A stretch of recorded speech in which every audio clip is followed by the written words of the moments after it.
Everyone, I hope you're doing well. Today is July 7th, 2026, and hope you all had a good 4th of July weekend.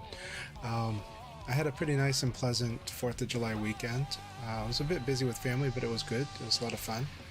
And yeah, I hope everyone also had good times with their families and loved ones. Maybe even get some Virtua Fighter in there too. I did have fun playing on the 4th of July in the Akai Leagues. I wasn't able to play in the Sunday, but it was great to watch everyone that was fighting when I was able to watch. And I got to chat a bit with Akai as well, so it was good times. Hope everyone's doing great. Hope the weather is okay, not too hot in your area. And yeah, we're going to get some VF tonight. We'll be starting the leagues in about 10 minutes. And right now we'll watch some VF TV and kind of open things up for chat a bit. See if anyone has any questions or any concerns with their Virtua Fighter play or anything they want to talk about. Let's talk about it. Right now I'm just going to double check, make sure audio is sounding good and everything is well. But I hope, again, I hope you're all doing great. We're off to a good week so far.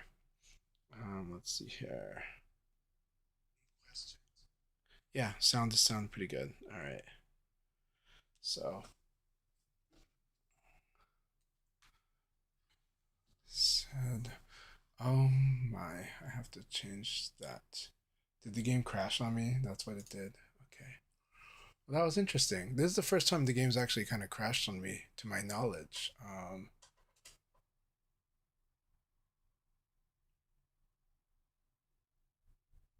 Okay.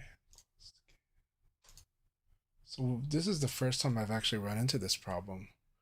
It's actually not letting me start the game again, and I don't know why. Let's try it again. It might have to do with the easy anti-cheat. Couldn't start the game. Send the error report, go online for a solution, and close the game. Keep your game fair, keep your players playing. Okay. So this is interesting. This is the first time I've ever dealt with this kind of thing. Where easy anti-cheat is wanting to, is it wanting to sell me stuff? No, I don't think so. But there's a paid core. That's interesting. And there's a free cheat prevention and all that. Well, that's interesting. So, what a way to start the what a way to start CHANCHAI'S dojo today. First time I've ever seen the easy anti-cheat kind of go off like that. Huh. Let's take another computer offline and just see. I doubt that has anything to do with it, but it's one variable that I can at least reduce though. That's like really something else.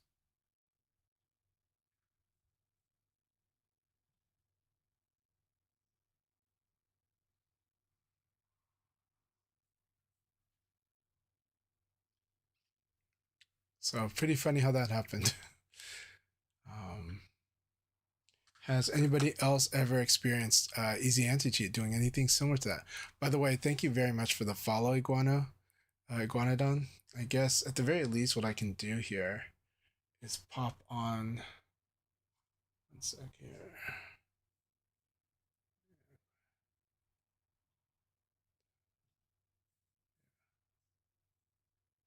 Okay, good.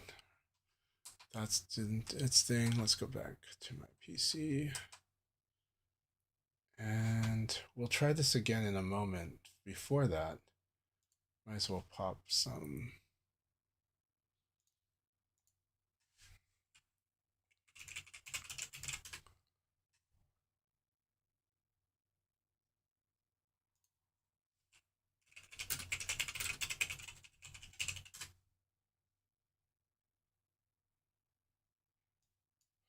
Okay, let's try it again.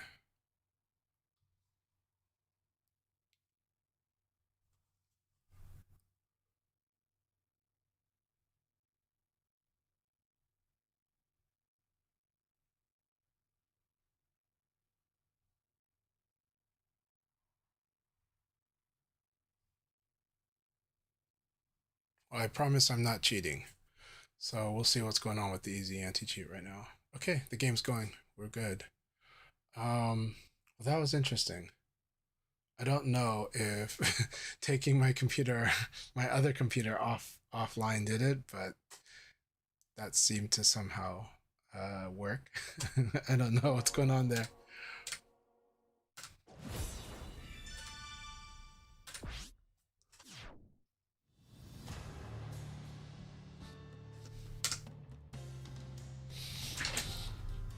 Anyways, so yeah, uh, some things in Virtua Fighter Land. Akai has been doing for about 3 weeks now. Akai, in his role as the community leader on the official Virtua Fighter Discord, he has been doing about 3 or so weekday sessions with players that are ranked 1 through 20, as well as players ranked 21 to 29. And I think it's been great. There was good attendance. Like, for example, today, I did get to watch a good chunk of that, and it went really well. And it was about 8 players in North America, and then about 15 players in Europe, which was really cool. He ran like 3 different sessions, like 3 different rooms. And so the 21 through 29 was a European room, and then the 1 through 20 North America, 1 through 20 in Europe. And so that made up about 23 players. And yeah, it was really cool. So anyways, I think the sessions are good. I think it's really wonderful to be seeing new people getting into Virtua Fighter and finding a place where they're very comfortable fighting with everyone. So I thought that was great. I'm really happy that Akai has taken the lead on running league rooms during the daytimes on the weekdays. I do believe that this is meant to be. He would like to set a precedent where other people do that as well. So, because he's not, but at the very least, though, this is it's going very well, and so please participate in those. But also feel free to stream and also run, league room lobbies, especially during the daytime. But whether it's lunch or dinner time or late night, it's all good times. So this gives players more places to play, and it will stimulate the environment pretty well. But we actually have a lot of sessions going on per week. I would say in North America we have like Sente does Monday nights, I do Tuesday nights. Thursday we have Throwdown Thursdays. There is a Wednesday session, and Fridays have had West Coast nights. We have other people running rooms as well. Hire runs rooms almost every day. LD Wells also participates and sometimes runs rooms as well. So it's getting better. It's getting more active. In the EU, there's a few people that run stuff as well, and that one is getting better as well. So, of course, Saturday and Sunday we have the Akai Leagues, both for EU and for North America. Alright. So, as we get to this time, I'm going to go ahead and start the room in about just after this game. When this game ends, we will start CHANCHAI'S Dojo, the league room, and it'll be a lot of fun.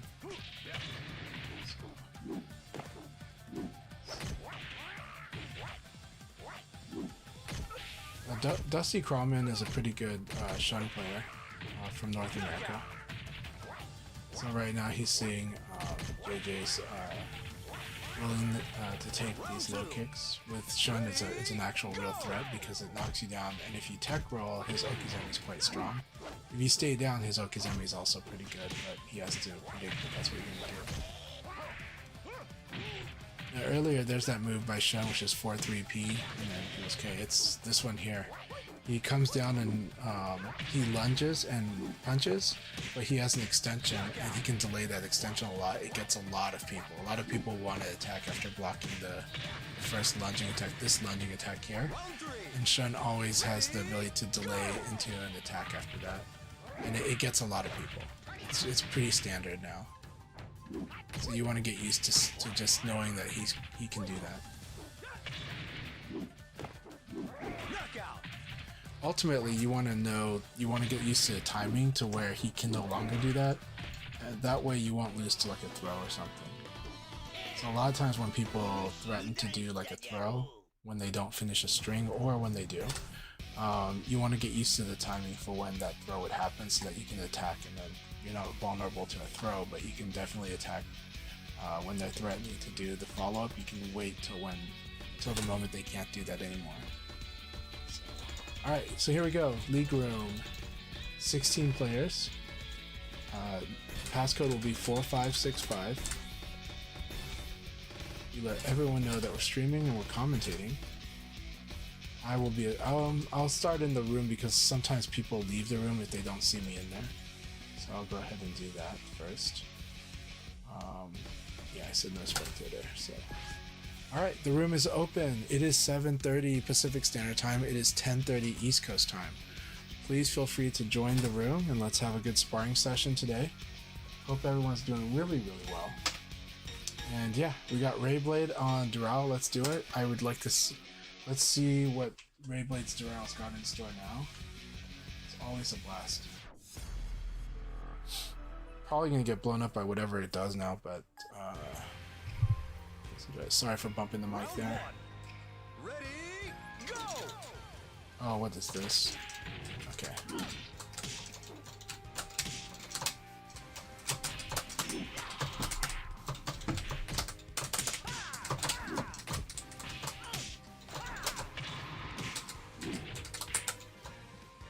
Very nice. This is probably forward throw. Man, okay, we had another slowdown. This is quite a day. I hope this is not going to be normal. Please tell me if your matches are like this. Please tell me if your matches are like this, because I don't know what's going on with ours, but that's okay. We did have warning signs earlier because of the easy anti-cheat doing its thing.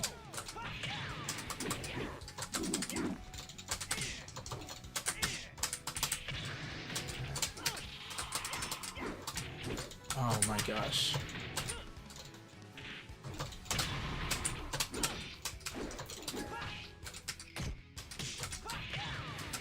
This is like the third time we've had a slowdown.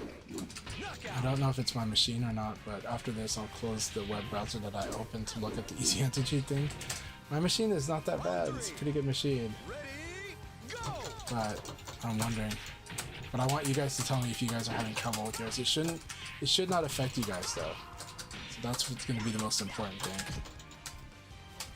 Okay, it's 5th time we've had a slowdown. 4th that I counted, but about 5th like that I seen. Okay, okay, it could be just hiccups from people joining. That's probably, yeah, you guys are probably right. Okay, sounds good. I'm happy people are joining. That said, I'm not used to it doing that much of a hiccup. Like, this is quite a lot.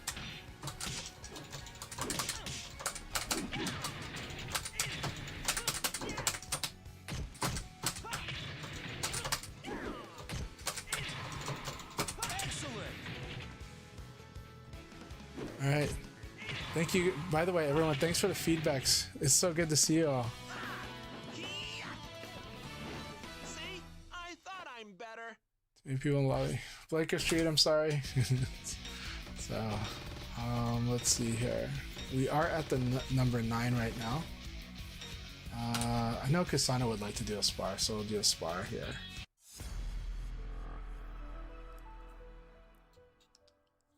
Looks like a good night. Looks like a good night here. So, how's everyone doing? Did you guys have a good 4th of July? Hope you guys had a great 4th of July. Did you play much Virtua Fighter the past few days? Very nice. I like that.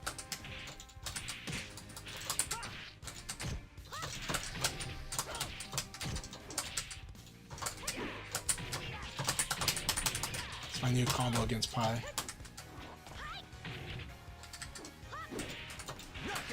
Very good. I like going for the sweep here. Round 2. Ready, go!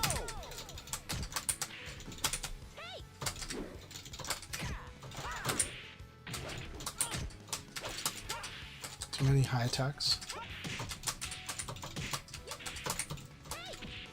Not hit confirming well. Very good. I like this punish. I like that punish a lot. That was an excellent punish. That was an awesome punish, Kasano. That's huge. That was a really good punish. Ready, go!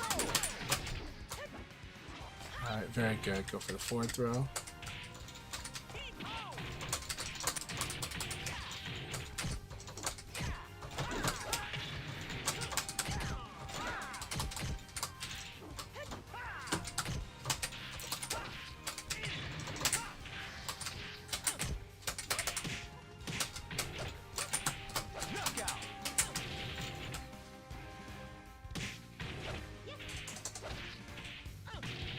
Round 4. Ready, go!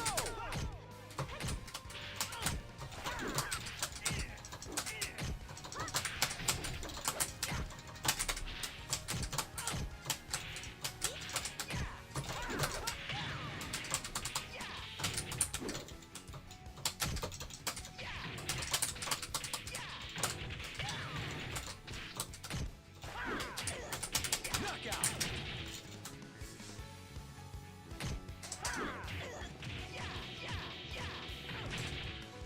Round 5. Ready, go!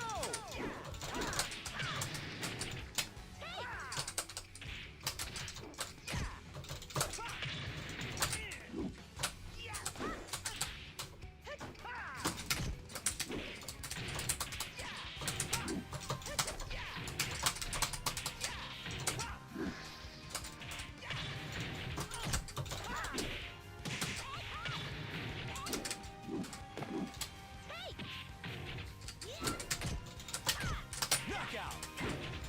Alright, that was a really good battle, Kasano. Really, really good battle. That was great.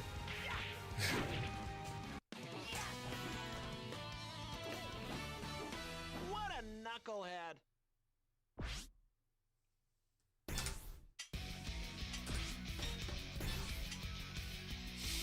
Alright, there you guys go.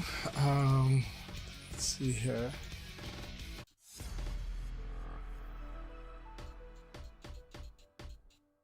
Game dev is hard. So This is where you fall down!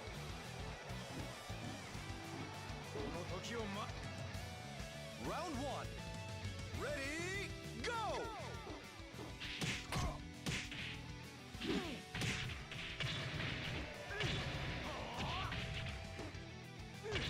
Knockout!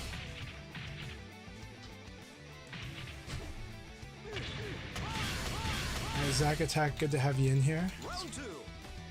Ready, go!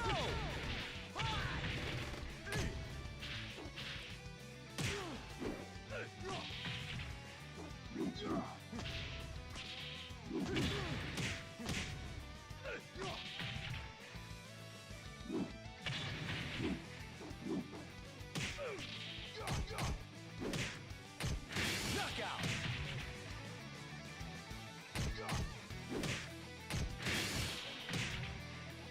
Round 3. Ready, Hey, Bomb go! Digs. Things are going okay. Though, sad that, you know, sometimes it's hard to get a room past 13 sometimes, and sometimes 9 or 10. Depends. But today we'll probably have this number, so I'll probably start the league battle very soon. I'll probably start a league battle right away after this game then, and then we can, and we'll do more. But let's see. So we got Portland Axe Boss on Jeffrey, Sonic BN on Akira. Knockout!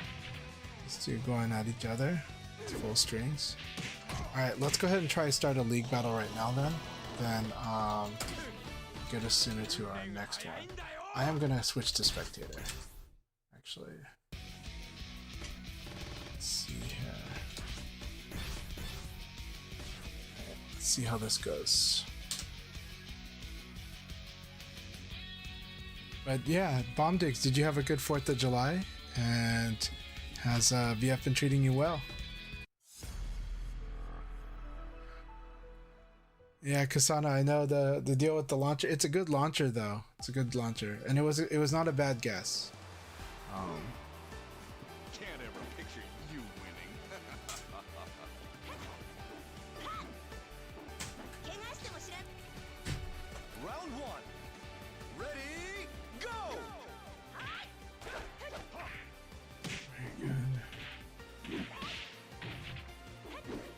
Decaf versus Zack Attack. Zack Attack's they're both being very patient with each other.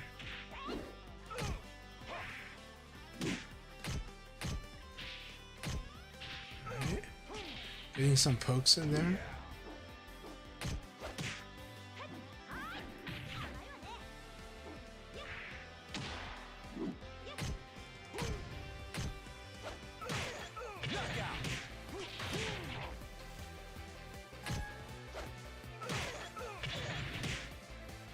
Round 2.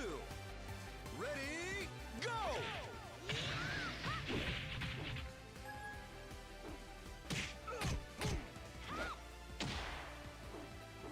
Decaf's pie is pretty good about poking and being kind of safe, right? So where it's strong are these kinds of decisions.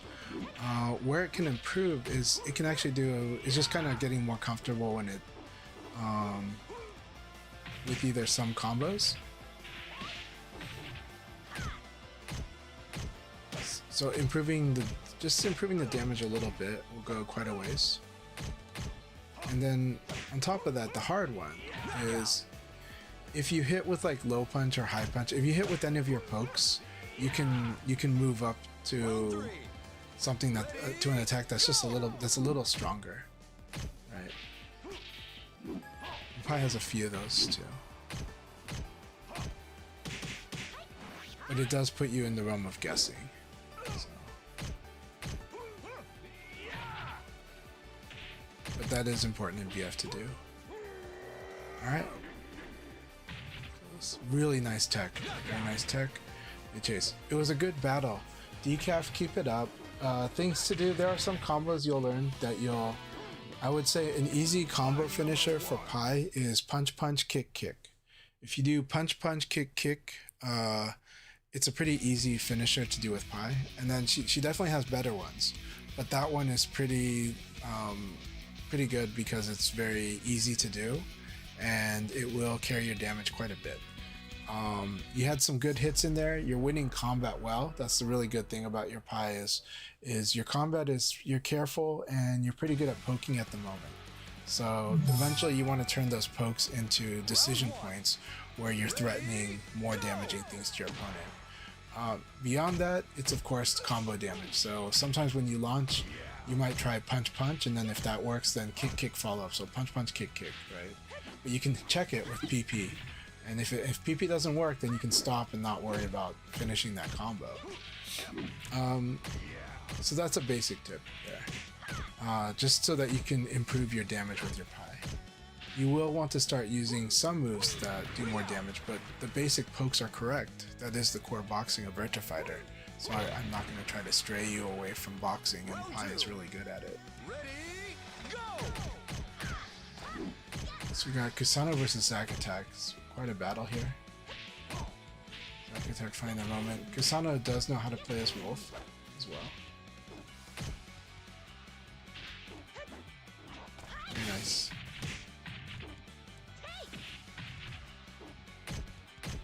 Knockout!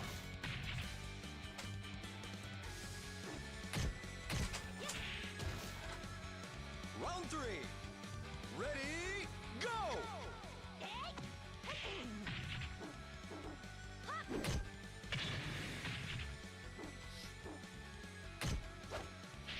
Very nice fuzzy. Zack Attack has been working on that fuzzy too. It's a very nice fuzzy after blocking the high jab. Not easy to do in matches. Alright, let's see what they bring in. Hey, yeah, I started the league a little early just because people were having trouble getting in. I was like, let's go ahead and move it forward. But we will probably start another league in about 30 to 40 minutes. So, by the way, yes, Rayblade brings an excellent point. The Furious today just came out on digital. It came out earlier than expected, but it's wonderful because I love that movie. I watched it in theaters. I highly recommend people pick it up and do a watch party. Watch it with friends that also enjoy action movies. It's a crowd-pleasing type of film. It's fun to watch it in a group. The Furious is a martial arts action film. It's got a Japanese director who also did the fight choreography for the Kenshin films. The fight choreographer is really good too. He's been making some of the best action films from Japan lately. You've got a lot of stars like Joe Taslim. You have even an internet star in Brian Lee. And then you've got like the main actor stood out as a child in one of Jet Li's films. But anyways, it's an all-star cast when it comes to cinematic martial arts. And The Furious it's really good. I had such a fun time watching that film. Okay, awesome, DC Theo. Yeah, hope you can hop into the next one. Today I decided to go ahead and start it a bit early too. So apologies if that, kind of blindsided everybody. But I kind of want to see what would happen if I got a quick start to it. And then we'll see who's all in for the next league battle.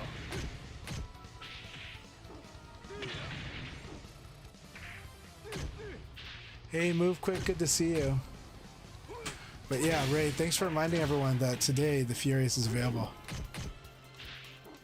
See, so 2 scoops you ran into Denkai in ranked.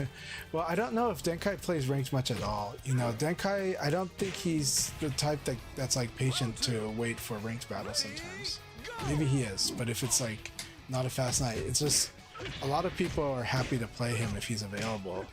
So I think, I have no idea what his fighting schedule is like, but I have seen him be in some of the really powerful rooms. So, especially like Himajan's room. So, it is funny though that he ended up being matched with you in ranked, but that's awesome. Hope you enjoyed the experience. And that was 2 scoops that fought Denkai, so. Iguano is decaf. Wonderful. No problem. Happy to help you. Especially happy to help you with your pie. Happy to help you with VF. Anytime you have questions, feel free to ask any question you got, or if you're curious about anything. No pressure either, but feel free to chat whatever you like in the chat. But I'm always happy to help.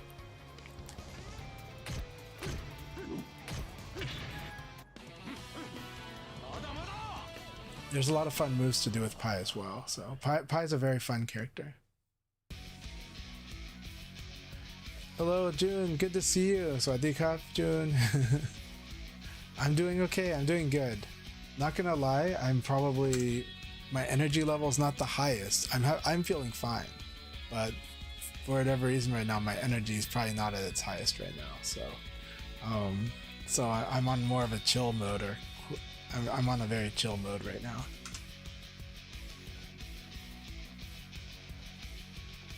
Yes, yeah, I'm Thai, and June is Thai as well.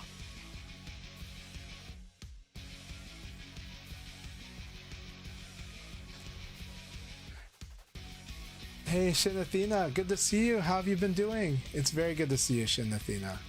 I hope you have been doing very well. I hope you've been doing great. Let's see here. I know that right now, is Chad the Third is in the process of moving to Taiwan right now? So Taiwan will now have an additional. Taiwan actually has quite a few Virtua Fighter players. They actually have a super active. They have a super active chat as well. So a super active line chat. I'm in their group. So he just landed, yeah. So I hope he gets to meet them too. It's a wonderful community, and there's also Havoc is there too. Havoc from Poland, who has been living in Taiwan for a few years now, for I think about 3 years or so.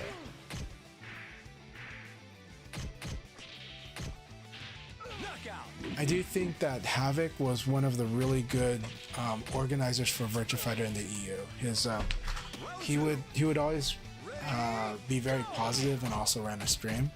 But he's been having a great time living in Taiwan, and I'm glad I got to see him last year in November. And he took very good care of me while I was in Taipei. Today there might not be any Aoi, but I can bring Aoi out. Rayboy could bring Aoi out as well. So you might see Rayblade's AOE, because Rayblade's AOE is quite good. My AOE is not as good.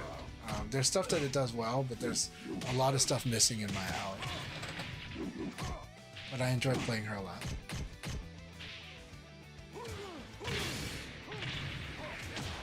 Very nice from Zack attack. It's a good fight. Portland Axe and Zack attack. Good fight, you two. Wrestling is the ultimate sport. Okay, awesome, Karsuba.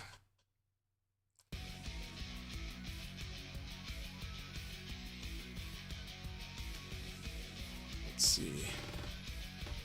Karsuba, I might have you try to join one of the later sessions. If you can keep enjoying your brunch for probably a couple more leagues. Just because right now, since some people are having trouble with connections, I kind of want you to come in a little later today, and I hope that's okay for you. Round one. Ready, go! Yes, Wolf does indeed howl. He does indeed howl.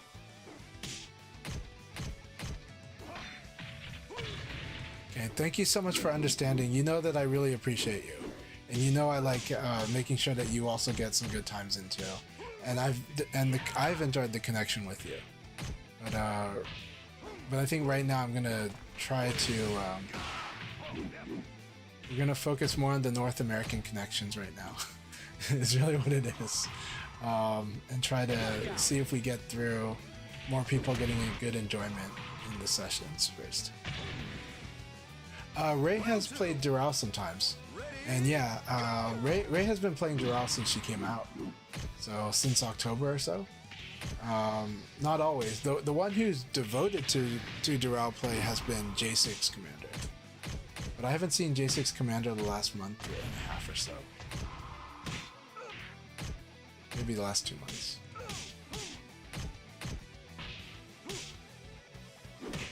Very nice battle though between Zack Attack and Rayblade here.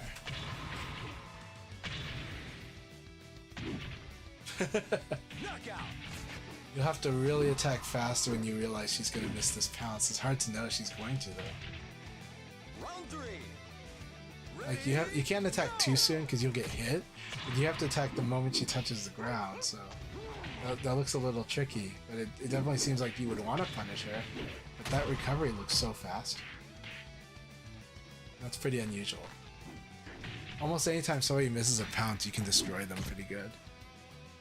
Knockout. Actually, there was, I think, Virtual Kazama wanted to have a Dural tournament just a few months ago. I don't know if that happened or not.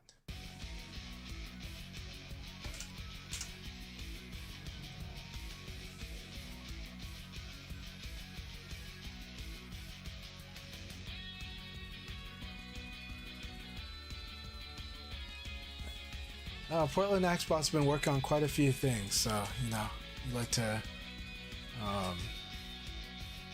So I'm glad that they get to work on a few things when they were fighting against you, Zack Attack.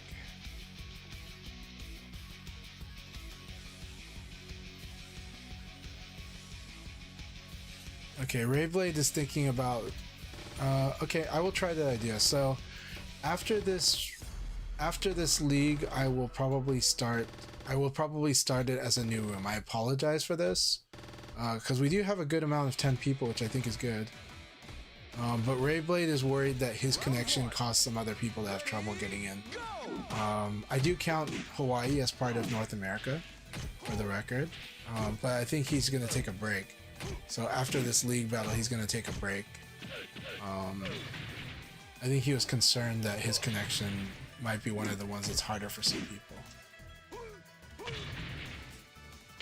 So I'll honor his request, and after this league, after the full league battle, I will restart the room. You guys, I'll give you guys the ID number so you can try to join back in, and we'll see if that works for more people to be able to connect.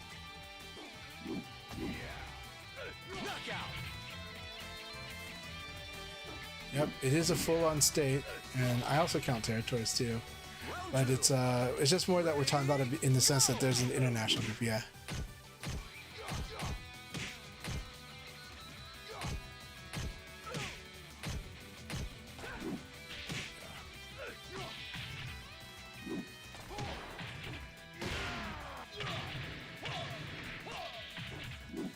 Knockout.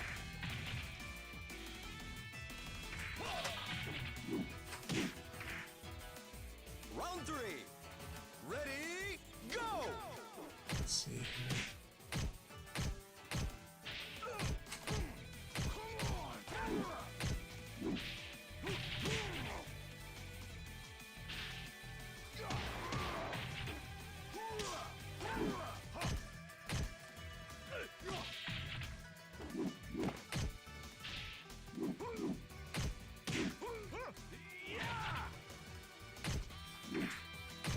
It's a good fight between Zack Attack and Incident.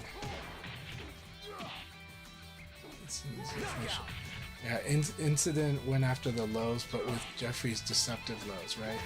How are they deceptive? Because they're standing. It looks like he's gonna do a knee, and a lot of people will react by guarding high, and then he steps on their foot. And then also the hopping descending punch. So we are now on to the last round of the league battle. So even before the half-hour mark, we're about to finish the first league battle, and then I will restart the room. So that, and that said, I hope everybody that's here right now will be able to join. But I think that'll be pretty fun. Ready, go!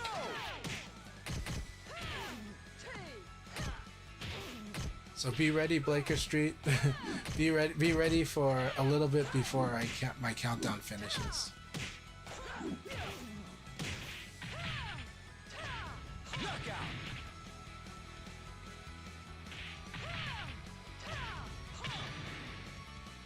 Round 2. Ready, go!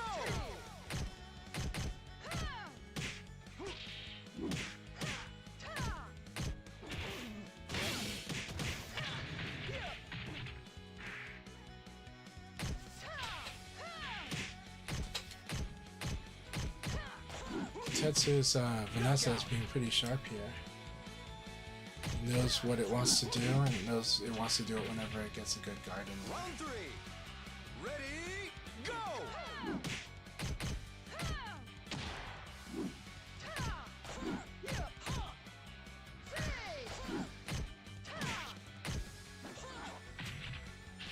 Putting on a lot of short pressure on Zack Attack. Let's do Zack Attack's knowledge here. Knockout. Good battle.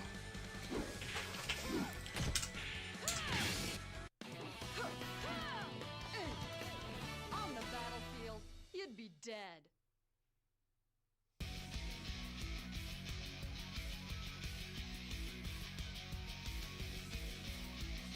So, when I start the new room, I will post the ID inside of the chat. So you guys will have the ID. The passcode will be 4565. So you guys will be able to see that.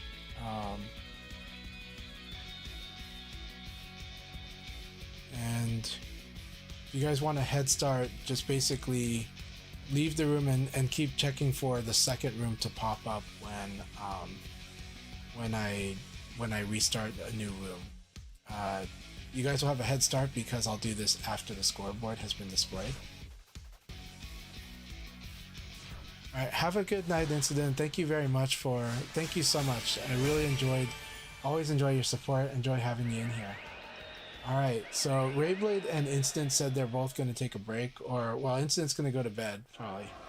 But, alright, here we go. I'm starting a new room right now. And I will be creating a new room. I will let you guys know the ID. Let's see here, 16, yeah.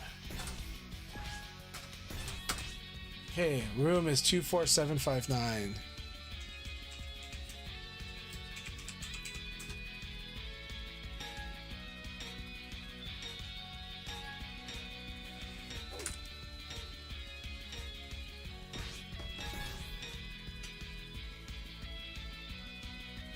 Alright, Blaker Street is in the room. Good to see you here. Hope everybody had good games in that first league battle. Alright, so far we've got 4 people in the room. Double check that you're in the correct... I am in the room, so if you don't see me in the room, you're in the wrong room. It's easy to go into the wrong room while that last one was existing. Alright.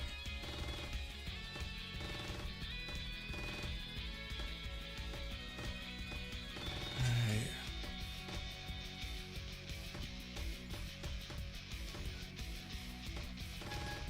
Okay, I will start. You guys go ahead and do warm-up battles. I will start the league battle in about 10 minutes. All right, or 5 minutes. I will start the league battle after 2 warm-up battles. So after 2 warm-up battles, I'll start the next league battle. We'll go through a faster rotation today. So feel free to do a warm-up battle. The 2 people at the top. Goes after that. Yeah, go ahead and stretch your hands. It'll be about 5 minutes. So after 2 of these matches. Good to have you, Booger. Good to have you, Karasuba. Sano, Love and DS. Which I think Love and DS is probably Devil Ray. Maybe. And then got Blaker Street, Iguana the Dawn, who's also and Kitetsu, Labra, Chanchai. Myself in there. Alcoholic Spaceman, good to have you here. It's been a bit, not too long, but it's been great. It's good to have you back. Okay, no problem, 2 scoops. 2 scoops will be here soon. I'm gonna also put myself in spectator.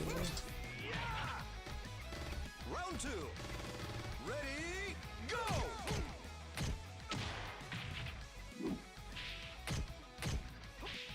Not bad. Yes. Finish.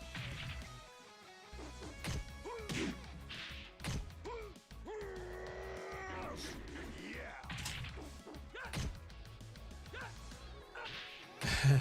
Zach Attack's like, you're not gonna throw me out of the ring. Probably denied back throw, I'm guessing. Round 3. Ready, go! Oh no. 2 scoops, I hope you can get in here. I know it's gonna be tough. Keep trying though. You might be able to make it in here, 2 scoops. Alright, Booger successfully wrung out Zack Attack. Round 4. Ready, go! Okay. Yeah, I can do that. So, Kasano requested that I participate in this league battle so I can give feedback to some of the friends that are in the room.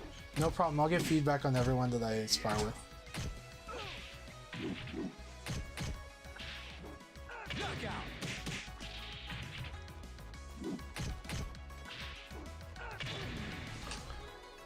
Yeah, joining as a spectator sometimes helps too, for whatever reason.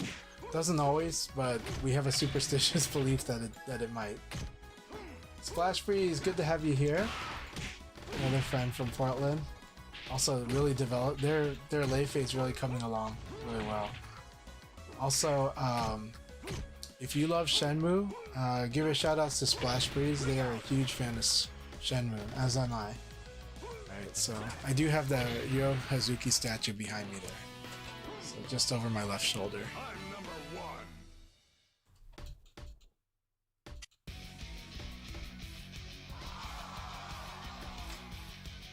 So, alright, after this warm-up battle, we will start the next league battle. Shenmue really rules. Shenmue's awesome. You still have my original Shenmue 1. Round 1. Ready, go!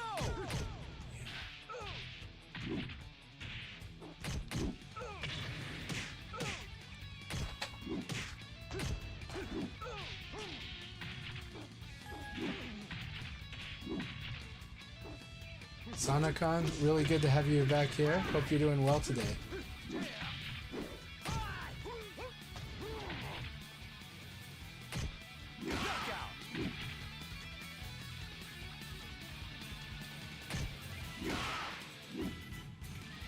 two. Ready, go!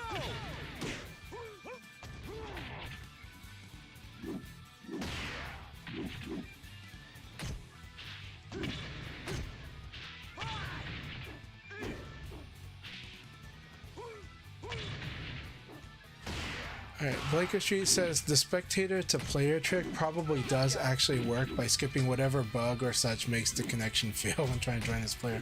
It probably, you know, like it is an interesting, it probably does do something along those lines. So. Yeah, Karasuba is kind of from far away. That said, everybody else is,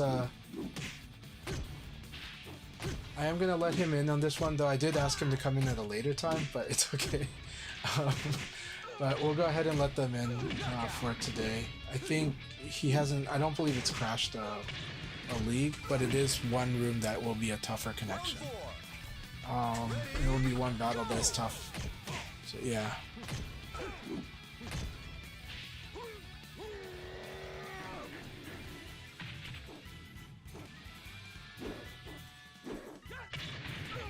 Alright, sorry Diva. We will start, I am going to start the league battle right now, but after this game. And we should be having the next league battle after that about 35 minutes. Should be about 35 minutes will be when we're queuing up for the next league battle. I'm going to go ahead and start this up. If people let me know how things are with Karasuba for you, if it's really rough, I will ask them to take a break on the next league battle.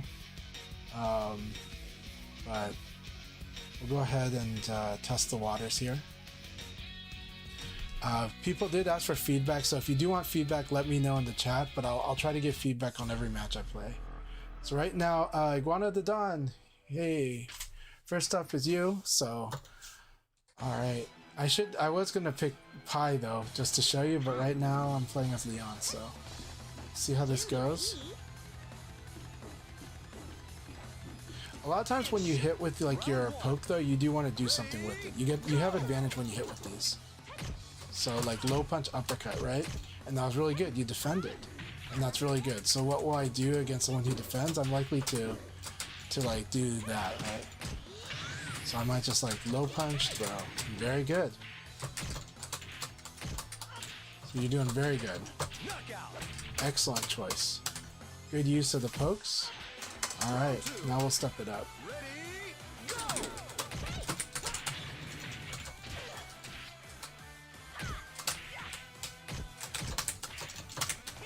That's the 1-2. That is something you do want to know.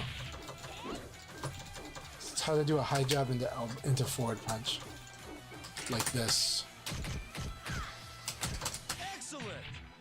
That's because this game does not have many plus on block moves. High jab is one of them. And so you do a jab into a guard, yep, just like that. This. Now the only problem is if it whiffs, right? Go. Your boxing is good though. Nice.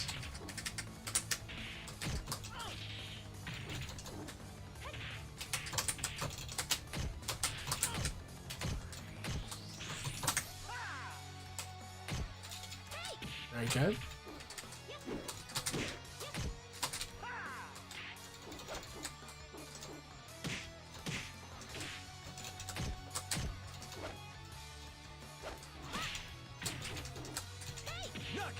Very good.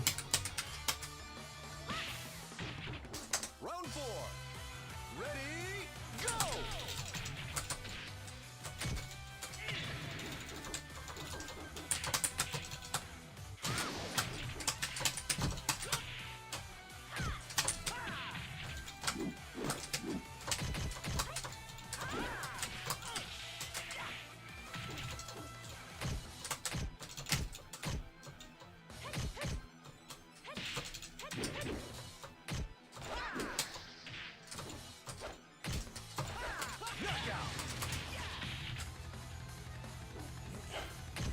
Round 5. Ready, go!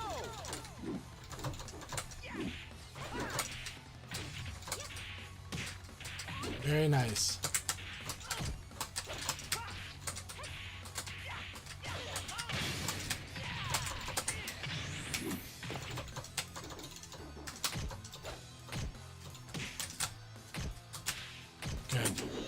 Very good.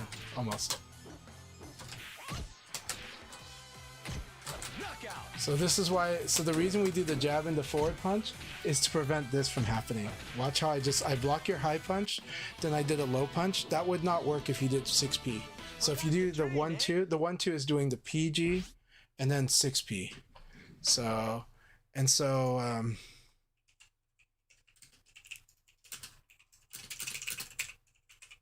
and so when you do PG into 6P, that low punch would not work, right? Your 6P would actually beat my 2P. So that's the day. No problem. You're getting it. No, your mechanics are on their way. Honestly, your mechanics are not bad. So just mistakes will happen, but you'll get better with more play. Keep it up. Keep it up. A lot, like I see a lot of what you're trying to do, and it's good. Like the intentions are very good. So again, keep it up. And a lot of times when you have advantage, you can just do 6P to stop them if they attack a lot, right? That's what this does, right?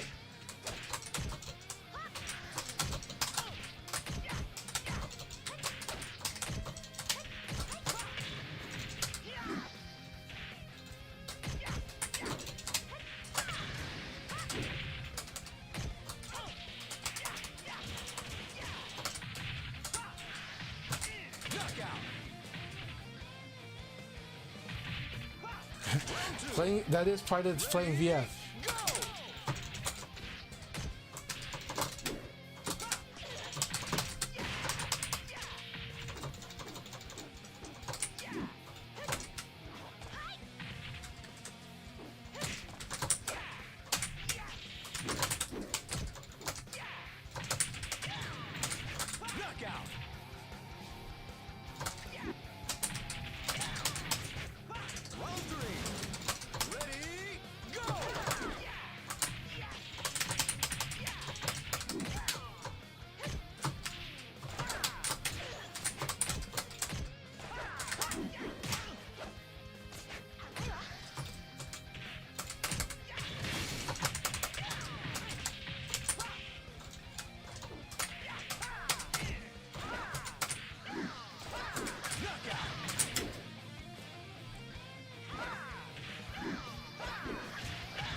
Good battle, Kusano.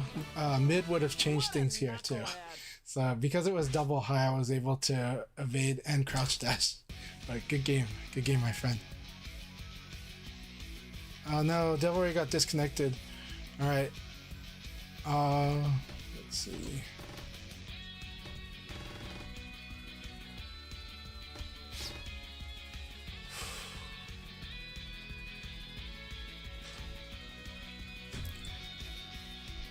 So I will, Kusano, I will say though that that at the level that you and I are playing, because you're playing at a pretty good level actually,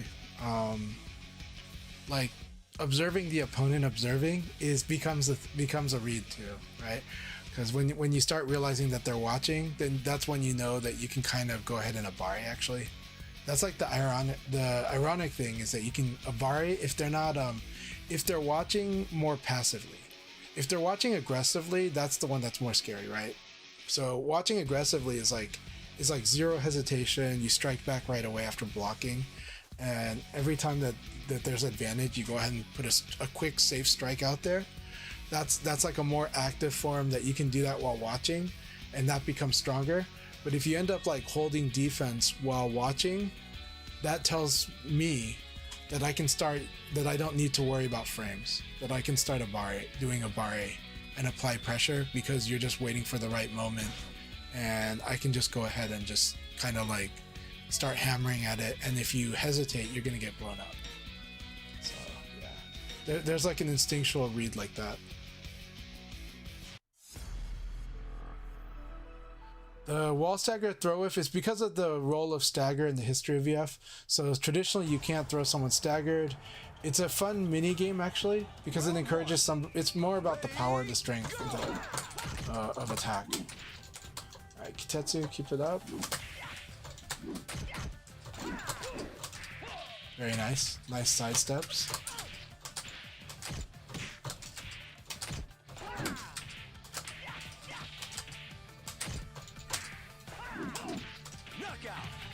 So right now I'm using a lot of sidesteps against you. There is something that you can do against someone that's sidestepping this much. There's a few things. So usually if you time it well, throwing is really good. If you can't time it, then delay attack is pretty good. But yeah, throwing is definitely one of those things that can scare people that are sidestepping. Round 3. Ready, go!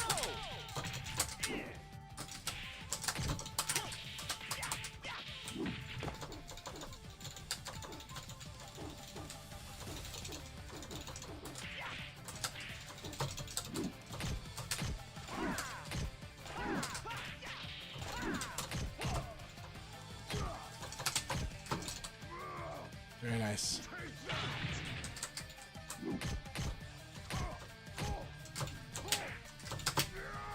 Excellent.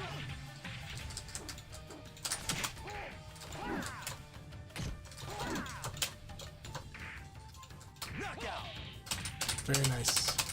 Nice options, nice using mids during this prolonged neutral.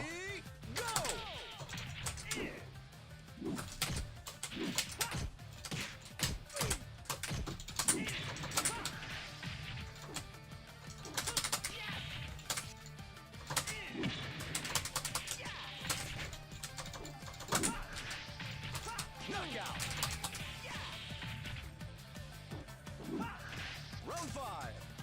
Ready, go!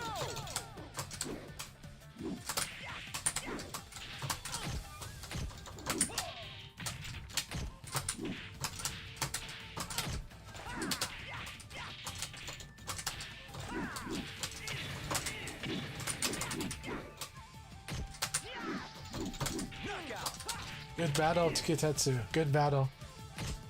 So there's a lot of good stuff here. Like you're doing a lot of good principles in the sense that you're using like mid attacks. The vulnerabilities that I exploited in our fight today was more that sometimes you would attack when you're too far away, but it was an attack that might be like actually punishable. But you were doing a lot of good stuff. I will tell you the weakness to Jeffrey's crouching low kick is if I sidestep it. If I sidestep it, I get quite a bit of a punish against it. Just to let you know. But it was a good battle, my friend. Good battle, Kitetsu. Keep it up. Alright, so we got Booger versus Iguana. Booger is quite experienced, so we'll see how Iguana hangs in there. Really nice using the 3PP KK.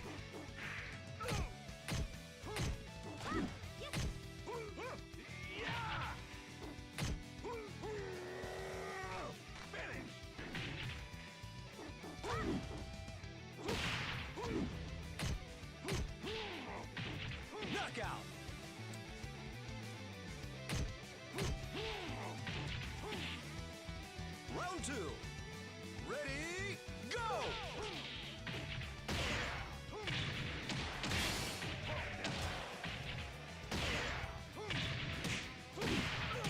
Excellent. Alright, these are tough ones, but it's good stuff from Booger. Round 3. Ready, go!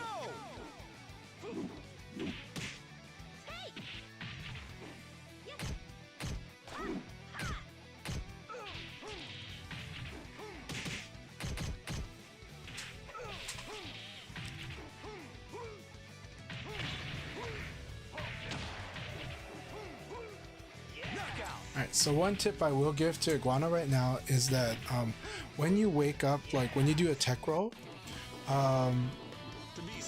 let go of the buttons and then try to, if you're going to guard, then press guard a little, like before you recover, just before you recover. The reason for this is that sometimes if you do like a tech roll and you plink it and just hold guard, sometimes you won't be guarding if you do that. And a lot of people do it, including me. So sometimes when you tech roll, just make sure that if your decision is that you're just going to guard, like you're going to defend them, like trying to beat you up on Okizemi, then try to start guarding just before, barely before you recover. I know this isn't fun when we keep telling you to input things early, but inputting guard early after a tech roll has caused a lot of people to wake up without guarding. Sometimes because what they did was they inputted throw, or they actually inputted all three and that doesn't count as a guard. And so doing that and just letting go PK won't fly. So like you want to like let go of all the buttons after you tech roll and then guard just a little before you recover. And that way then if you do that, you're less likely to have the I woke up and I tried guarding and I still got hit thing. Because that can be so frustrating, and I get that too. And I had a feeling that might have happened to you. So yeah. So it's a weird one. There is a mechanic reason that's not cool, but we'll just say, yeah. If your decision is to guard when you tech roll, guard just before you recover. Ready, go!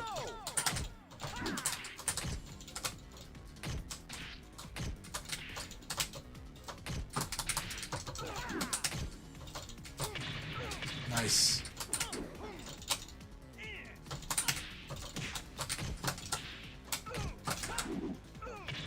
Very good.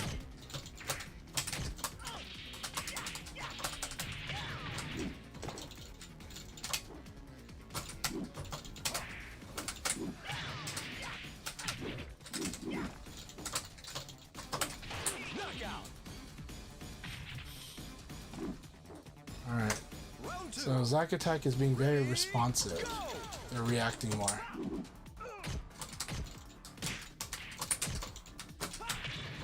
I said if I fuzzy guard too much, they might actually low throw it. So we might actually low throw the fuzzy guard.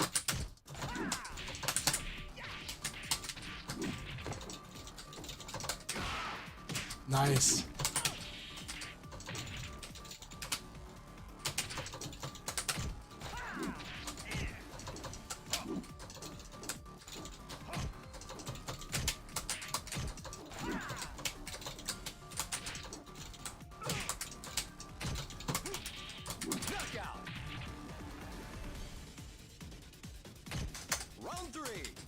I have a feeling they want to work on this, so.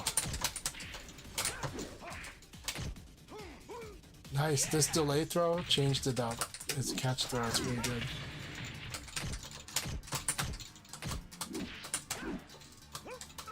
I like that throw. I like this throw choice.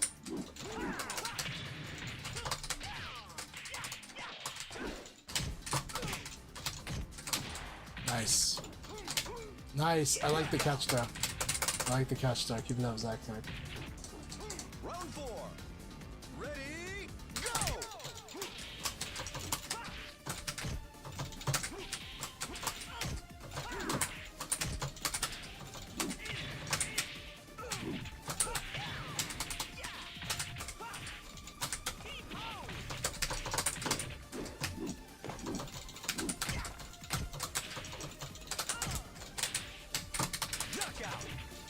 Alright, good game. I had a feeling you wanted me to really go for you, and your style of play doesn't want me to go all defense, so I decided to go ahead and give you the mid-range pressure and the poke and retreat pressure.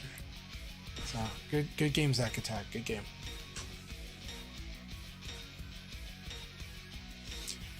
Now, when I'm doing this against Wolf, part of it is that I know that at long range, Wolf's threats to me are mostly can be dealt with if I sidestep to his backside. It's mostly when I'm at close range where he's got a real half circular game up close. So from far away, like when we're mid range and I backdash and evade, backdashing and evade to his backside is pretty good because it covers his really scary threat from there. Of course, he can run up and catch throw though.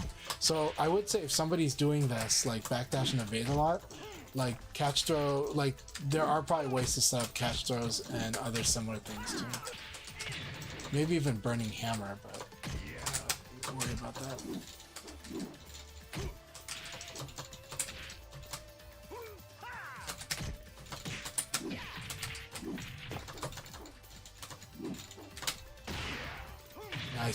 Nice conversion. Very nice conversion. Very nice catch throw. Now, good thing about throws and catch throws, they are good at running clock. Now that means that if you have the life advantage, they're actually pretty good at like using the clock. Throws are really good at using the clock in a way that's going to be in your favor if your health is more.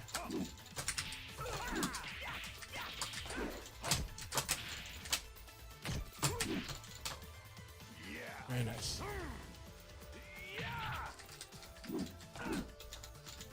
Yeah, KG cancel into 4P sounds really great.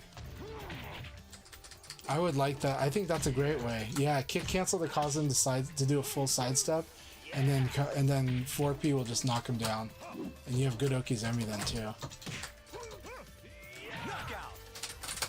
Okay, Sana-kan, I'll step up the pressure here. Let's do it a bit.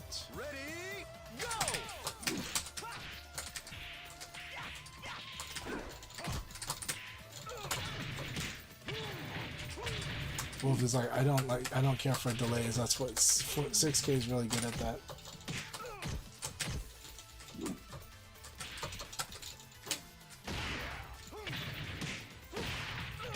"4P range is insanely good. Take it from Necromancy Black." I got to outread all of these, right? All right.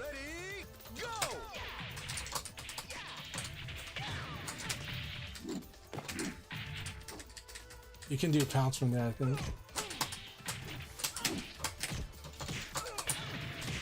I got a sidestep in a low punch.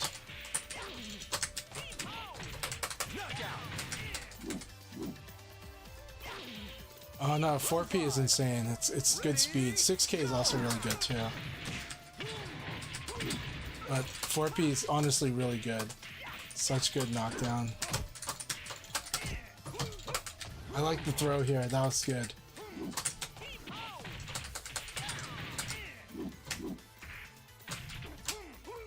I like that throw again.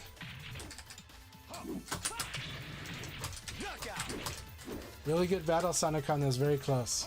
Good choices. I like the catch throws a lot. Catch throws will get me out so much.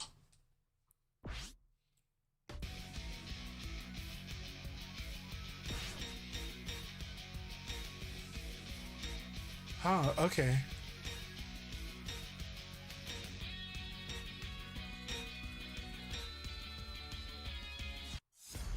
Yeah, so KG also has this problem. Gotcha, yeah. The thing that kill your blocking when you press like a guard plus another button at the same time, or even within proximity. Thanks for pointing out. I never thought about the KG one, but that's really important.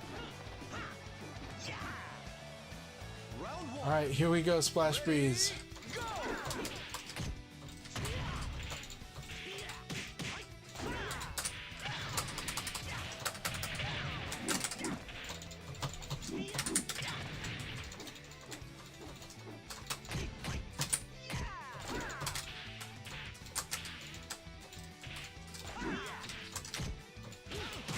I like that.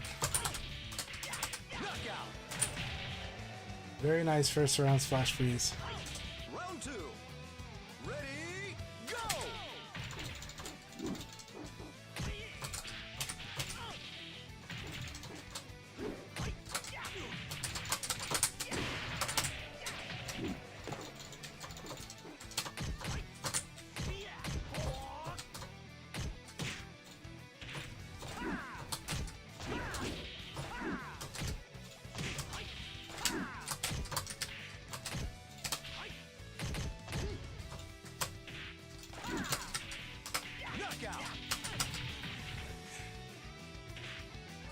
Round 3. Ready, go!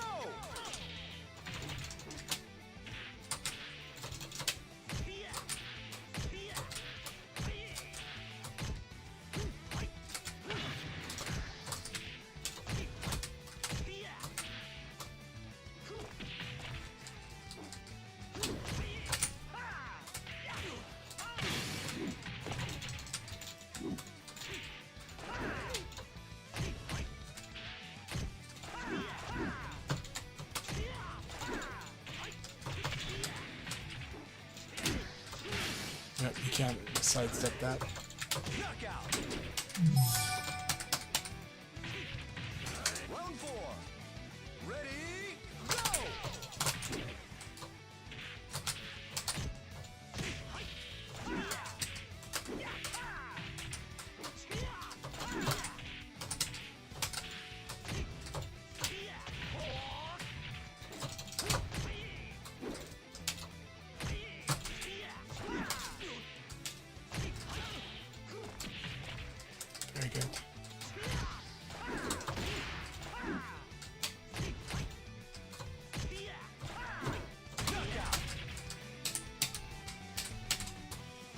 you go, Splash Breeze. Ready, go! Nice, nice punish.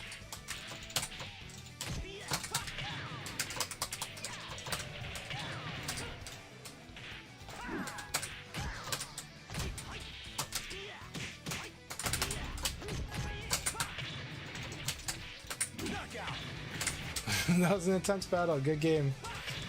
Good game.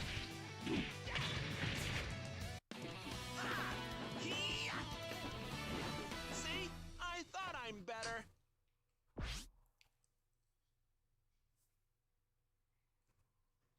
The room exploded? Okay.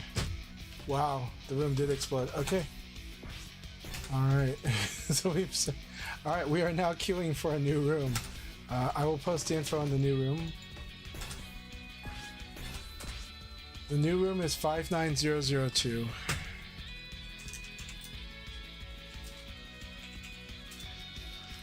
Okay, right now North America only. Australia, Europe, I would like you guys to hold off and not join this particular room. North America only right now, so.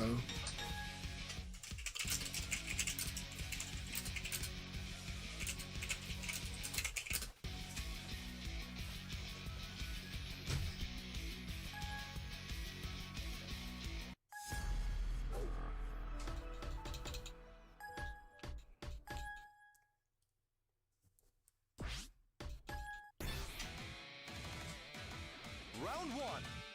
Ready, go! By the way, Karsuba, thank you very much. Yeah, watch the replay, take the break, but I appreciate it. So thanks for understanding, Karsuba.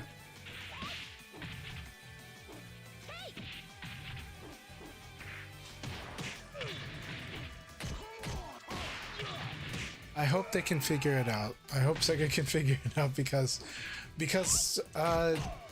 you know, it was better before World Stage, right? But I don't know if it has to do with the crossplay and if it has to do with easy anti-cheat. I hope they can figure this out though, because the league room is a wonderful feature. When you have 16 people in leagues, those are really fun. And this is still really fun, but it's of course not fun when you have crash outs and when people are having trouble connecting. Yeah. Round three. Ready, go!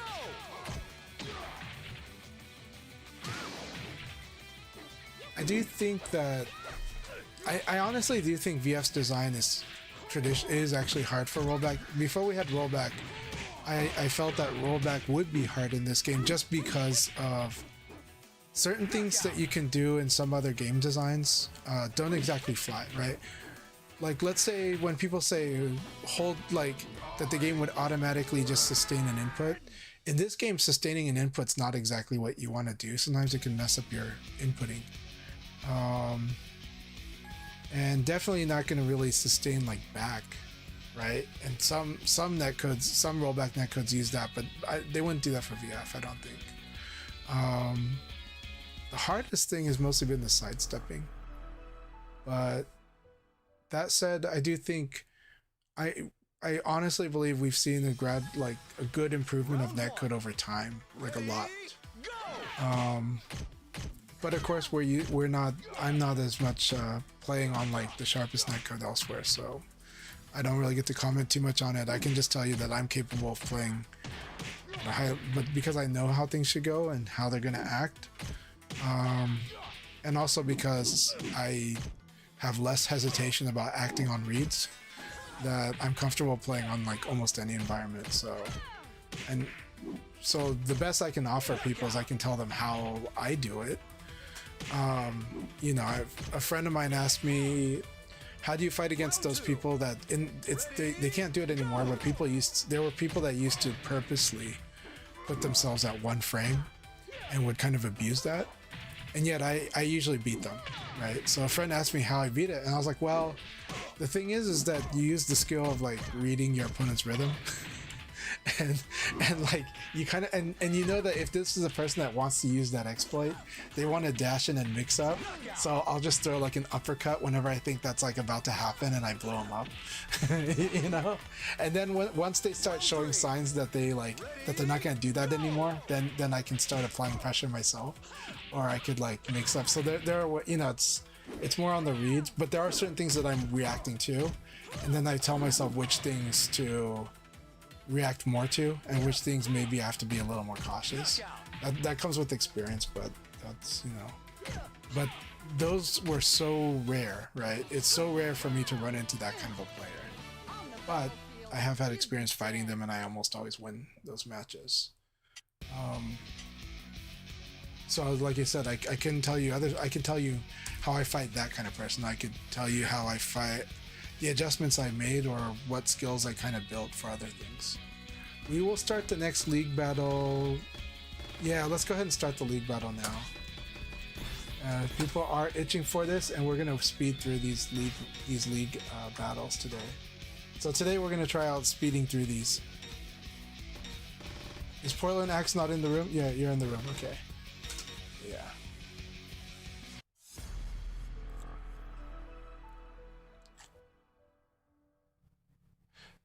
So they did move BAM to Saturday, but have to let the officials know I'm playing 320. I see.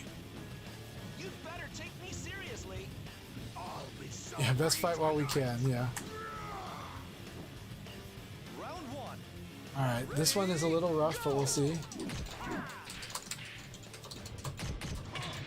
So right now this is okay, but I mean it is like I'm getting hiccups, but I can fight like this because I kind of know what animations are coming. So the problem with PPP is that I can mix up right away after it.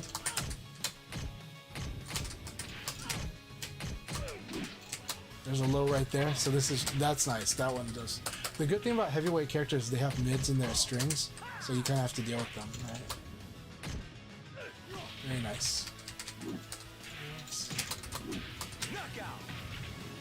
So I low punch you, then I elbowed you right here.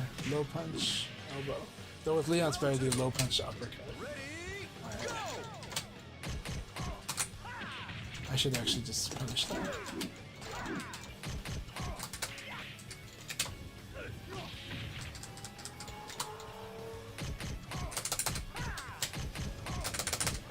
Alright, good. It's not 13, it's P. It's probably 12 frames punishable.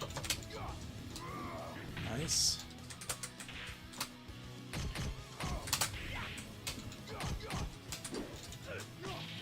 Yeah, it's PK punishable.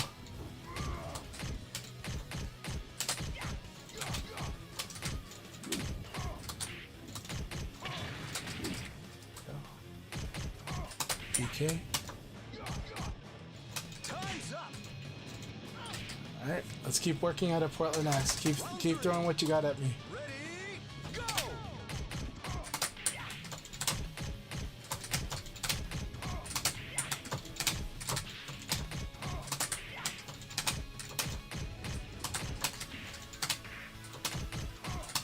So as you can see, this is guard punishable.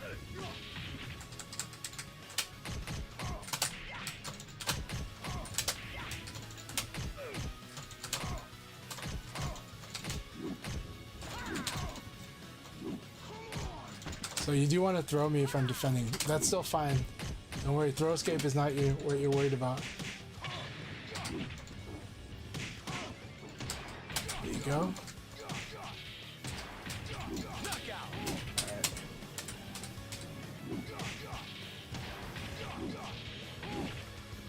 Round four. Ready, go!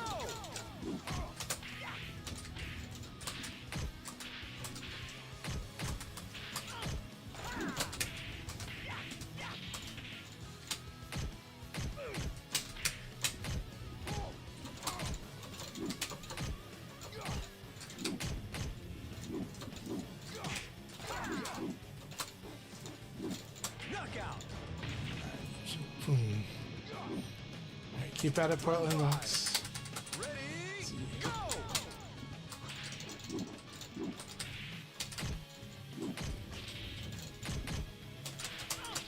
Good stopping yourself from doing that third punch.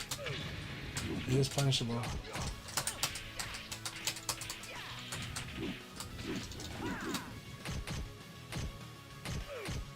So you can do punch, punch, and then throw. Alright, good fight. Now, if I'm like waiting for this third punch, you can use that as a way to throw me. At higher level, that's harder to do.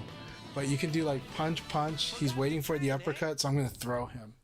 And that's kind of the trick. That's taking advantage of what the opponent's expecting, right? So now you know I'm waiting to guard that uppercut. So if that's what I'm waiting for, to sidestep or to guard it, then you can go like punch, punch, and I'm going to throw you. It does have a bit of a lag time. It's not a perfect strategy, but it is, the idea is correct though. The idea with it is pretty good. So, yep. Yeah. So keep it up. We'll keep working at it. We'll keep these spars. I'll try to keep them kind of simple and like, you know, we gradually get there. But you'll start to see why this game is like 1 and 2 move flows is because of this. But you can play on them waiting to punish you. Ready, go! Nice.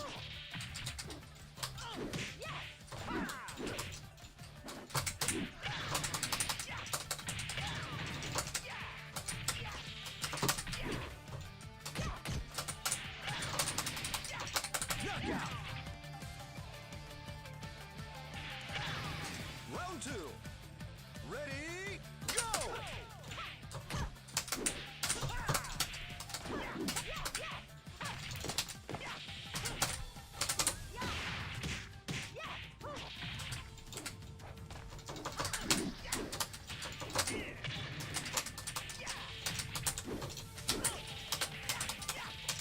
Knockout!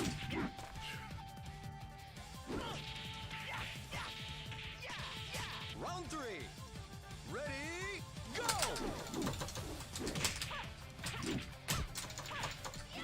Like that.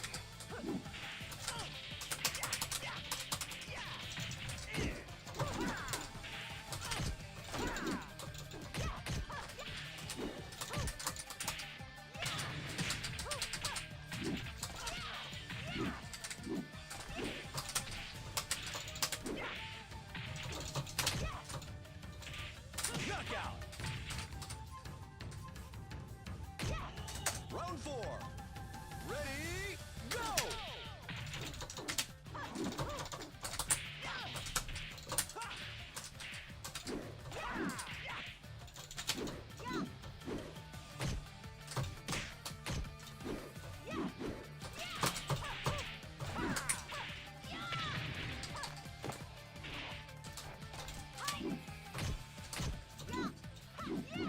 Knockout!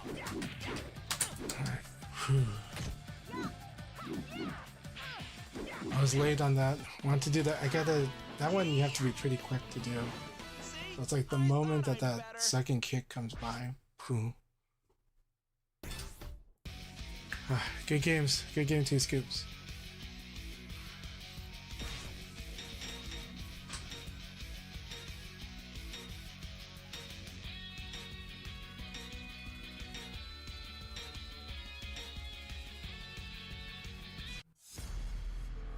We'll see what they do with the hitboxes. It is looking interesting so far. So far what I see is... Round 1. Ready, I don't know if they'll simplify it, but that's an interesting idea. I'm curious.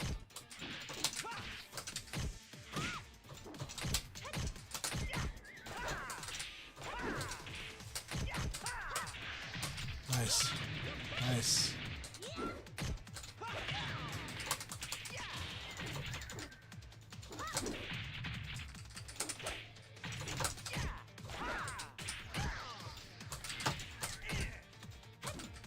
Very good. The throw is the correct choice. knockout! Very good choice. 9K beats the 1P. The 1P delays is slow enough that it's going to lose to that. Go!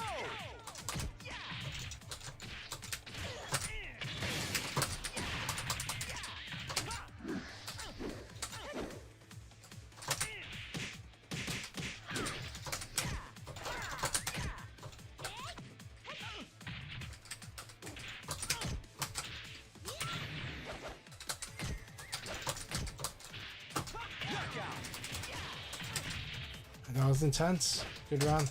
Round 3. Alright, let's do this, Rio. Ready, go! Nice. Yes. Punish the dash and throw with the throw.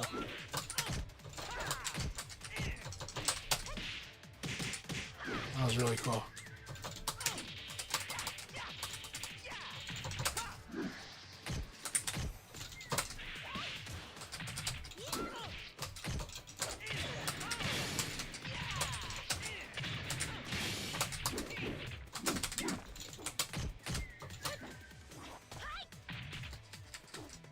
Knockout. Very nice. That was an excellent round. Round 4. Ready, go!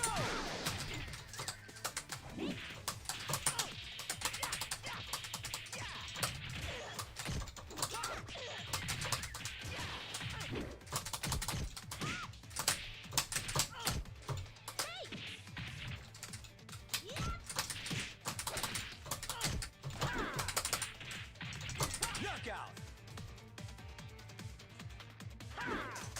Round 5. Ready, go!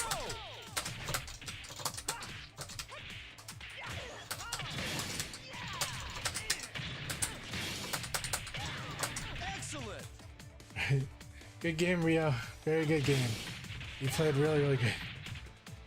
Hey, Staticulator, I'm doing good. How are you doing? It's really good to see you, man. Serious fight. Hope you had a really good 4th of July, and hope you've been playing some good VF, or hope you've been enjoying whatever you are playing, but I hope it's been VF.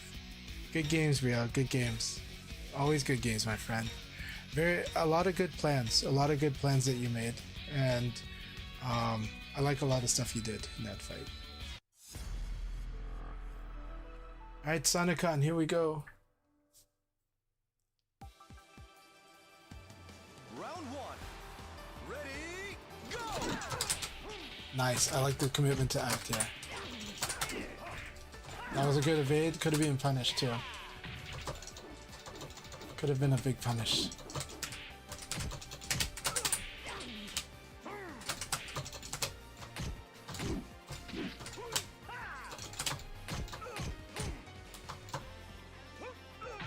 Good.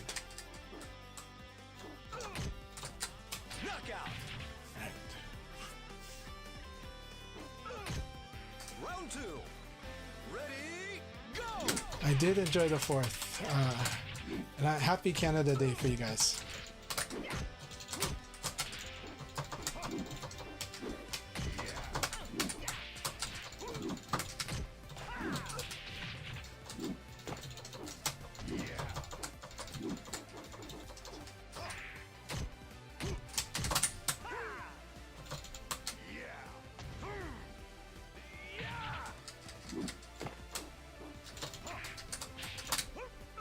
Nice. Very nice.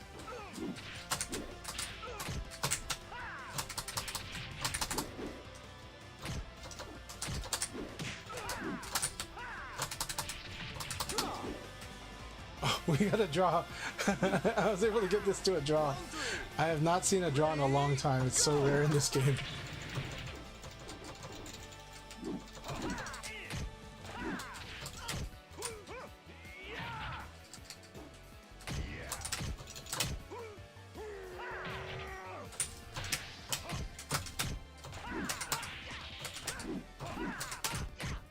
Good defense. Very good.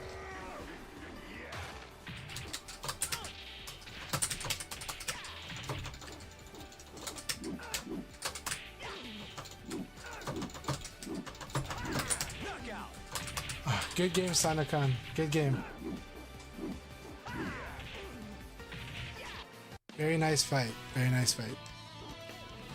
I want a serious fight.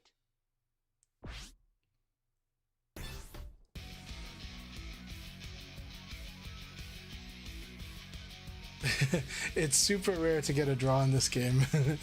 It's actually super rare to get an even trade in this game too, because there's the general priority system is what I have said, but there's actually more factors for the priority system that makes it hard to have a dual hit.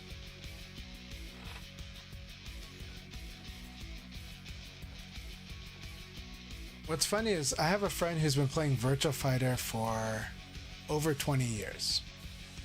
And he's a high-level tournament player.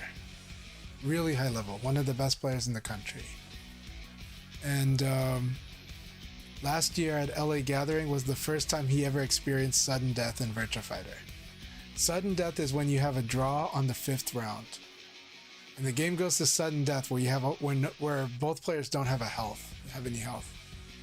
And this friend got extra confused because this happened in a tournament, and because they also had played Soul Calibur, I guess in Soul Calibur when you have like a draw you have to talk to the referee. I don't know the rule for Soul Calibur, but because of this they were waiting for a referee and then the opponent just punched them and won. You know. So it was so funny that he had no idea what to do because they had sudden death. And it's like you're supposed to play it out and win it. You know. So okay, no problem. Let's see what we got.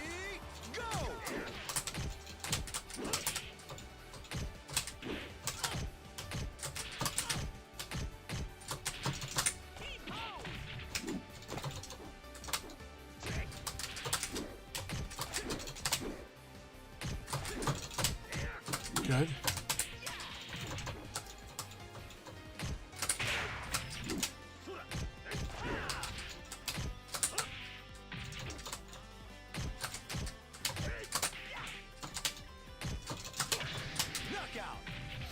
Blaker Street, you are playing solid.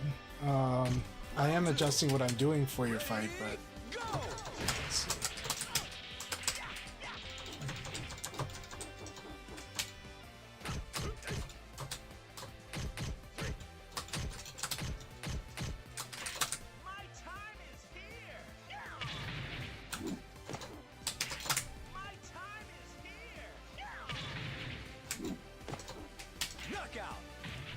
That was not meant to be a jab there, but it's all good. All right, let's see. Ready, go!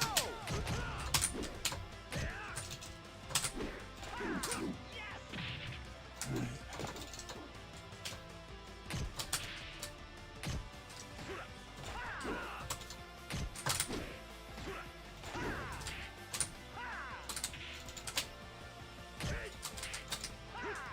Good. Good.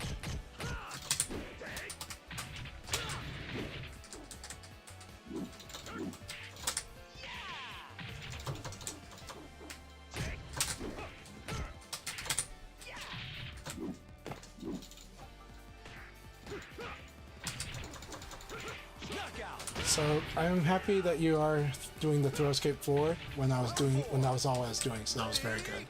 Then I switched to back throw, so this is back throw.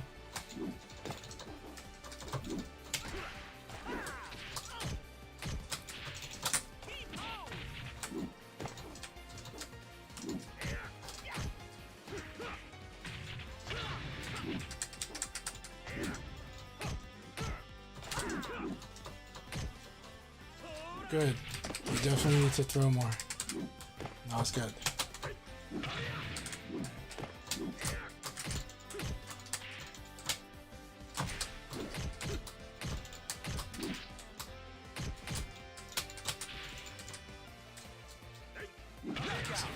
Alright, here we go. This is where I'm gonna go all out now. But I'll give you my comments later. After.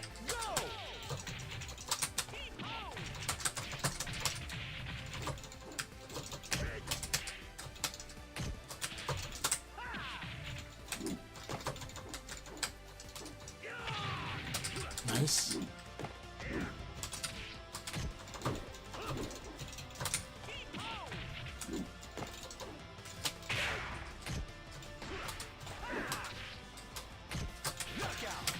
Alright, good fight. Blaker Street, you're actually doing very well, but here's the things that stood out. At first, I wasn't sure if you were doing throw escape, but you did eventually. You eventually escaped forward throw. That was perfect. A lot of times, I would check your offense by like blocking you and doing a low punch. I did this for a couple reasons. One of the reasons is because now it's okay if you were guessing like that I was going to throw, so you attacked. Otherwise, defending is a little better if I block you and then counterattack you. The second is that sometimes you're using high attacks a little too much, and they're fine, but when your opponent starts low punching them, then you got to be mindful that that's what they're doing, and there are ways to play around that. But generally speaking, I'm just trying to crush your highs. So it just meant a little bit too much high attack. All right, Zack attack. Here we go.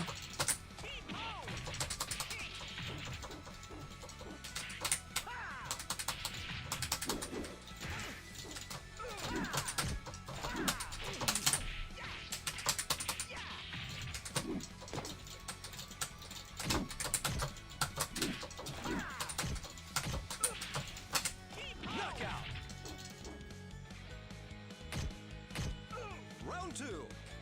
Ready, go!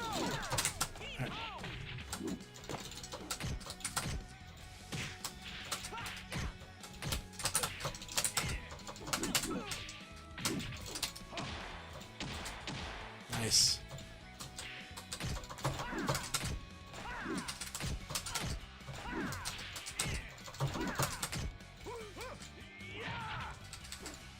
Very good. Very good. Round three. Ready, go!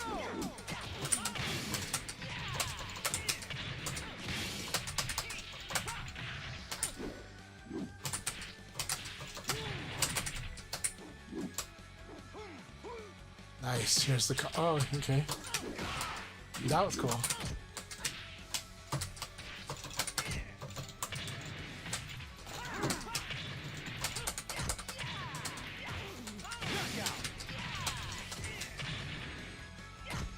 So this second kick is a full circular. You have to guard it. So,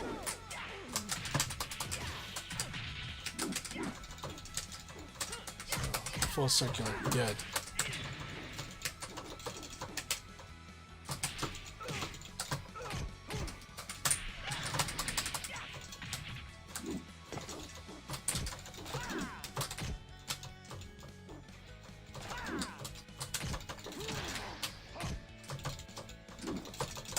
Good adjustment.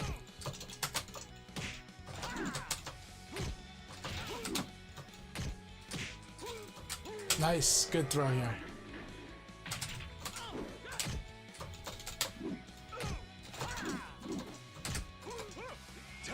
Oh no.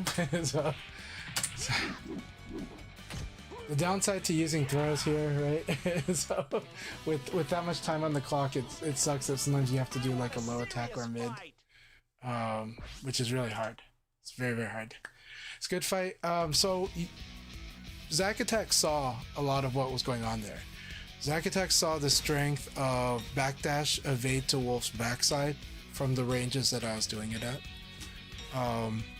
And they started coming out with some plans. Now they tried kick and guard at the same time. What I will say is what Necromancy was doing was kick cancel. So you press kick and then you guard cancel the kick, and that causes Leon to sidestep, and then you do 4P to knock him down. So that's the tactic Necromancy mentioned earlier. Kick cancel into 4P, bait them into sidestep, and then smack them down with the 4P. It's really good. Alright, Iguana, keep it up.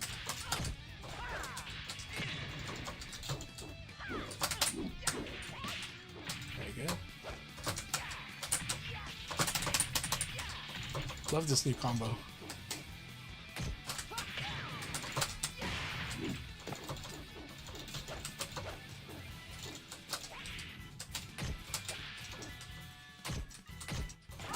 Knockout.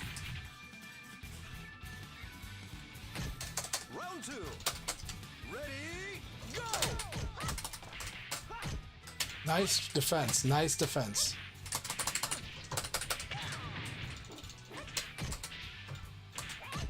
Very good. All right.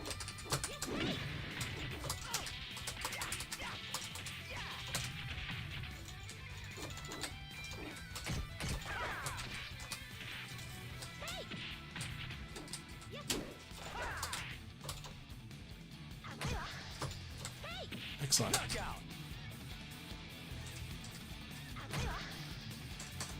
three. Ready, go!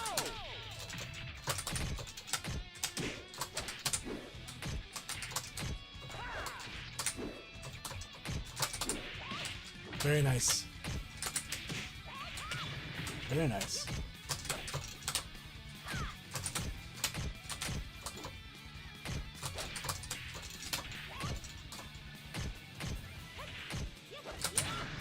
Almost.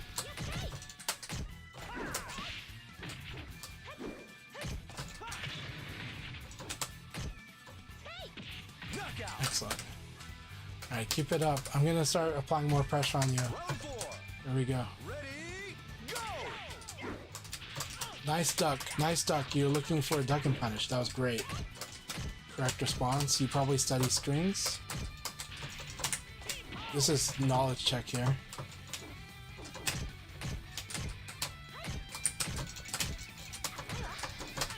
Excellent. Okay, no problem. I'll tell you the advice again in a moment, Blaker Street. No problem. Ready, go!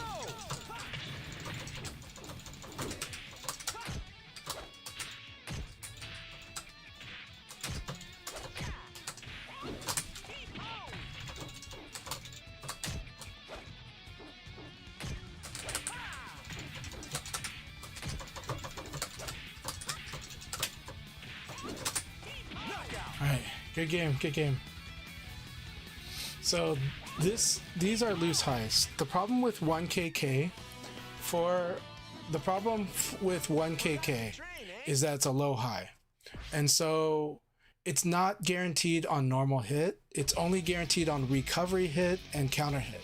So if you do recovery hit, it's great to follow to just go ahead and do the kick. If you see that you're going to interrupt, like counter hit them, basically if you see attack, go ahead and do the kick. But if you don't see any attack, don't do the follow-up kick. That's the advice with 1KK. It is a really good move, but it becomes a really big weakness if you don't if you let that second kick happen when it's not guaranteed, because normally they can duck and launch you.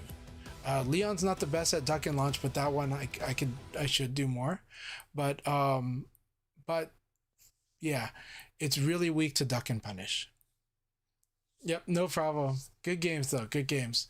I was giving you the challenging defense, but I was also showing you just generally areas to anticipate those. Now that said, if the opponent just pokes back, you can zone a little. You can play with it. Pi can do a lot of interesting things. Anyways, I'm going to give the advice again for Blaker Street.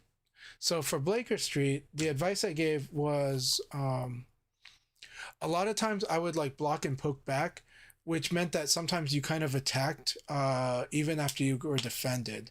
That's not the biggest deal. It's okay, because if you thought I was going to throw, that's a good reason to attack. But otherwise, if you're doing like but otherwise you got to be careful. The number one advice were the high attacks in your strings. It's not that the high attacks are completely bad, but you have a lot of high attacks with a lot of your strings as John. And so if your opponent is you need to just watch to see if the opponent is low punching those. If the opponent is low punching those, there are ways to play around this or play with it, but generally just understand that's what they'll probably do. So you should start thinking about, okay, if I do this and he low punches right away, should I just block and then do a 17 frame attack right away? That's a reasonable one, is to just block and do like, and just right away do like 4K or something. Because you expect me to do a low punch there. So start building your sense of seeing the opponent interrupting your high attacks, especially your string high attacks, with low punch. And then as you can anticipate that, you can just block and do a really good like mid attack. You can block in 6XP. It's really good. So like, even if you just anticipate that, you just go, okay, there are even more advanced techniques on what to do against low punch. You could just do the string and stop before I would low punch it and do like 9P plus K to crush them. But that's a real extreme thing, and that's not what I recommend, because a lot of times people should actually block and elbow you. But I am doing low punch to stop your string. So that's where your string is threatening to follow up. So now if the opponent is consistently low punching, you can kind of bait it by doing part of the string and then crush the low attack. Or do part of the string, block, and then counterattack. So that's going to improve your flow with your Jean. You have a very good flow. This refinement will help improve it a little more. It might not be the thing that wins for you though. This is just for you to have less being opened up by a low punch. You'd better take me seriously. You know what you're getting yourself into. Round one. Ready, go!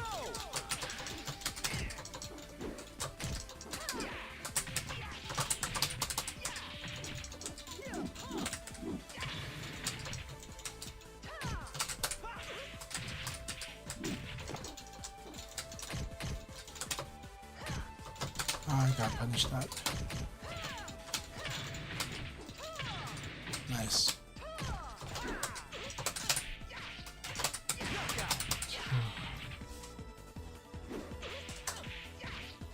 Round two.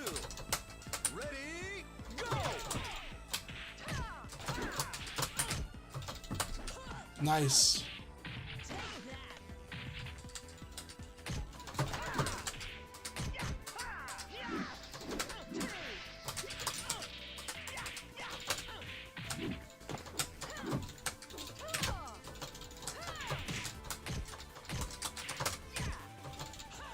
Knockout. Round three. Ready, go! Nice. I like intruder hook.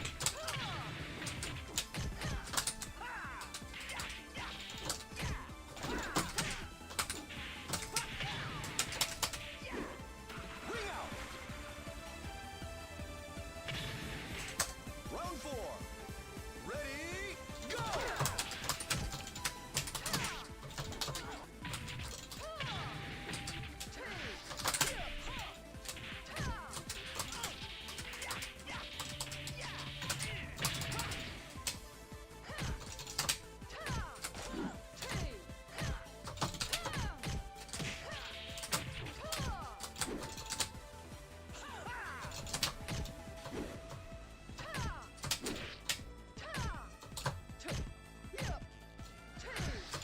Knockout.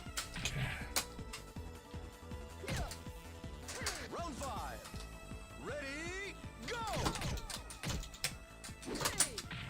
That was really good. Really good.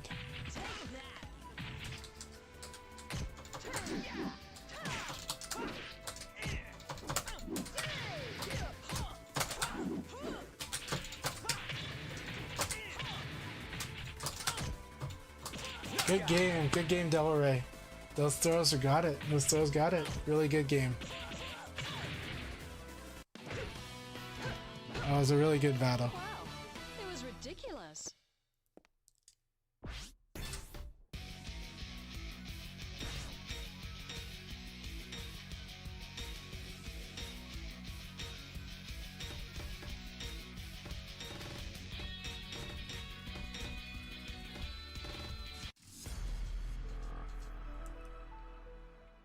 All right, Blackwin, here we go. Is this the Blackwin I fought against long ago? You'd better Let's take me see, let me see seriously. what they got. His name is very familiar. Round one. Ready, go!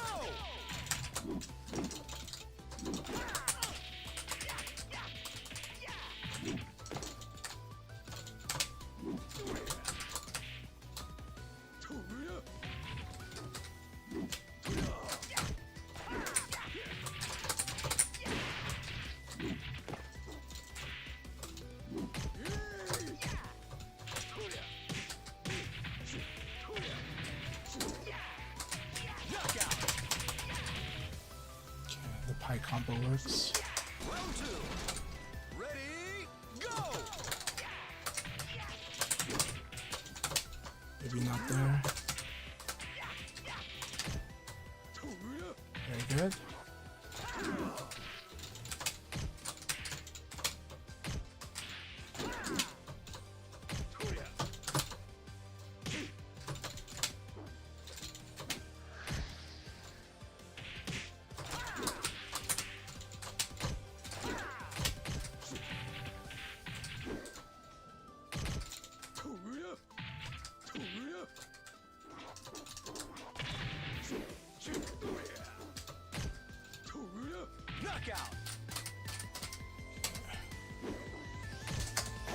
Good up, Blackwind. Ready, go!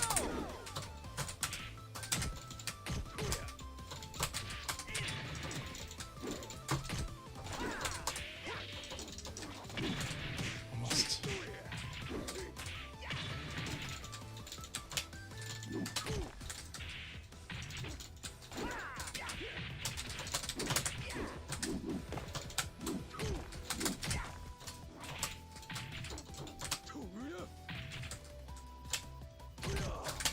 Knockout! Round 4. Ready, go!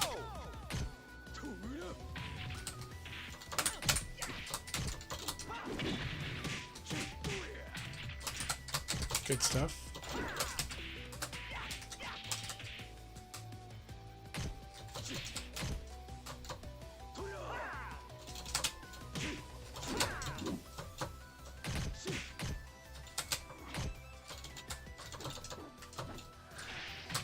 Knockout!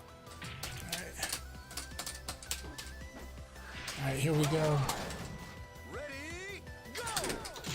Nice.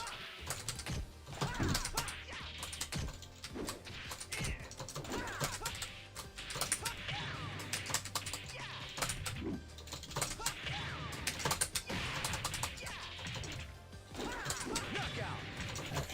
Good battle, Blackwind. Good battle. Very nice Kage. Very good Kage. You know the moves. You know a lot of the moves.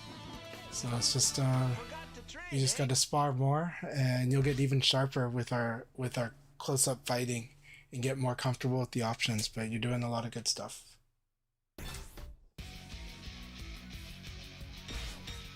I really enjoyed that fight. I feel like we fought before, but I can't remember when. But it's all good. I enjoyed that fight very much, Blackwind. Thank you very much for joining us tonight. So it's just a matter of you getting used to so we just gotta spar more. But it's really nice Kage. Really, really nice Kage. Round 1. Ready, go!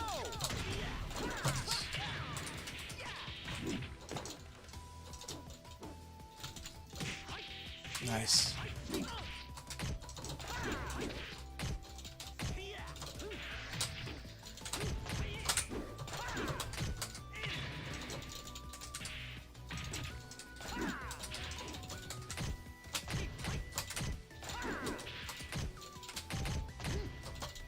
Good responses, Flash Breeze.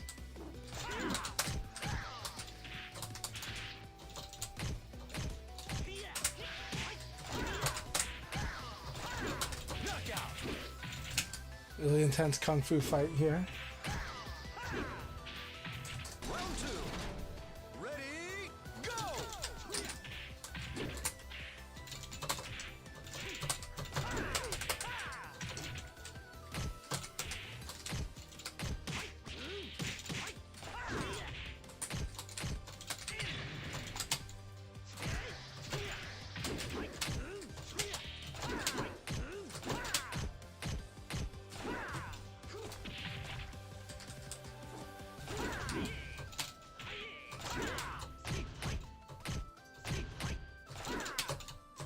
Knockout!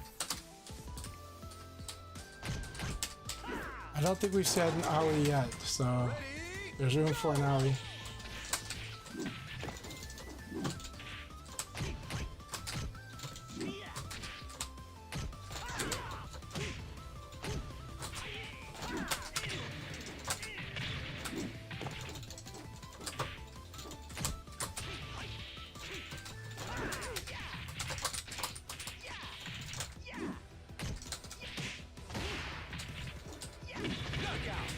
Nice. Alright, here we go, Splash Breeze. Round 4. Ready, go!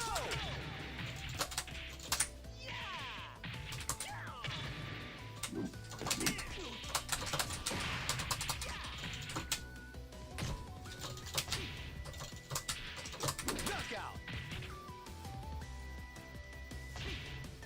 Round 5. Ready, go!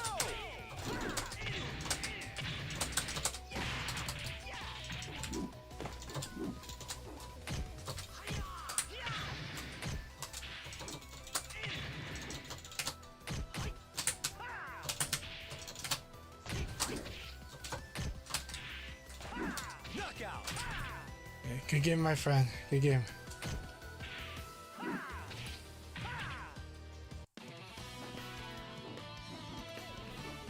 I see, Blackwind. All good. All good.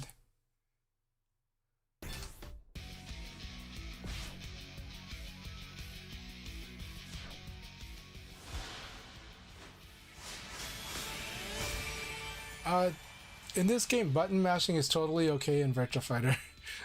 Like, there's definitely a time to mash in this game. Alright, good games, everybody. Good games. Good games, everybody. Let's see. Alright, we are queuing up for the next league battle right now. Round one. Ready? Go!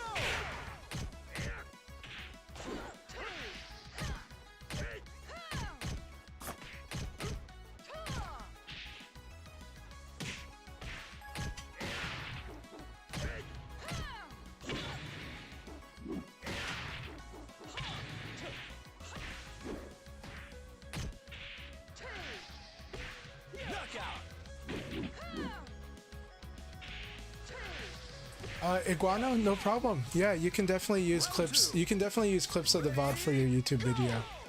No problem at all. As long as you're being respectful, I'm cool with it. So, just as long as you're being respectful to people here, we're cool. Hey, good to see you, Chris Lalo. I'm always happy to help anywhere, here or in VFDC still, too. Round one. I'm glad to hear that I was able to help you in the forums. My pleasure.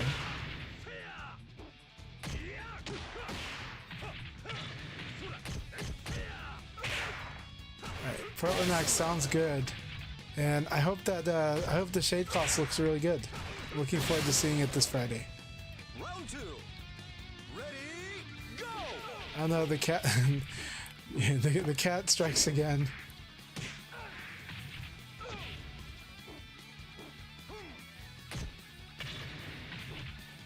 Well, thank you very much, Chris. Thanks for your support, and yeah, I'll be working towards making more content. It's a lot of content I've had that I've really wanted to put out, so. Ready? Go!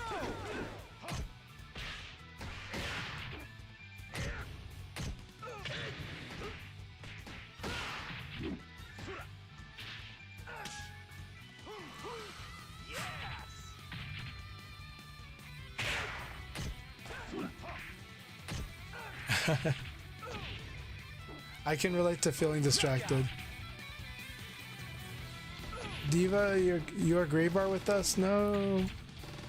Round four. Say it ain't so. Ready? Go! I really do like fighting with you, Diva. So I'm hoping you can get. I'm hoping it'll work out. See, it's looking green to me right now. No, it's obvious Creed. Okay, that's obvious Creed.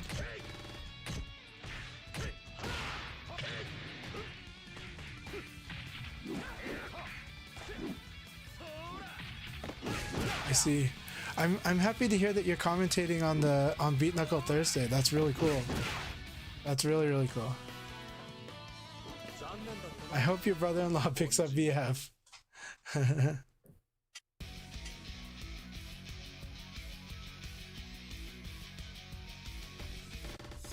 I definitely enjoy playing certain games with my brother-in-law, so. Played lots of Battlefield and Vainglory with my brother-in-law. Tons of both with them. It was awesome. Ready? Go! Diva, I'm glad you're in the room. Hell yeah. I'm gonna get a drink of water. I'll be right back, and we'll start the league battle soonish, probably before the 30-minute mark. So, we will start the next league battle on the 30-minute mark. I'm gonna go get a drink. I'll be right back, and we'll hang out till then. So. Yeah. Well, we can definitely use more VF in South Africa too, so that'll be great. You're one of my favorite people to fight too, Diva. Like, the matches are really intense, and there's a lot of stuff that we get to work out in the matchup a lot. So. I'm glad you feel that way too.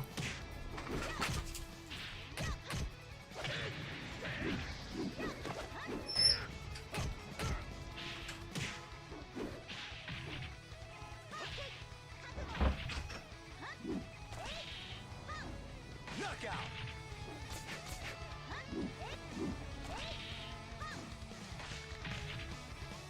Round 3. Ready, go!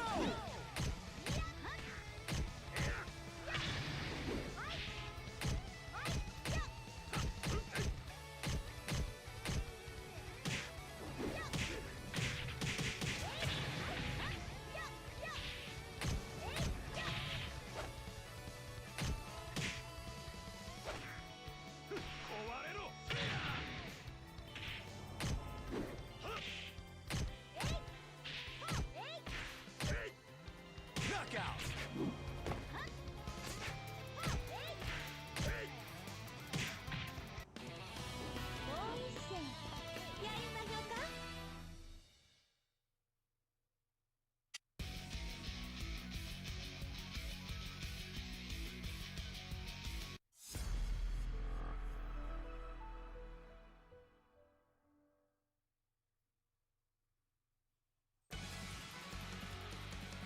Round 1.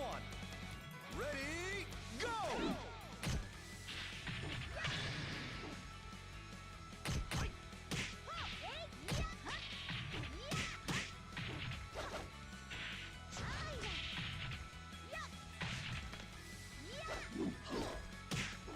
Knockout.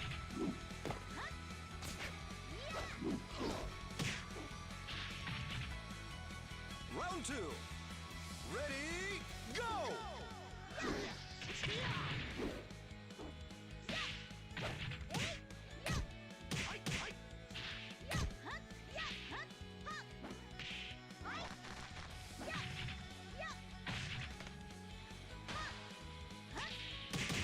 Knockout.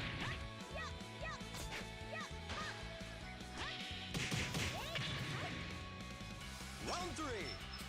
Ready, go!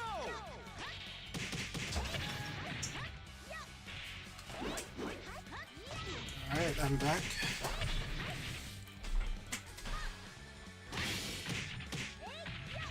Jerky's in here, wonderful. It's been a long time. I hope you've been doing really well, Jerky. I hope this is the Jerky from Massachusetts. If so, it's really good to see you, old friend.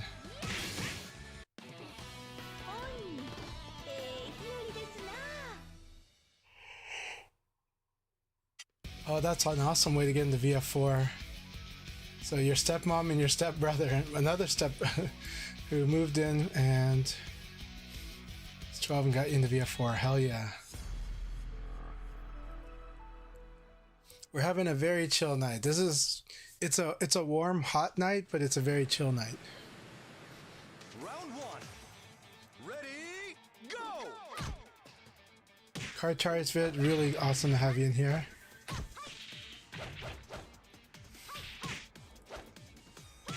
This is a good match to watch, these two. Tangy Banana, welcome. Good to have you here as well. Hope you've been doing really good. Bringing back the blaze. Knockout. You've got a lot of good characters in this room right now. Round 2. Ready, It is open entry, yes. Yes, Taco Waffle, it's open entry. That said, it can be tougher to get into a room like this. If you see a gray bar though, if you see gray bars after like 30 seconds, then I will ask you to, like, you know, leave, come back until you don't see that gray bar for a bit of time. The reason is that the gray bar, red bar is okay because you'll see those eventually improve. The connection will shape in to be better somehow, but the gray bars are the ones that are an ominous sign. Usually gray bars have a higher seem to be likely to crash the room. So.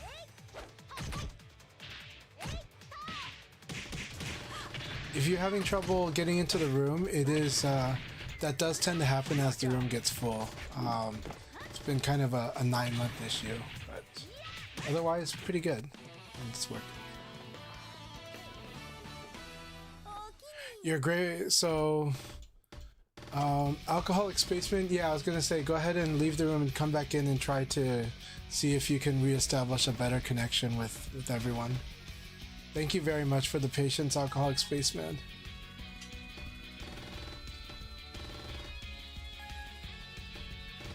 All right, give it a good 20 seconds at least, and then see if you still have gray bars if you see any. But after about 20-30 seconds, you'll know if you're gonna be stuck with a gray bar. Then you'll have to repeat. Round one. Ready, go!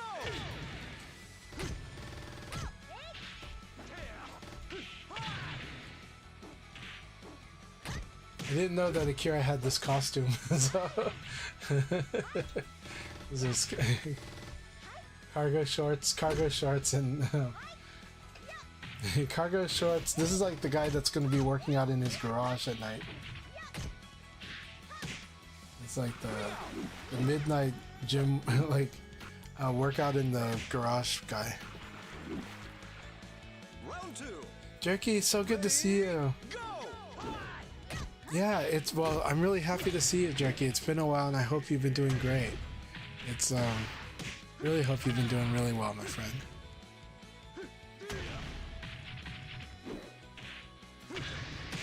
Indeed, yeah. No, yeah, everything up through Final Showdown had amazing customization, like best in class customization.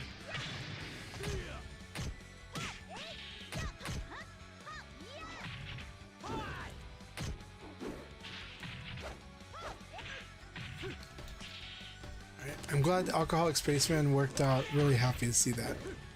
Okay, after this game, we're gonna start the next league battle. So we will start the next league battle after this game, and so the league mode will kick in. It's gonna be a lot of fun, and yeah, we'll be playing against each other at the same time. Round four. Ready, Tangy Banana has brought on the Leon. Excellent, excellent. Yeah, honestly, so customization came to Virtua Fighter during Virtua Fighter 4, and not only that, but like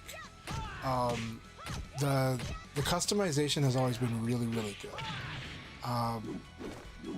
Like really good. It looks like it matches the models. It works with the characters.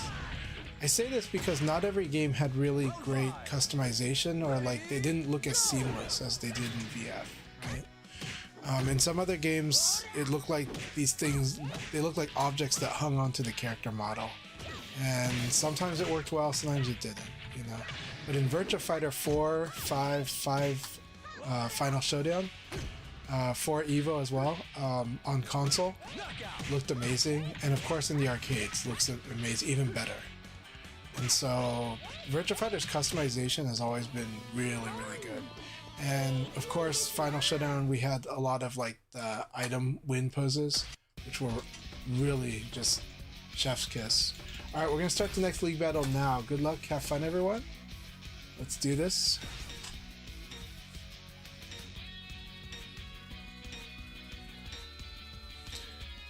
Yeah, there's a strong belief, and it's probably true, that at the time that Final Showdown came out, Xbox Live still kind of had like a file size limit for a digital only title.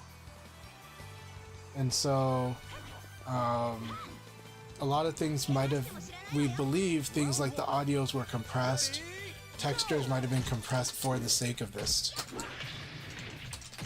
and some content limited.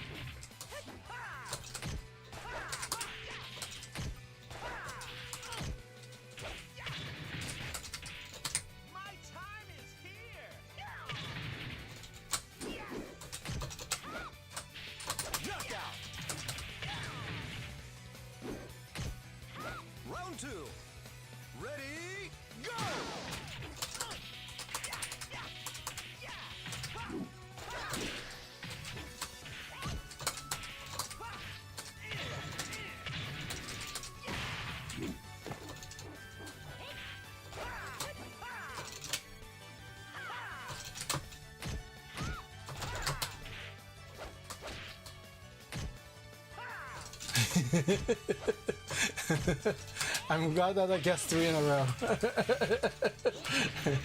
I'm glad you're mixing them up though. I am glad. I did forward and it worked, and I was like, I'll do back next, and I was like, it'll probably be neutral next. So I'm glad that you're in control of your throws though. It's very good. It's very, very good.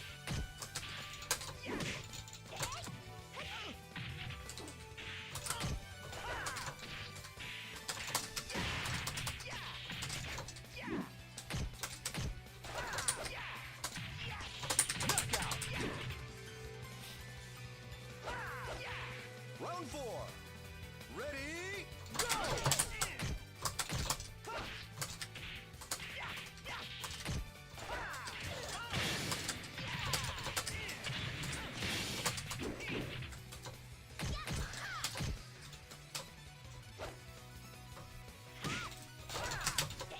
Very good.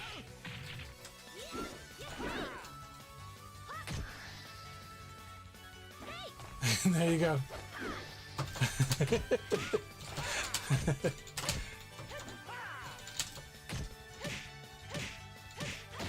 So a strong way to deal with opponent that crouch guard is you can do 6p in the throw or low throw, really good too. But if you do 6p, like they cannot duck the throw, so that's why 6p in the throw is really good. Round 5. Alright, here we go. Ready, go!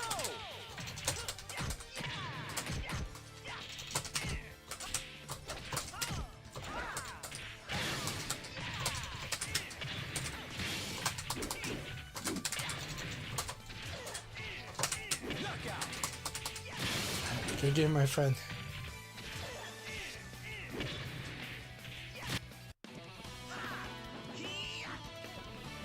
See? I thought I'm better. No problem. I understand if you don't consider yourself FS Revo player. Yeah, we'll just have some fun, man. A lot of fundamentals did change during Final Showdown, so it's a very, Final Showdown is its very own virtual fighter.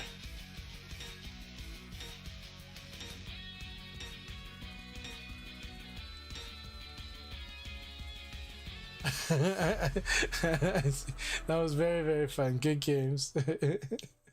Round 1. Ready, go! Very nice, Jerky.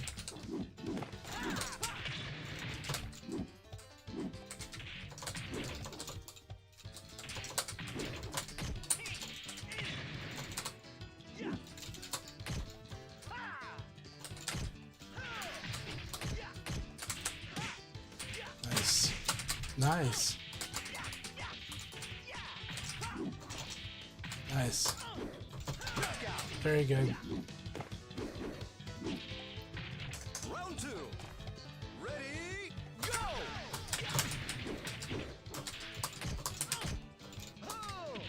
Excellent. This is really great.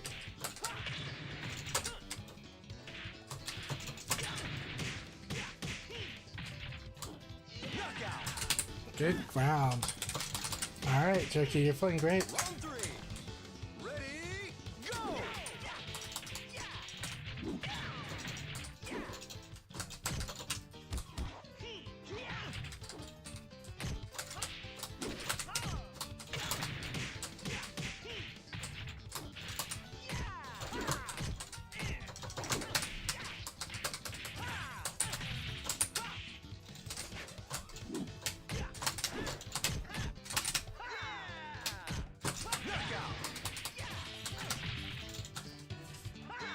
Round 4.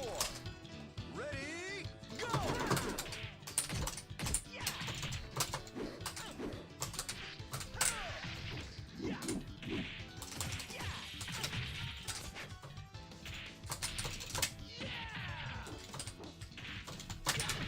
Good game. Oh, that was perfect meaty. Good game, Jerky. You're playing great. You're playing great, man. You're doing really, really good. Beat me with that. So, I did treat you like a rusty old man, and you played great. So, I'm enjoying that. I'm looking forward to another battle with you soon. That was a lot of fun. I like it. I like the simple throw mix-up. And you can do the combos, so yeah. Punish the Bari, very good.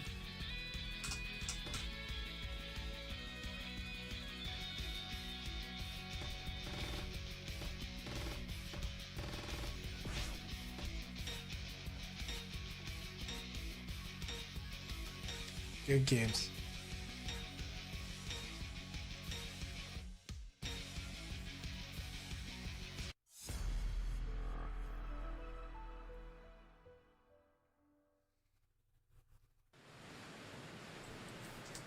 Round one. Ready, go!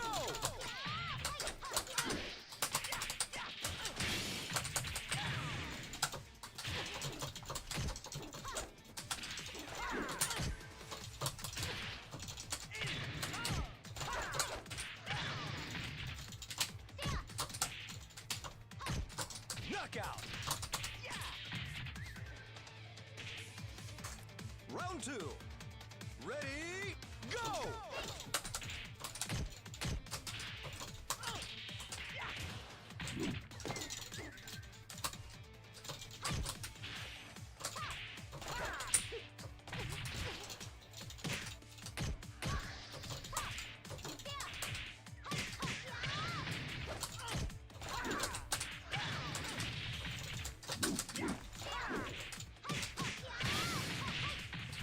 Knockout! Round three. Ready, go!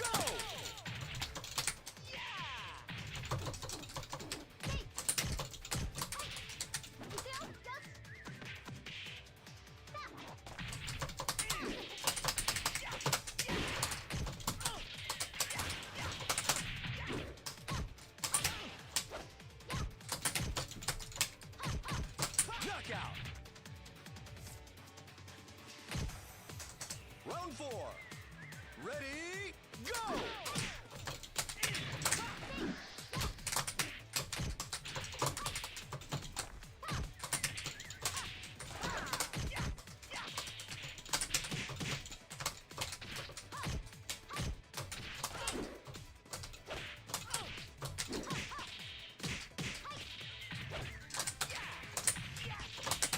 Knockout!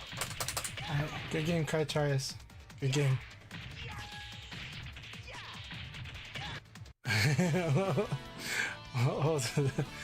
You're still playing fine, man. You're doing good. Yeah, I think that's the same jerky.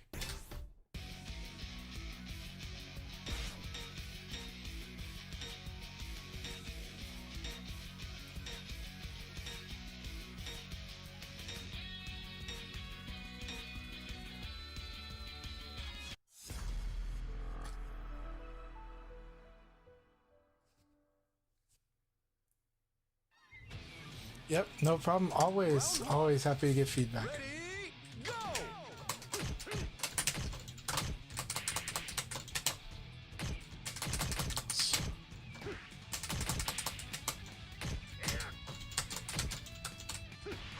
Very good.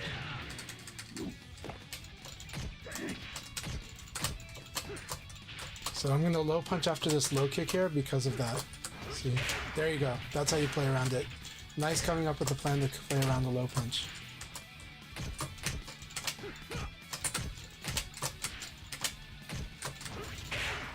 Beautiful.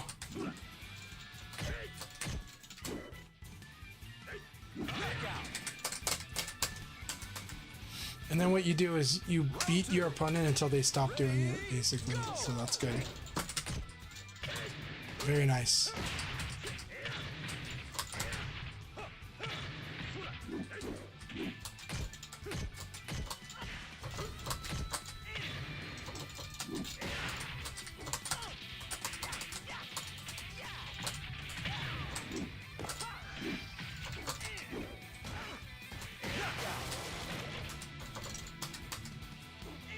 Alright, here we go.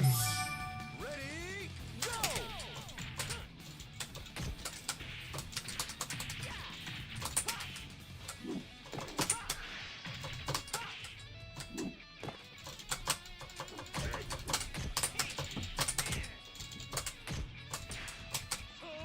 Nice low punch throw. I like that.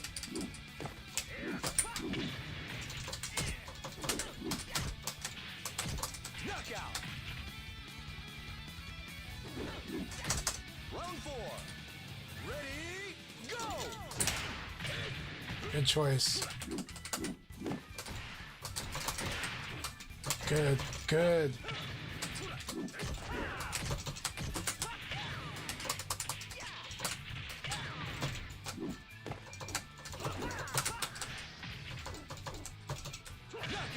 Good choice. Good game. So Blanker Street, you did very well that game. You showed more initiative and you used the neutral better. The only real error there was you did like a rising attack. I blocked it, so you're -6. So if I block your rising attack, you're -6, which is a lot. So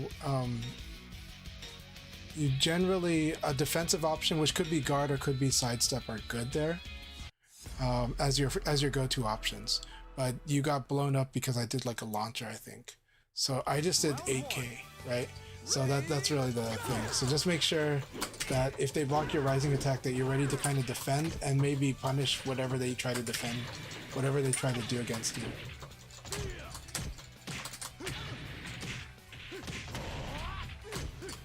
But you did very good on on coming up with a countermeasure against low punch, and it was really good.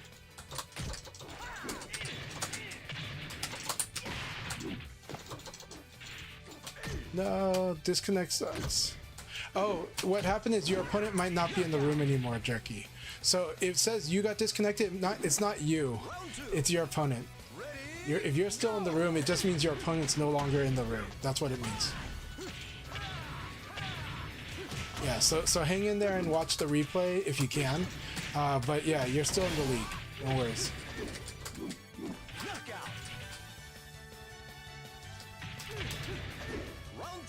All right. Hey, Rio, have a good one. I enjoyed the battle, so have a good night, and thank you very much.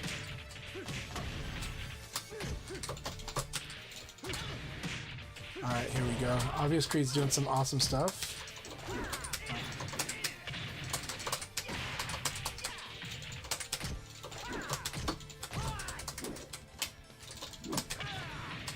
Very good. The crush plan's always good for Akira.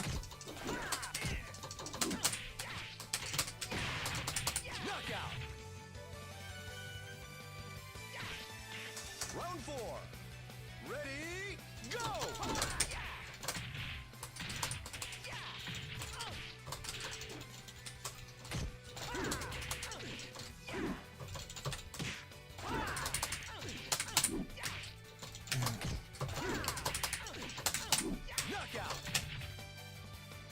Alright, good fighting, Obvious Creed. Man, getting hit by the wild attacks is really scary. It's really good stuff. Your Akira like hit me pretty good with the 9k and a few other things. So good stuff. Keep it up.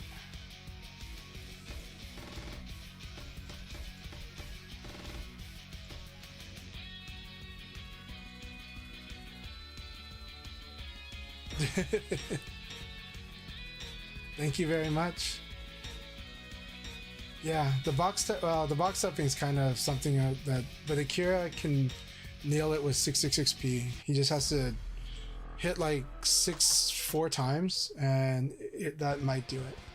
All right, Tangy Banana. Let's see how this goes. Ready, go.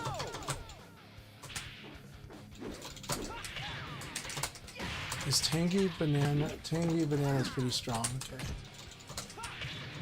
We'll fight this out.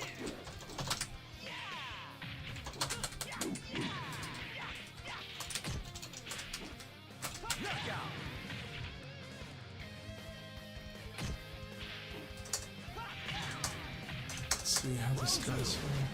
Ready, go.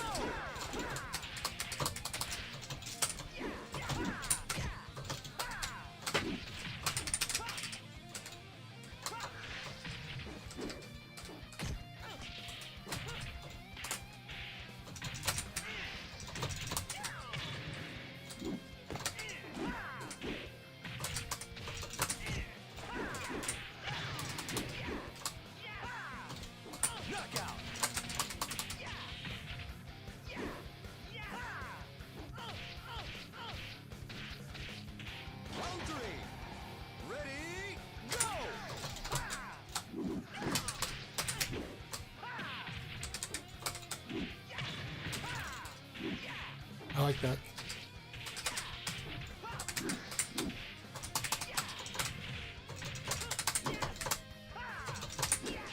I like that too.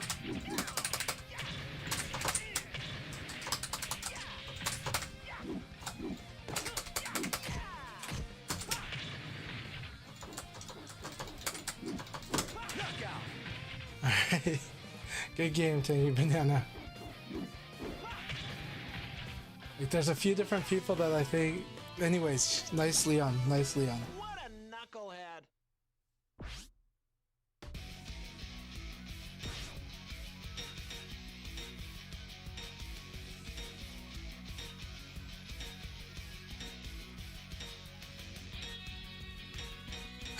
Jerky, you're doing fine. Oh, you're getting the unearned points from somebody that left the room. It's a forfeit. You get points in the tournament for a forfeit too.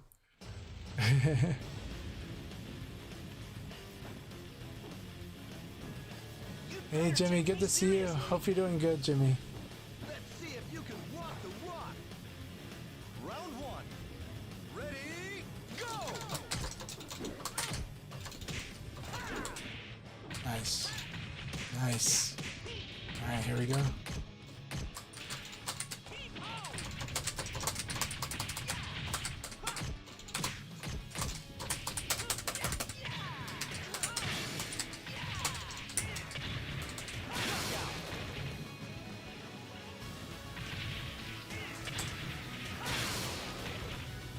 Round two.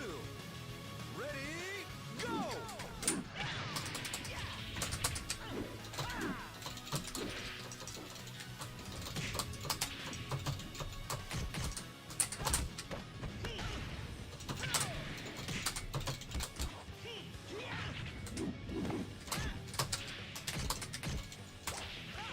Nice, I like the beat knuckle. Knockout.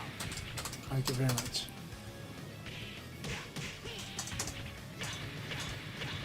Oh, it's all good, Jerky. Round three. Ready, go! Well, this is more of a development league, but it's a lot of fun.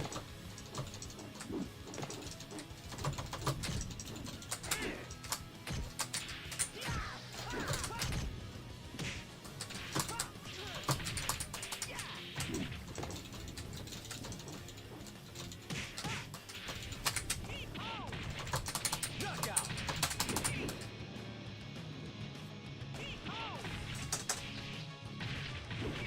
Round four. Ready, go!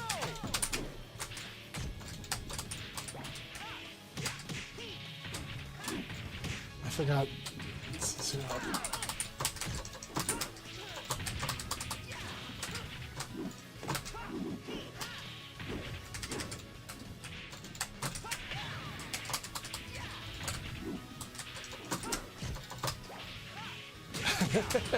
I got the rollback low block here, but that's all good.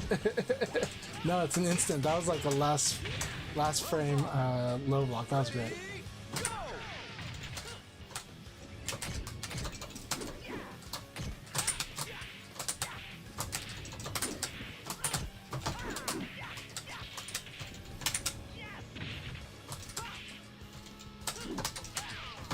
Knockout.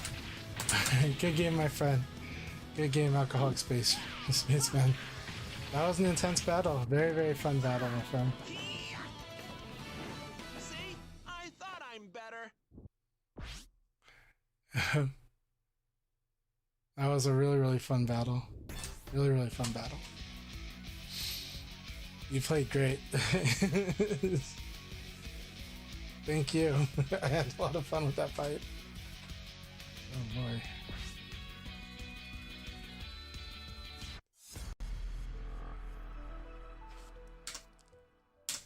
Alright, let's see if we can watch CHANCHAI'S vid versus Jerky. This will be a lot of fun. Eileen has changed so much since vanilla. We won't be able to watch that, sadly.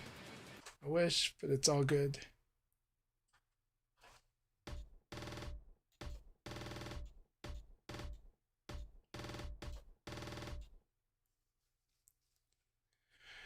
Any feedback for Spaceman? Spaceman plays really good, so it's hard because at first, So I got more competitive in the last rounds because of what Spaceman was starting to show. Spaceman,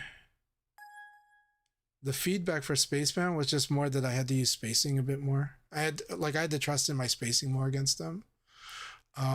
They actually play spacing based, and they play very Jackie, very 3D fighter Jackie is what I'll call it, because it's similar to how a lot of people coming from other 3D fighting games will play Jackie.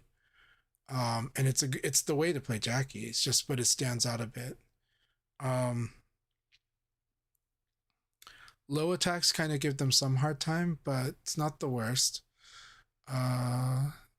When I think when I created some spacing by pushing them, that was situations that they're still getting used to maybe, but they really block some stuff really well. Like their reactions are pretty good, and again, it is an online environment, so it's even stronger.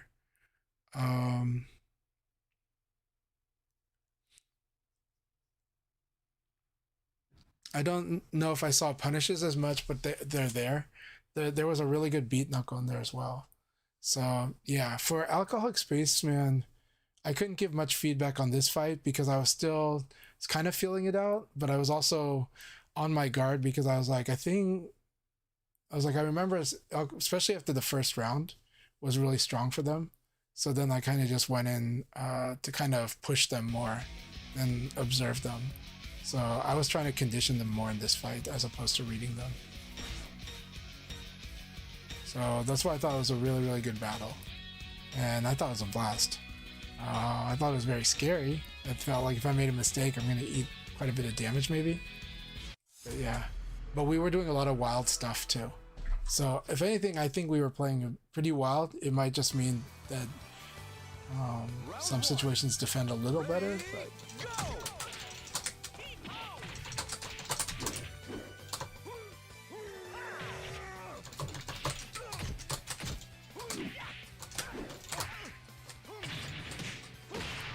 That said, to deal with people that make space though, also in this game, like crouch dashing forward crouch dash is really good, and dashes too, and you can defend, right?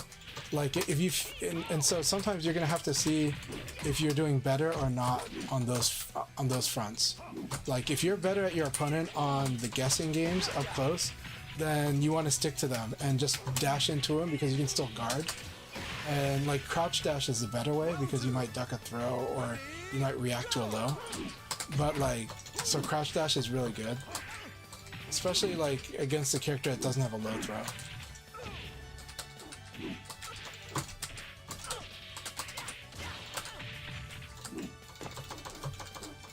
But I did feel that if I made space decisions around here, that I would probably win those decisions against you, is what I felt.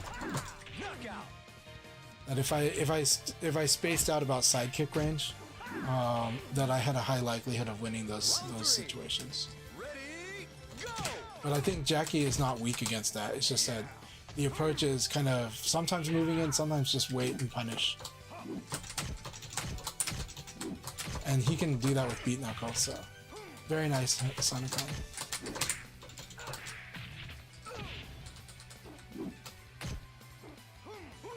Very nice.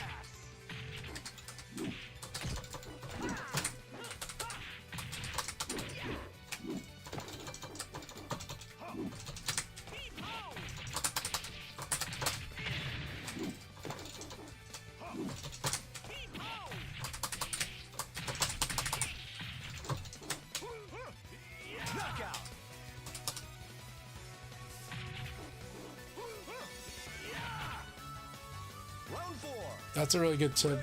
Sonic on Necromancy has given you a really good tip.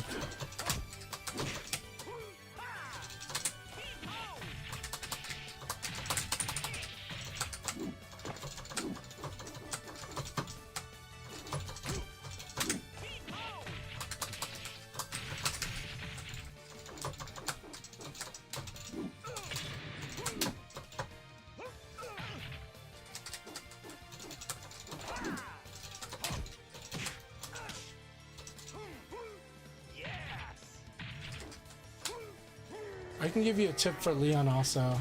So like Leon has this rushing uppercut, the one that I do at the start of rounds.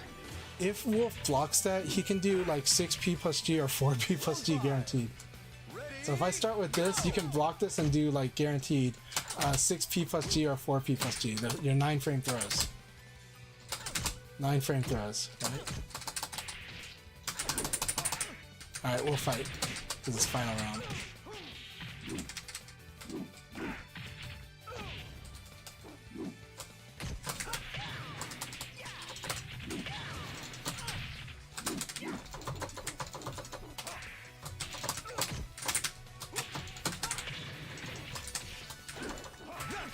Good game, good game. Good game. I got a stutter. Sometimes when it stutters, you don't know if it dropped your input or not, but it's like, but sometimes you'll just go, well, maybe I just inputted too early. But it was really good fight. Awesome win. Good game, Sonicon. Good game. Yeah, Wolf's 9-frame throws are insanely good. So like, you want to study all the -9 situations and use those because it's nasty. It's so good. And so, you know. Good game, Sonicon. Good game. All right, Diva, here we go. Ready, go!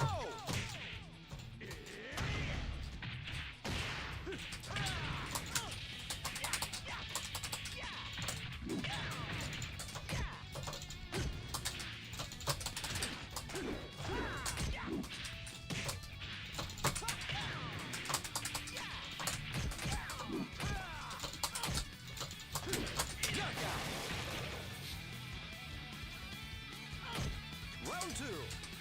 Ready, go!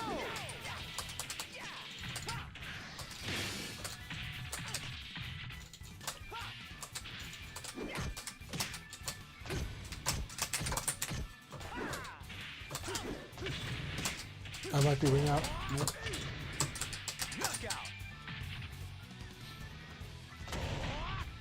Round 3. Ready, go!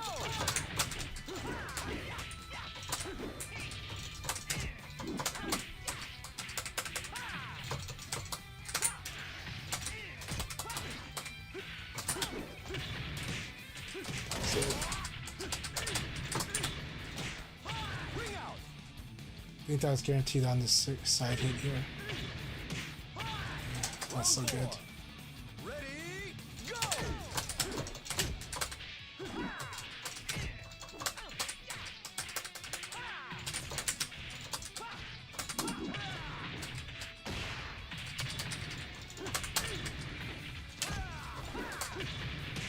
I like this jab into 4-6p.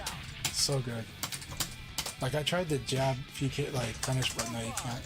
So. Ready, go! 9k there, so good too.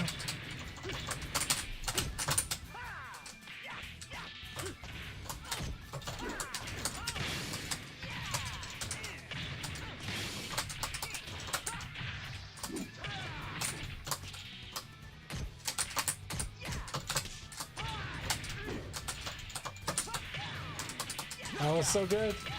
Down to the wire. Good game, Diva. That was so much fun. Good game, my friend. Good game. What a knucklehead!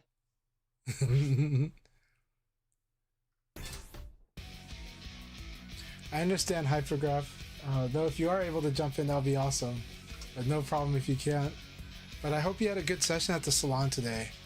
Looked like there was a good group there tonight, so it's very, very close, Diva. That was a really fun battle.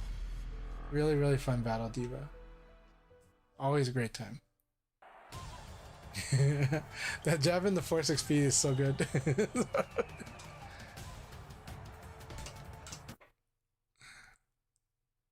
Hey, Lightwing Dragon, we're doing good. How are you doing today? How's the weather over there? And how's VF been treating you? And if it's not VF, what have you been playing lately? And Hypergraph session's going pretty well tonight. We kind of rushed through more of the league battles today, so the chatter is probably less as a result of that, but it's been a lot of fun. We kind of rushed it through just to kind of try to help more people get matches in. And I know a lot of people do like that flow though, so it's good stuff. We have a good old friend Jerky in the room right now, which I'm really happy that they're here. Tangy Bananas Leon was very, very interesting.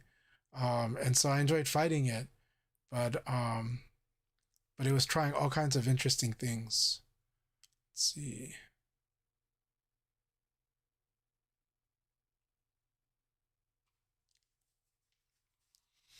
But yeah, Wolf used to have one 9-frame throw, but now he has two on both directions. And that's really good. It's strong. So Hypergraph says, I'm putting some things together to try to push to the next level. Good. Not quite there yet, but I'm seeing some progress. Happy to hear that. Keep it up. And that you're seeing progress is really, really good.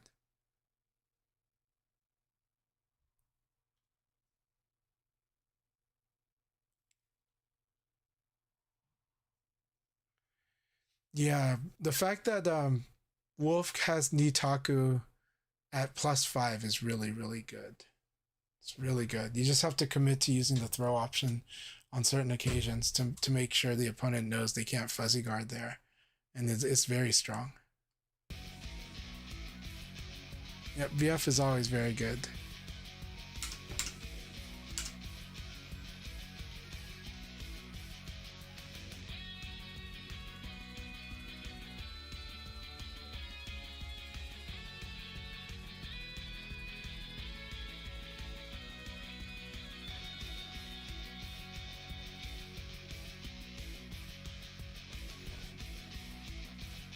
All right, have a good one. Thank you very much for hanging out with us too, Scoops. And you know I always appreciate you, so thank you very much. Always a good time. Yeah, yeah. Wolf can do Nitaku with like hitting normally with the standing punch. Good job. All right, Jerky. Congratulations. Congratulations also to Tangy Banana. That was excellent, you guys. Very good stuff. Very good stuff.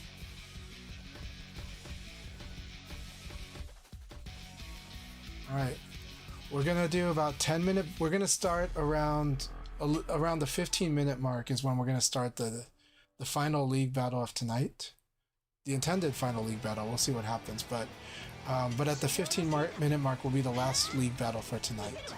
Thank you very, very much, Sonicon. It was very good to have you here. I hope you'll have a great one. Obvious Creed is really good to have you too.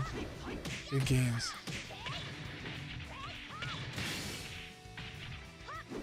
I'm really glad that Necromancy's tips were able to help you, Sonicon. Keep it up. Well, there's a lot of positive people in the VF community, so we don't have to measure the... there's no ladder for the positivity, but as long as a lot of people are positive, it's a good thing. So, you know. Glad that you were able to make it in, Taco Waffle. By the way, Kurasuba, you can join in if you like. Right now, anybody can join this room.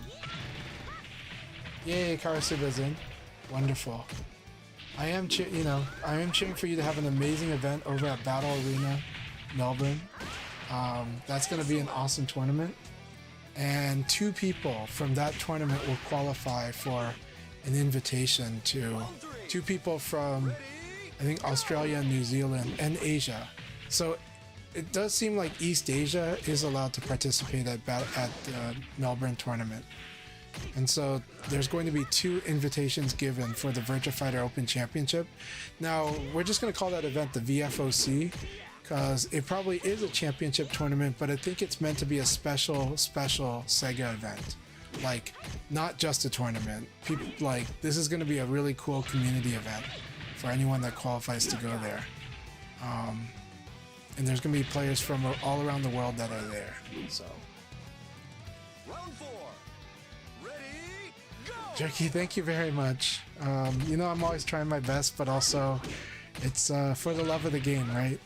Because you want as many people as possible to see the wonderful things about Virtua Fighter, and also this game is just better with more people. So, yeah. I think there's definitely going to be. Well, I think there's probably going to be a Crossroads tournament there. There's probably going to be. Who knows what they get? They'll get special in-game title. They'll probably get. They'll get cool stuff. Like, there is no doubt they're getting cool stuff at that event. Like, that event is also sponsored by Nvidia. So even though it's not advertised as a big prize pool event, it is an event that's sponsored by Nvidia. It'd be insane if you got like a computer out of this thing. So, you know, but I don't want to set that expectation.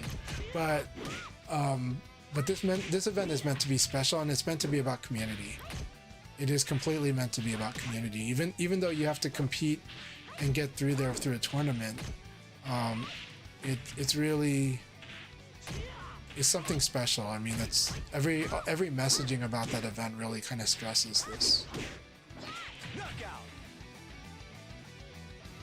I am very happy with the reception of Bacchanal Killer. I'll be honest, when that trailer first came out, fighting game community reaction was a little like unsure, or like there's us that are really excited for it.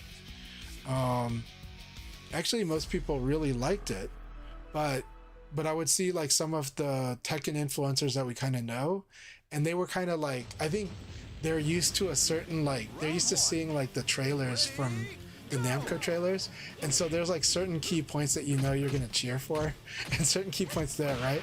And as I was watching them react, it's like they're still thinking about like the story, but they're still like looking for those hooks, right? For those Namco hooks, you know, like it's like waiting for the beat drop, right? And so it's like waiting for the drop, right? And so watching them kind of go, and then realize the trailer's over, and then sometimes they'll make a comment like, I don't know if there was like much like of the gameplay shown, but then when they rewatch, there's a lot of gameplay shown, and they're like, oh, there was actually a lot, and it's because their attention, what they were anticipating, was they were still figuring that out, right? But most people that reacted that were like, that usually react to like single player content or game content, like, were just loving it. The biggest thing was social media. So Monday after Evo, social media was just really like a buzz. Like, you can see how many different types of gamers were so excited for Crossroads from that trailer. And I think it feels like it was a bigger response than even the Summer Jam, than Summer Game Fest reveal. But still, of course, the Summer Game Fest reveal is amazing. But this now primed audience and more getting excited for Bacchanal Killer was just great. And watching some of the Japanese VF players that comment on social media, it is interesting because sometimes I think I've been hearing that from Japan, they feel like people outside Japan are receiving this even more positively than people in Japan. But we still see really interesting like conversation in the Japanese Twitter, at least. And so I think it's been an amazing response, and I think it's also a response that looks like a lot of people are so excited about this game as a whole, and it's accomplishing its goal that more than just VF players are going to really love getting into this story and getting into this single player game. I'm so excited. All right, we got 5 more minutes. Nice. Let's see. Oh no, Jerky had to leave. I'm sad. Okay, but it's all good.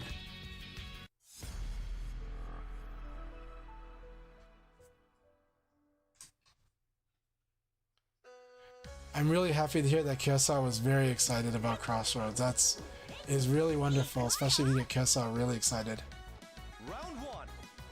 Ready? So what did, man, that would have been really, I'm really happy to see that. I did miss his response. Karasuba says, any tips on if a VF player has to balance between 2 games if he's got 3 different games, like VF, Tekken, DOA? I'm not the best to answer that because I always know that this is my game, so this gets my full focus. I know a lot of players that can play all 3, right? Round 2. I would count Noodle as a player who plays all 3 well. He will always be humble when he talks about how well he plays Virtua Fighter, but he's really good. Yellowtail can play all three really good, but he can play like every fighting game really well. We have a lot of people that play both, and so it's up to the player, I guess. I think they all three have distinct feel that you can't really play them the same. Like, even though Dead or Alive seems similar to VF, you cannot really exactly play it the same. You can get far doing certain things the same, but when I play Dead or Alive, it's definitely a very different flow and logic to it, and it's so distinct that I'm not going to confuse it with VF. My muscle memory is not going to mess with me there. And Tekken too. My muscle memory is not going to mess with me in Tekken versus VF. And I've seen people that play both VF and Tekken, and most of them are fine doing that. Of course, maybe one person's going to choose like their real main game. That's normal. But I do think like a lot of players can play all three. Ray can play like almost like every fighting game at once. Yeah. But I mean, I did meet one person who got into VF and they play Bloody Roar, but for them, they felt like because they couldn't play VF and Bloody Roar the same, they didn't want to go all in on VF. They didn't want to dive into VF because they were afraid it was gonna tamper with their performance in Bloody Roar. So that's like one case where I saw that. I think that's up to the player, though. I think they could still do it, but I respect what their decision. I mean, that's like, you know, like a lot of friends would like me to play more Tekken, right? But it's clear that I'm going to be playing VF as much as possible, and whenever it's on the table, right? I'm grateful for a lot of my friends who do play like Tekken and VF, and if I'm there, they'll play VF. And not always because it's their main game, because a lot of times Tekken is their main game, but I'm really happy that they want to play VF when I'm there, and you know, I appreciate it so much. But I don't force them at all. It's just they're the ones who will be like, "You want to play?" And I'll be like, "Yeah." So, you know, Black Alert is definitely one to respond to. Sorry I didn't jump into the match here. Black Alert says you can play all three, but it takes some good mental adjustments. It does. I've won all three games in tournaments before. Also, hey, it's so good to see you, Black Alert. I hope you're doing really well. Always enjoy your posts. Always enjoy your contributions and sharing your experience. Please do. Because Black Alert plays these games on a very serious level. They're awesome. Round one. Ready, go! I do think there is skills that I do think each game supports each other in different skills, you know. I think Tekken has a strong discipline aspect to it. That's kind of why some of the advice you get in Tekken is so harsh sounding, so like dead on, you gotta do this kind of thing. Is I think the discipline is a huge bonus, like it's a huge strength in VF, but I think in Tekken it almost feels mandatory. You know, like the discipline just feels like if you don't got it, that by itself is going to be a skill differentiator. You know, but I could be wrong. But it also speaks to why Tekken players coming into VF will carry this strong discipline about like what you should be good at versus what might be secondary. But I'm like, no, I think in VF the other thing is more primary than secondary. You know, so it's always interesting, right? But that's because in Tekken, like, you really need to have these things down, right? Like guard punish is an example, right? It's just unimaginable for a Tekken player to see a VF player not be guard punishing, right? You know, and you're like, well, there's multiple aspects to this. There's what happens because the opponent starts thinking that it's free to do this move, and so the progression of decisions there. But it's mostly just how much that these different combat options, the combat option space is what you overall as a whole is what you have to really, really get good at in this game. Not just guard, but guard and evade, because functionally they fit in similar though not identical places. Movement, same. I mean, Tekken you need these too, but In Tekken, a lot of these things fit in very narrow spaces. In VF, that space is so open that all these things can fit in there somehow, can be used somehow in these places. So functionally, you can use so many things in VF in the option space. But in Tekken, it's like, no, you better do it this way first, like by a lot, and you better convince me that you're going to do that, so then we can play the mind game, you know? So yeah. All right, Blurring, good morning. Hope you're doing well. Anyways, I hope that makes sense. So Black Alert, I'm always going to default to what Black Alert says too. Okay, cool. So it says, what is this here? Round 1. All right, yeah, DJ, good to see you. I had a talk with Yellowtail with Evo. He said he is only focusing on VF and Tekken so he doesn't spread himself too thin. That makes sense. He's so good at both. Yeah. Alright, Black Alert says, CHANCHAI'S right. You can learn different skills from all three and apply them across the Mogri. Each game kind of focus on discipline and others at different levels of expertise. Always good to deepen your bag of skills and tricks. Yeah. That said, VF does absolutely have a discipline. It's just that there's a lot of these little disciplines. So if you want to know how the Japanese train, they definitely do have like, you better master this drill, you better master this drill. And we should definitely be putting that book out. We should definitely be putting the Japanese training manual out there. It is more intermediate though. We have to like sustain people that are into the intermediate advanced and then and then you hammer this stuff because it is big. Why would I say that? I say it because if I put that as the entry level thing, people think they're gonna win by doing this and they're not. They're not gonna win at all by doing this. When they know how to generally win functionally in the game, when they have a general flow of the game, then they'll start winning with how to apply these techniques. But they have to get used to the basic flow, which a lot of you in this room are getting there. And some of you are already way there. But so some of you, it is time for that manual, right? It is time for if I do a throw that's not like a crouch dash throw, if I do a throw it's not a combo throw, then I should input fuzzy guard when I do that throw. Why? Because if they low punch throw me, really. Because if they low punch mix me up, if they low punch my throw and then mix me up, I will end up fuzzy guarding after the low punch. That's the reason the Japanese all train to do this. But if I told a beginner that this is how you gotta play, it's like it's out of step.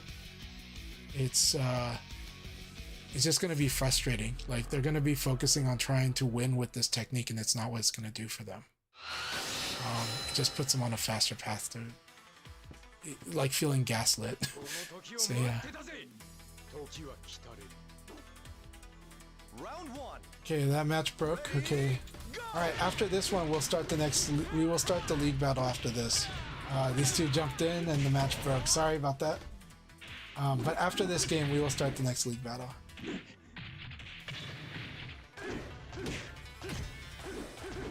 Yeah.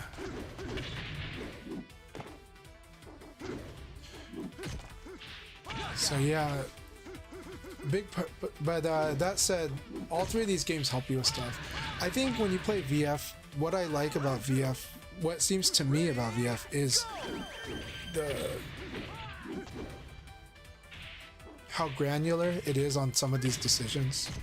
Separating separating backdash to create whiff versus guarding to defend, guarding to block, right? And then similarly crouch dashing forward, and then later crouch dashing forward with how you're going to respond. Am I going to crouch dash with the intention of reacting to the opponent, or am I going to commit to a crouch dash to apply pressure, and I'm going to commit to a guess because I'm going to try to be one speed ahead of them? So am I going to crouch dash into an uppercut because I really think when they see me crouch dash they're going to attack, right? Stuff like that, you know, or crouch dash into normal launcher because I'd almost never think they're gonna throw me when I crouch dash in. but like if you have a read like that, then that's, you apply it. So am I gonna crouch dash in and guess, or am I gonna crouch dash in and respond and react? And in this game, it's good to be good at it. Like you want to be able to do both at a high level, because you want to be able to mix up whether you're reacting or whether you're guessing. But that happens in Tekken as well. Blacklair and I have talked about that before on Twitter. Because Tekken's tempo game, this is what you're kind of doing. Alright, here we go. We're going to start the next league battle. Alright, this is a pretty crazy one tonight. And everyone, thank you very, very much. This has been a lot of fun, as it always is. And we had a lot of different people today too. So I hope you're all having a wonderful time. Alright, Diva, you and I get to start this off. This is an awesome way to start the league. Round one. Ready, go! Man, that was a guaranteed. I actually tried to yeah, that was guaranteed.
That was really good. And that's a back throw nowadays. It used to be down forward, so I always think it's a forward throw.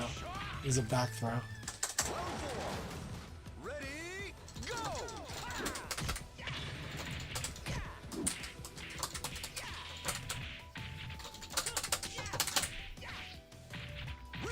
Good game, Diva. Good game.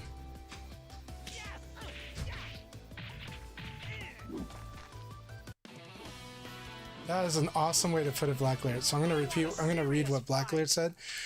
Blacklair says, yeah, for me, VF teaches how to refine your quick decision making and maximize your small frame tight game, 100%.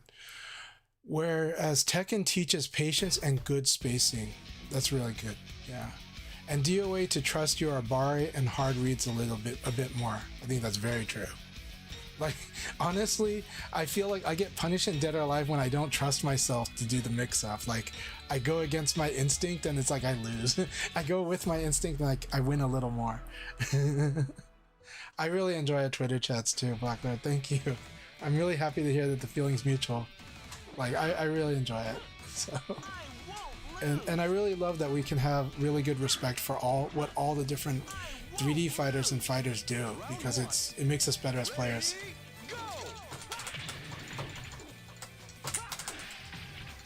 Okay.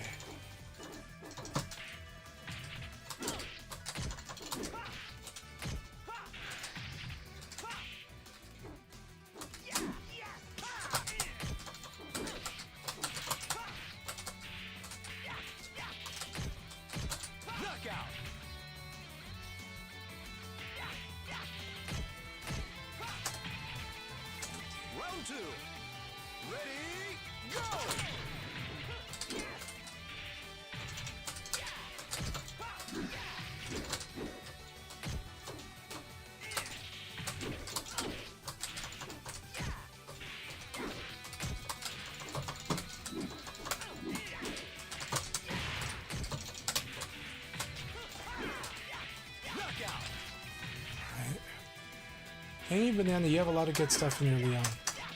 I'm still trying to assess a lot of things, but my gut tells me that if I take you lightly, it's very risky. The competitive side of me doesn't want to like eat that risk, but I should, because I gotta like bring down like your game a bit. It should bring me out. Oh, that could have rung out.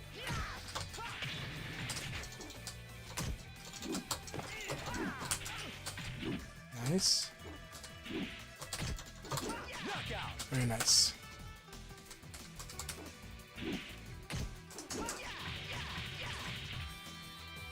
Round 4. Ready, go!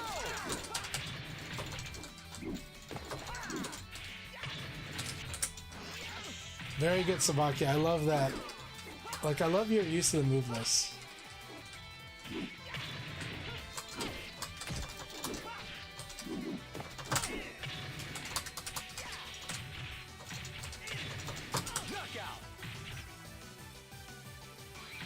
So I think for us, we have to just play a lot so you can see a lot more of the different approaches.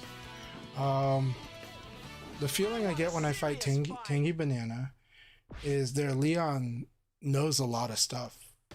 It knows how to use a lot of moves. So if this is representative of how they play normally or competitively, if that's true, then what my advice is to refine some of the combat decisions and to learn how to make the game to use your tighter move list first, and then expand to your wilder move list. When you understand the opponent better, then you can use the wild moves more. Leon's fast moves are still really, really good. And even though he doesn't get flat out big knockdowns from them, he does with uppercut. He's very strong with these fast tools. So I would just say tighten up the combat, and then as you understand your opponent better, you can then do the wilder stuff even more. But right now the wild stuff seems to be a little has less method to it. And I think Leon is a character where there's method to the madness. And the method to the madness is you want your opponent to attack. And you want them to attack the way you want them to attack. That's the method to it. The madness is that he likes the opponent attacking.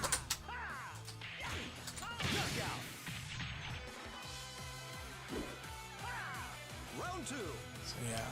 And so you use these small pokes to provoke the opponent.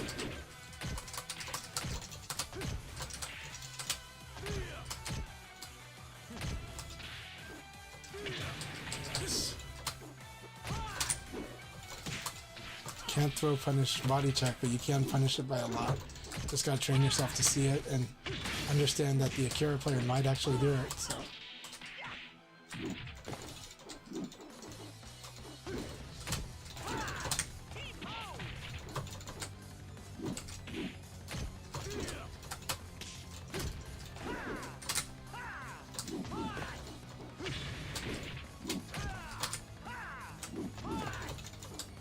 Time's up. Round 3. Ready, go! That would have been a combo.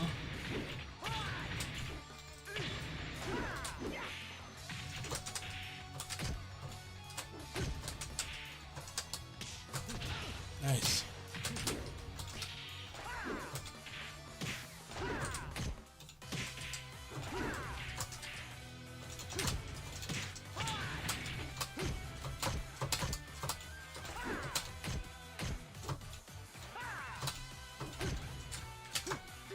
Very good.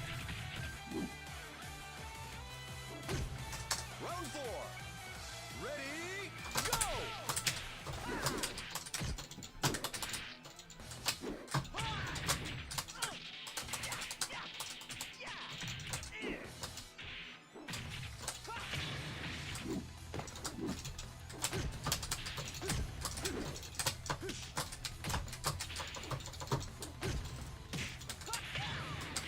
Knockout.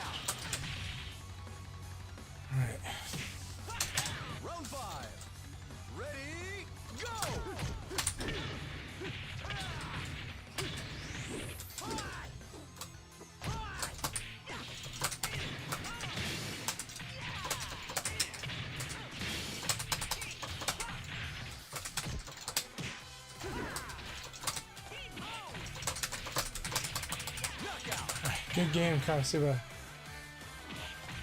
Sujin, good game. Forgot to train, eh? So, yeah. The things to get better at Karasuba is to identify your opponent's defensive patterns. Not just when, of course, like yes, when I'm being all defensive, but not just that. It's also like in the normal flow, and being able to crack their defense. Because if Akira can do that, it's really scary for them. He becomes very threatening once he can crack their defense. Then he makes them feel like they have to attack. Then his attack destroys them. So keep it up, and keep improving how you crack defense. Aim for cracking defense. Ready, go! And understand, it's going to be something you weave into your game.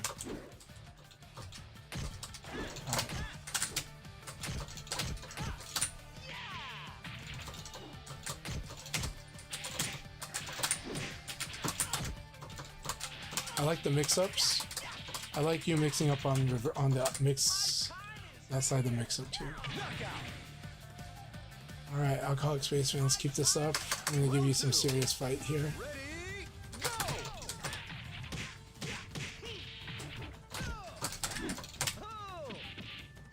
I think that's a normal throw mix-up too.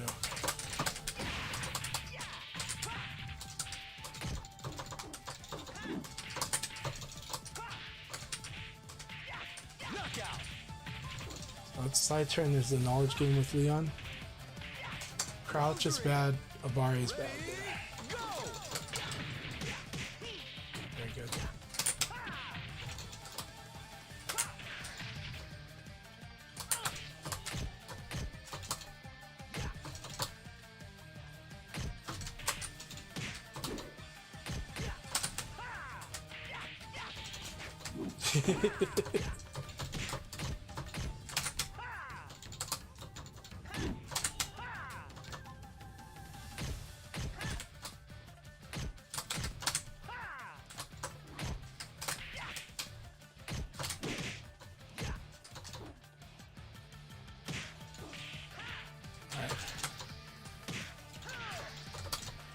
Time's up! Round 4. Ready, go!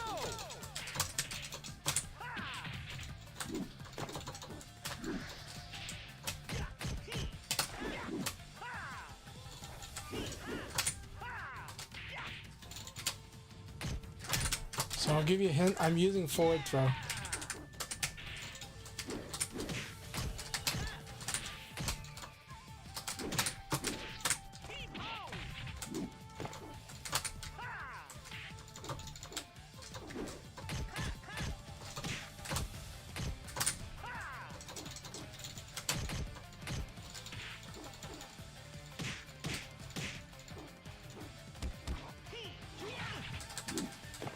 Time's up! Alright, we're gonna fight it out. Round 5. Ready, go! Good.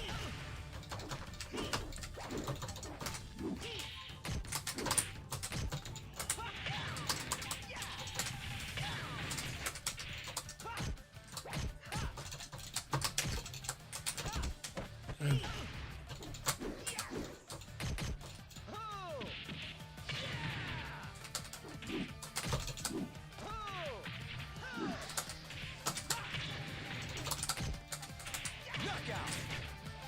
Alright, so this battle, you need to learn how to crack defense also. Or at least you need to get comfortable doing it.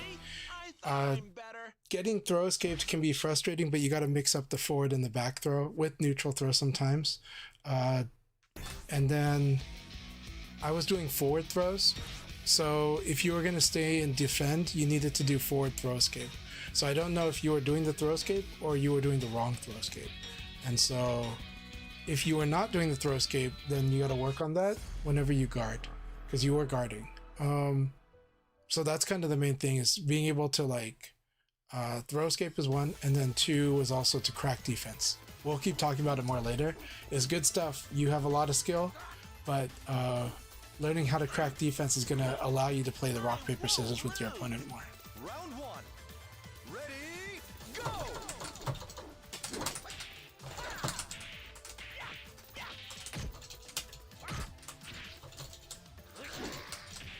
My time is here. Nice stuff, Surfer Scaler. Alright, we're using the low kick. Throw. Okay.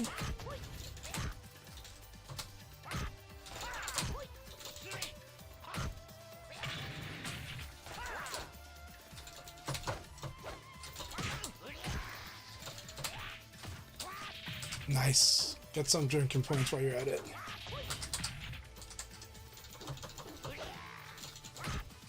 Time's up. Go ahead and get drunken points. Round two. Ready, go!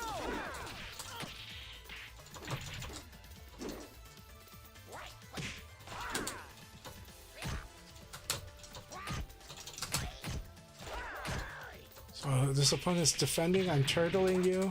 So yes, you want to crack the turtle. Now Shun can crack the turtle with throws. He can also use 1KK. But the problem is if I block it. Now Leon, the fun fact is Leon cannot punish 1KK like a lot of other characters can. A lot of characters can punish this 1KK. Leon, not so good at punishing 1KK.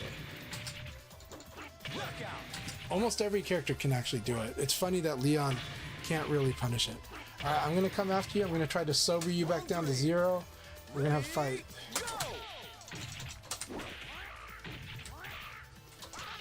I'm gonna probably lose, so. Look at that, that's so beautiful.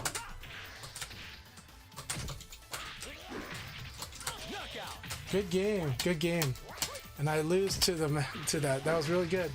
So good stuff. You do know how to use these tools. And but yeah. Yeah, no, we're just working stuff out and assessing. So that said, it was good stuff and a lot of fun. No, Duck and Punish definitely is always really strong.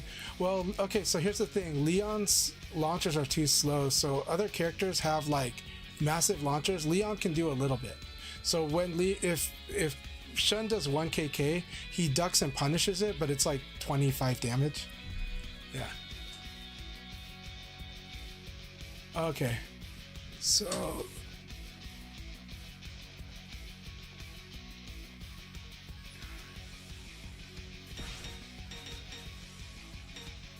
okay, so Foxhound, good to see you. VFX, do you feel like you can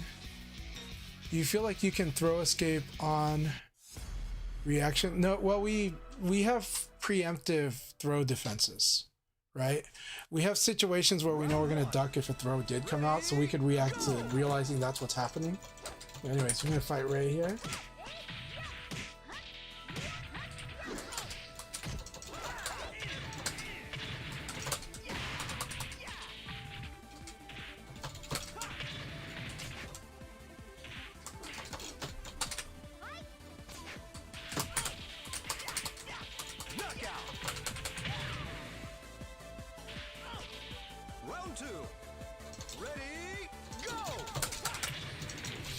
Technically you can, but it's like you got to be primed for it, and I prefer react with like an attack when you realize the throw's happening. And so there is that, and that's similar to what you're doing in Tekken, just functionally different, but input wise similar.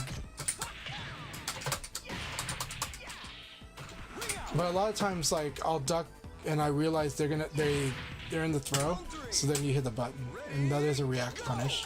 But react throw escape, yeah, we can. Prefer to do an attack if that's the case. Prefer to just go ahead and do a throw escape, not as a reaction, but because what you do is you realize they didn't attack, and so you're like, it might be a throw. So there's just like, so yes, you could probably do it, but do you need to for the same result? Probably. It's kind of like you're doing it. It's kind of like you're already ready to beat the throw. And throw really loses to delay attack, like it gets undermined by it, but that's where suddenly sidestep becomes strong. Delay sidestep, right, against delay attack. But like the whole like I'm gonna block and a certain amount of time after that I'm gonna throw a punch, because if they defend, I mean like if because sorry, they block me, and after a certain amount of frames throw, and I think the Japanese call it consumption, where it's like it's gonna eat your attack input, and it doesn't really do that. It's just the timing difference between between if they had attacked, you would have blocked it already, so the attack wouldn't come out. But if they throw, now you're gonna hit them. But then now they're gonna, if they swing big, you'll probably lose though. So if they swing big, you'll probably eat this if you go for this. So yeah.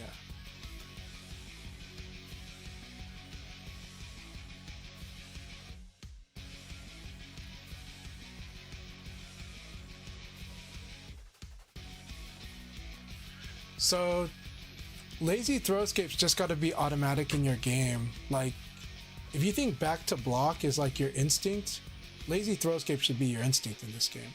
Guard throw escape should be your instinct in the same way. It's just something you do. It's not even something you think about. It doesn't even matter which throw escape you put in there, as long as you put a throw escape in there, and preferably if you put one of the direction throws, because if you put one of the direction throws, you've already cut off that option. You've already cut off the damage threat. And so if you do that, so it's supposed to be a layer of armor. It's not supposed to be an aha, I gotcha. It's supposed to be, yeah, what did you think was going to happen? I was going to escape it. You know what I mean? It's got to be like that. I don't like the lazy throw escape terminology. That's why you always hear me call it guard throw escape. You know, because it's lazy to not do it. It's lazy to not do the guard throw escape. You know. Yeah, it's really only the VF4 people, right? It's like, it's just like, this is lazy throw escape because you can't perfectly time it and have to be super active. It's like, yeah, but you're still being active with everything else, so, you know. But yeah, anyways, I'm only reading part of the comments. I love that you guys are chatting, so keep chatting.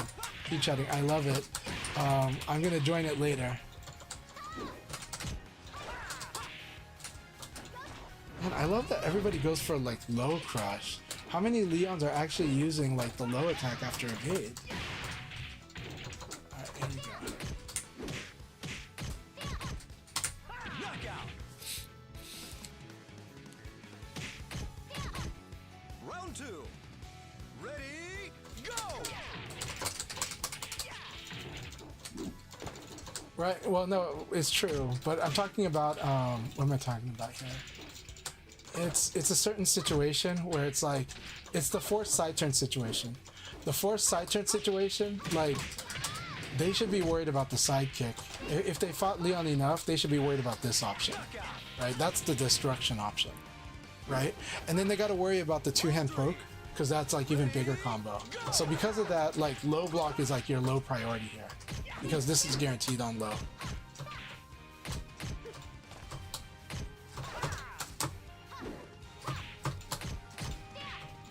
Nice. I love that one. All right, here we go. I'm gonna give it a hard time here. So take me down.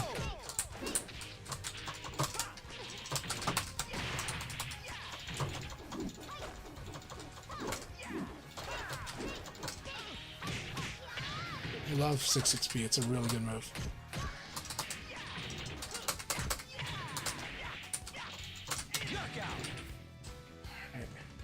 Alright, good game, CHANCHAI'S. See? I thought I'm better.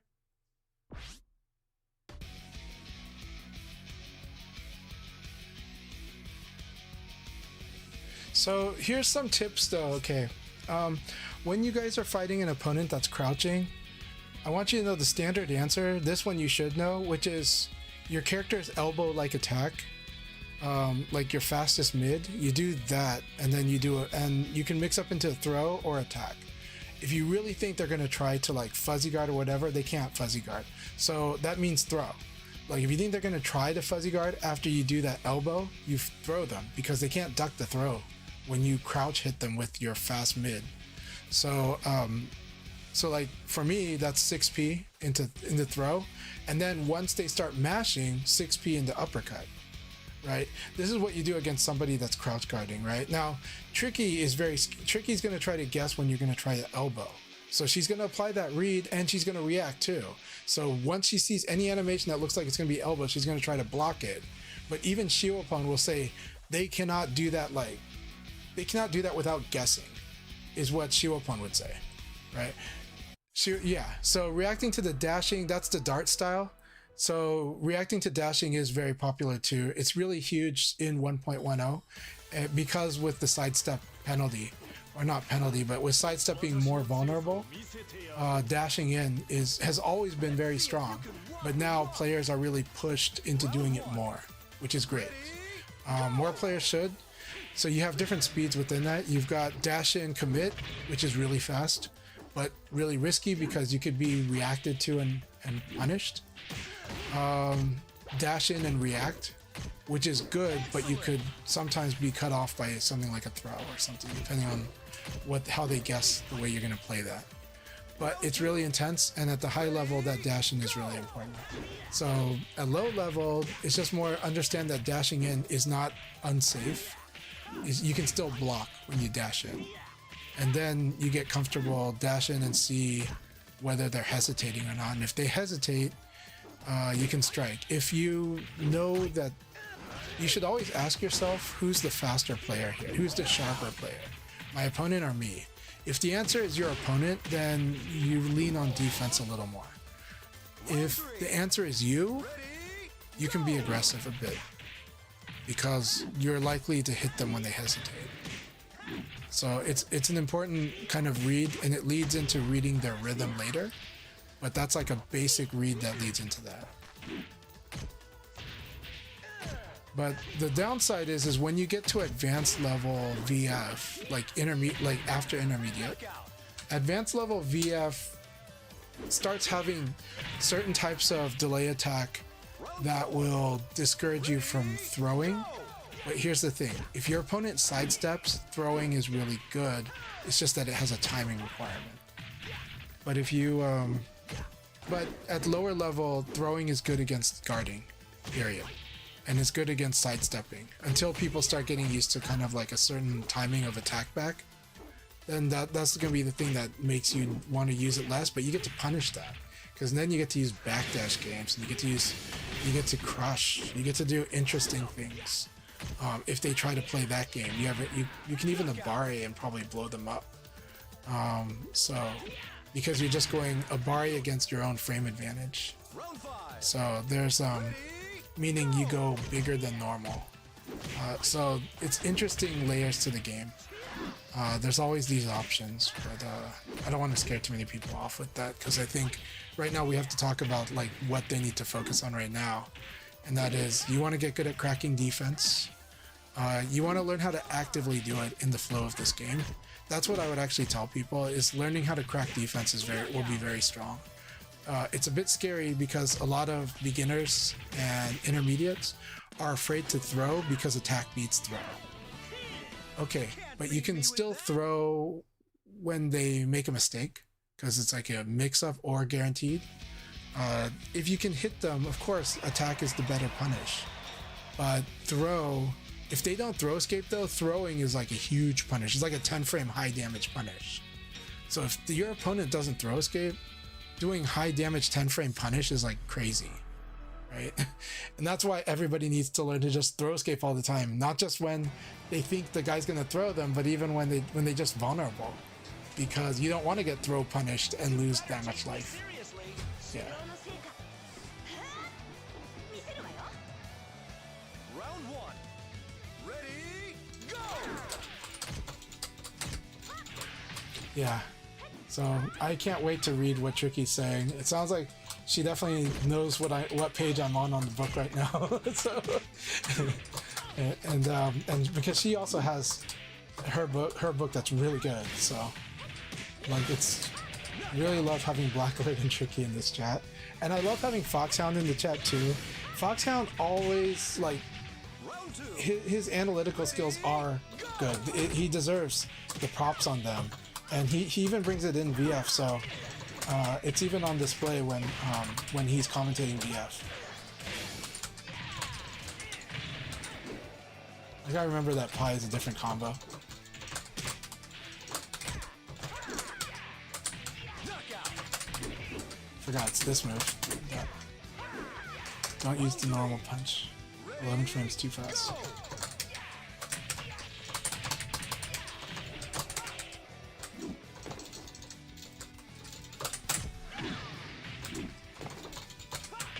Okay, so Kusano, you want to react to low kick with 2G, always. If you see this move, no matter what, if you see this move by Leon, no matter what, you do 2K, or you do 2G. And that's because both are duck. You can either duck and punish the high, or you can block the low, and then it takes him forever to try to throw, right? Yeah, it takes him forever to do like uppercut would take for that long for him to do uppercut, so you can act by then, right? So like this, perfect, right? And so yes, 2KK is guaranteed on recovery hit. However, okay, but if 2G doesn't work, that's fine. You're not in trouble, right? So if you once you see Leon's 2K, you just go, I'm gonna 2G. It's a very powerful play against Leon because he doesn't have much options. Then you can react when he's doing longer than that. All right, we're fighting.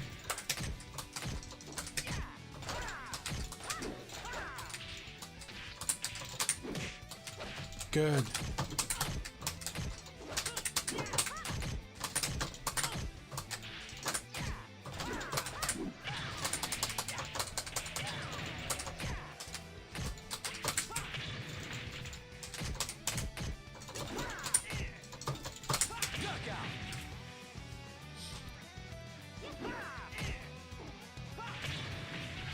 In Virtua Fighter, it's a very comprehensive game.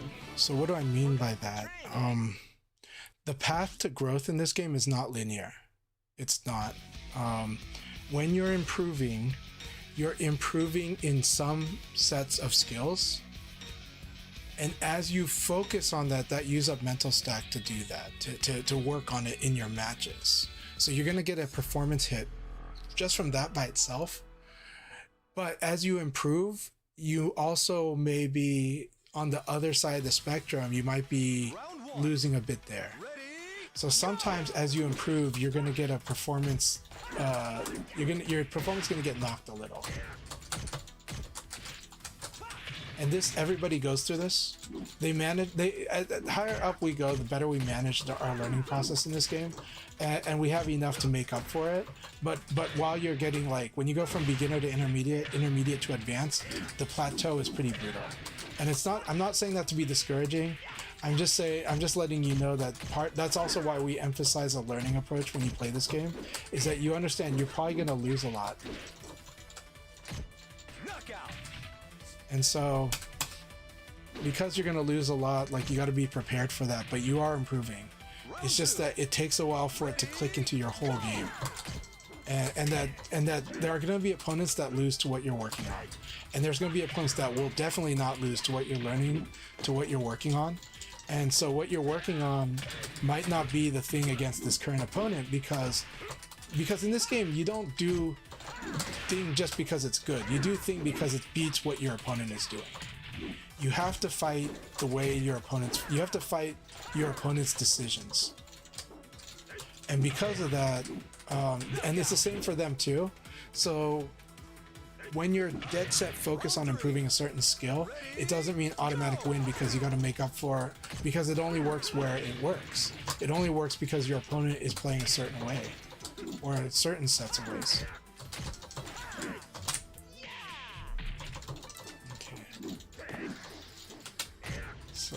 Laker Street, I am gonna, if I do throws in the match, it's gonna be a neutral throw. We're gonna fight serious though.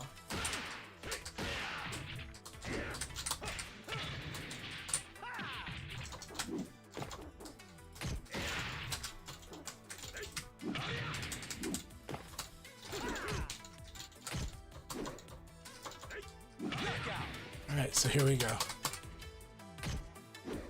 Round 4. Ready, go!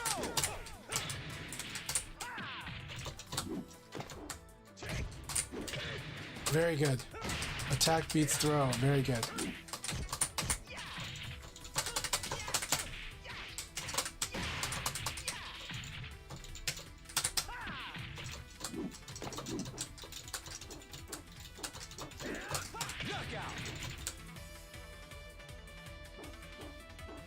five.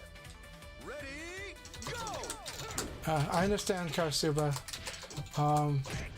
I hope you can look past some of those rough experiences.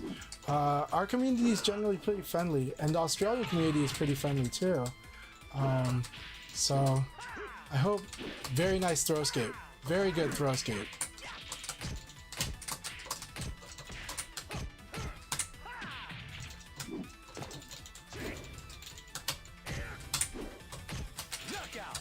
All right, good fight.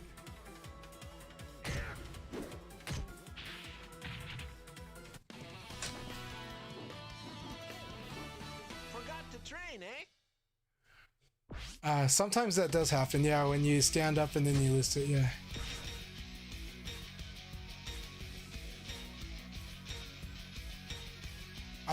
Karsuba, I definitely believe in your skill though. Like, I definitely believe in your potential too. So, and I think you believe in it too.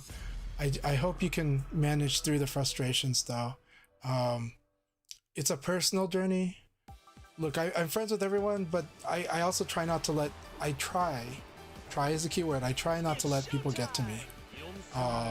It doesn't mean I do that by pushing them away. It's just that I kind of look at things in a little different perspective, and the person I have to be satisfied with is myself, right? If I'm unhappy with myself, that's the thing that's gonna make me mad. But if somebody's doing something silly, it is annoying and it can upset me, but I'll try to limit how much that does that, because it's my life, right? Just like it's your life for you. So yeah, that's why that's for me. That's why I stay positive, right? Because sometimes, but I'm the kind of person who also finds weird when I or other people do weird things. I find it funny, right? Or when we do crazy things or extreme things, I'm the type that finds that kind of funny. Just because, like, wow, you know, it really that's how we feel. I acted crazy, you know. So I'm kind of weird that way. But you don't have to be me. I'm not saying that. I'm just saying why I try to just keep focusing on my personal growth and try to enjoy stuff with people because it's part for my enjoyment, right? Just like it's for your enjoyment too. But I hope you can overcome these challenges too, because I think it helps. But of course, it's hard when it's really humbling when you can't. But there's something to be said for sharing that experience with others too. But then hopefully as a group going past it.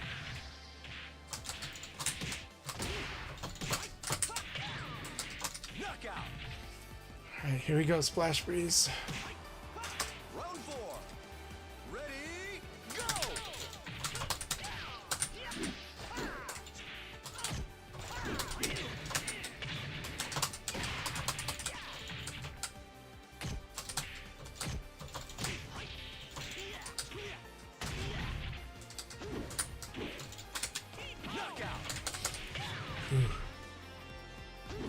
I was worried that you would strike right there. Ready, go!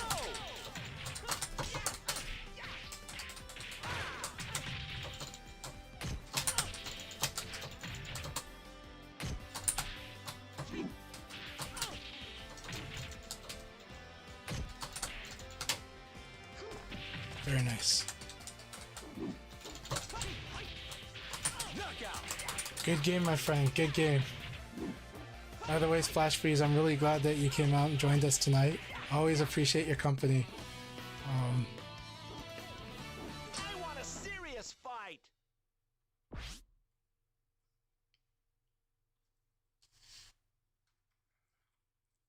Man, this chat's awesome. I really can't wait to read it. Let's see. Yeah.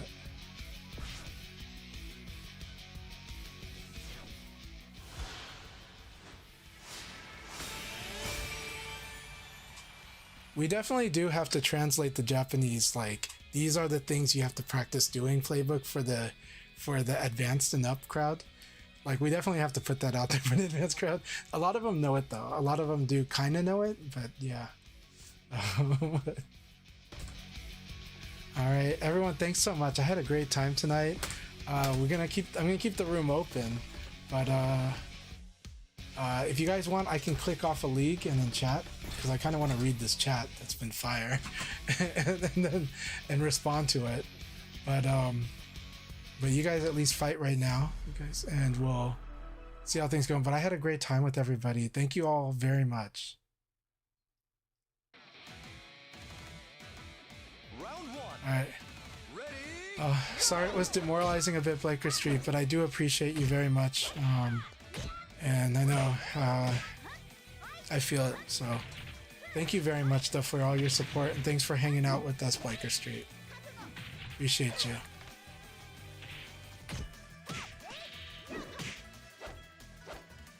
Yes. So I react to your dashing, but can't 100%. If we up close, dashing is super strong. Yeah, that's what you're saying. Yeah, you can't play without it, or your frames never work. See here. I need to use like a. It's so much easier to break defense than it is to defend. Like, defense is a strong skill in this game, and there's actually many dimensions to it. It's actually a very interesting skill in this game, but basic guarding is always good. Guard throw escape, not guarding. Guard throw escape, always good, and evade throw escape is also good. So you could also be inputting throw escape when you sidestep to protect yourself from being thrown from sidestep, to reduce which throws can get you. And yeah, throws are can be like a 10-frame combo if the opponent doesn't escape throws. Blackler says, Foxhound, I love your commentary in VF. You do a good job and your homework. I 100% agree. I really, really like Foxhound's commentary. I like their analysis. I like that they do their homework. I like that they use that. And if they have questions, they use that too. And on top of that, I also like the texture. I like the voice. I like Foxhound's cadence and his voice. And I like also that he brings some character into it too. It's really all around. I always enjoy Foxhound's commentary a lot. So Foxhound says, yeah, I think people would benefit from some drills with their friends and training partners. I'm going to my local tomorrow and being like, please try to throw me all the time so I learn. Thanks, I appreciate the kind words. No problem. Hey, those kind words are earned, my friend. You definitely have earned it, and we appreciate all of your work, man. Hoping to try and support the scene more in the second half of this year. I appreciate that a lot. Really, really do. I know it's a big ask, but if you're able to go to LA Gathering, I think that'd be amazing. But let us know if you're gonna go. That way, we can put you in commentary and stuff. I mean, we would do that anyways, but but it would be awesome to have you at LA Gathering, if that's possible. But I know that's like cross country. It's not a paid gig, So I understand, but would love to have you if it works. Karasuba, I definitely think you're getting better for the record. I do.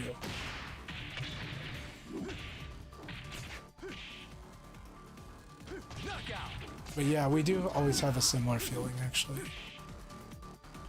Even I feel that way sometimes, but yeah.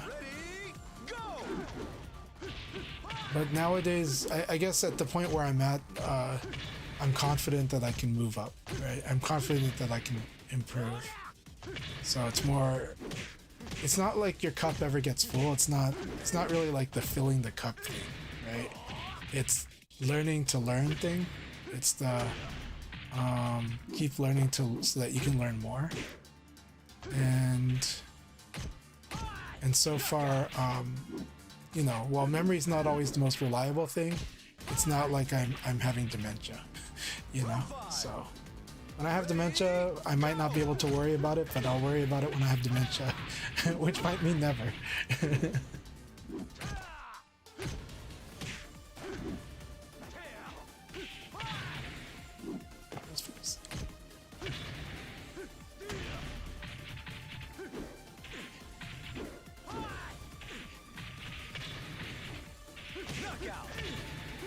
Foxhound has a great point. You do got to look at your little, like, the small victories are really what it's about.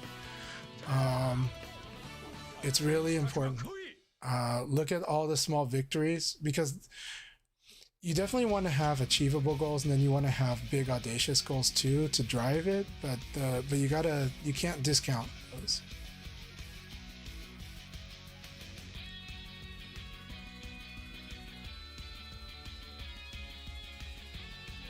So Kasano, Kasano says, hate it when I'm expecting to block the low, but I let go of down too early. Nope, I understand that. I do. What I will say is this though. Okay, so if you were intending to block, but you didn't block the low in time, you probably didn't get counter hit launched by Leon. That means you got knocked down or you got chipped. If you got chipped, then you get used to attacking right away and then making a guess once they start defeating your attack. If Leon knocks you down, then what you do is you understand that this is a very quick wake up situation. So you waking up might be faster than them trying to Okizeme. And you start playing around with wake up this way. With, am I going to be before them or am I going to be late? And if I'm late, probably should defend, but I can mess with the timing and make them be early or make them be late. And that's the beauty of the Okizeme in this game. So do work on your wake up game, because the Okizeme in this game is strong, but it's dynamic because it's not overpoweringly strong. It's just strong enough to make real threats, but the opponent can always mess with it. Almost always. Sometimes the decision is before you hit the ground, and sometimes the decision is after you've hit the ground. And usually it's both, so you can always do something on wake up. Okay. So Black Alert says he's right. Learning isn't a straight line. It's always down and up, but keep at it. You will climb higher before you know. It happens at all levels, 100%. Karsu says, I'll be honest, it's hard for me to have fun because I had a mix of both good and bad experience of FGC. Community can do that, but yeah, we'll read what other people say, because I already said what I said about that and about drawing your own growth and happiness and satisfaction within yourself, as opposed to with others.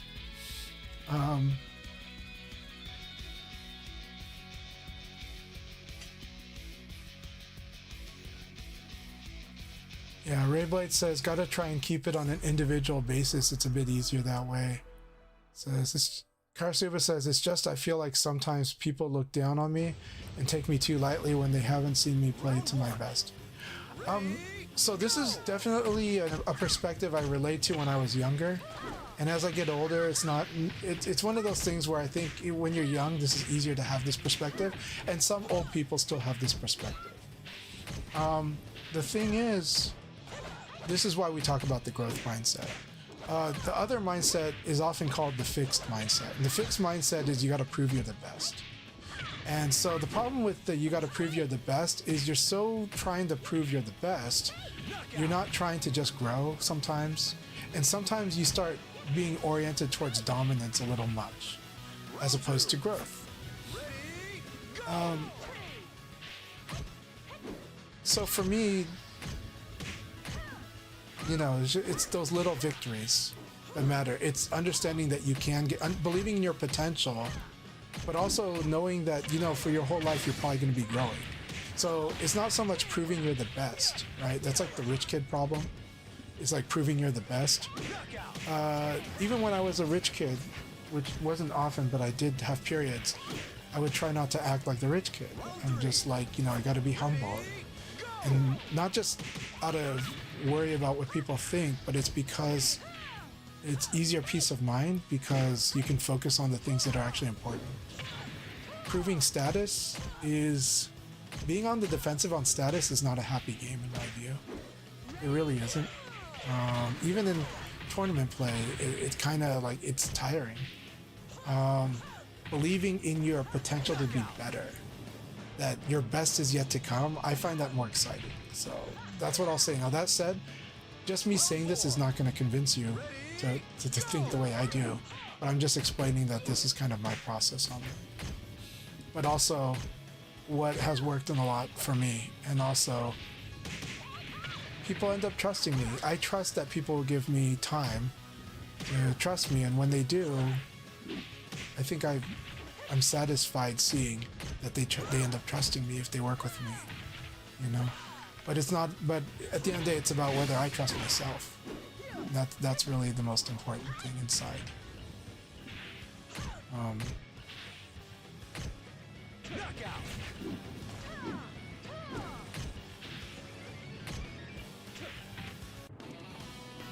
Mission accomplished. Yeah, DJ Syrup says, don't let other people determine what you find fun or not. In my opinion, I agree with that one. Yeah, Blacklight agrees, Foxhound agrees. It's just, I'll be honest, I wanted to at least enjoy a fun match without getting toyed with. Okay, I see. Well, I'm trying to help you work with stuff, and so I apologize if my approach towards guiding you makes you feel, makes you frustrated because it's like you're being toyed with. It's just that I can stomp you, and I don't think you're going to see as much. I'm trying to give you the opportunity to get stronger in a way that makes it more clear and more solid, and that you'll not just remember, but that you've actually done it in a match environment.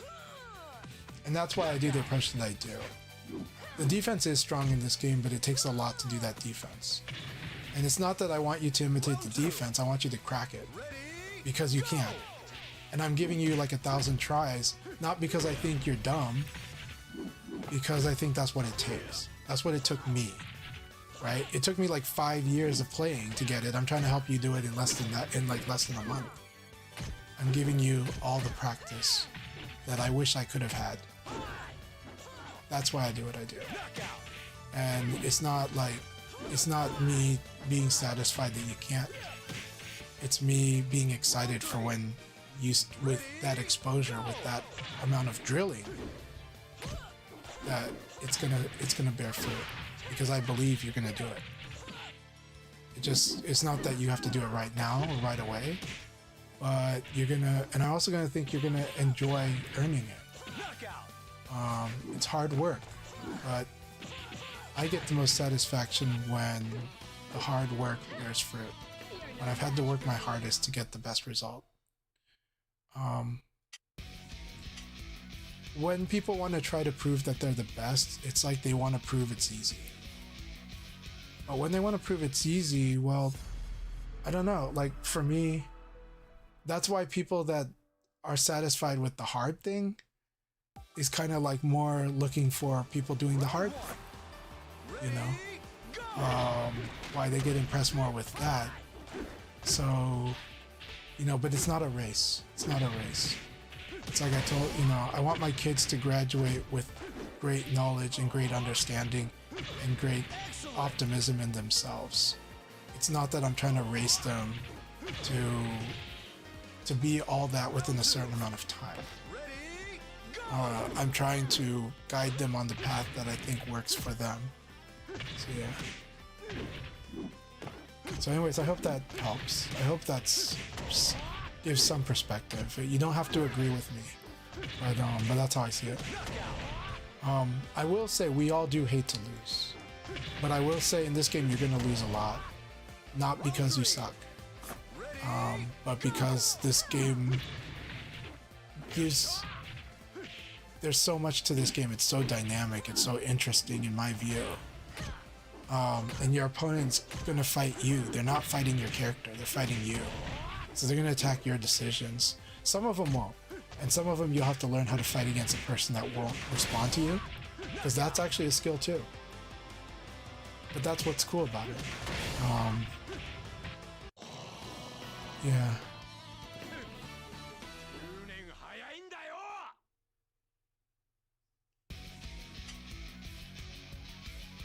But yeah,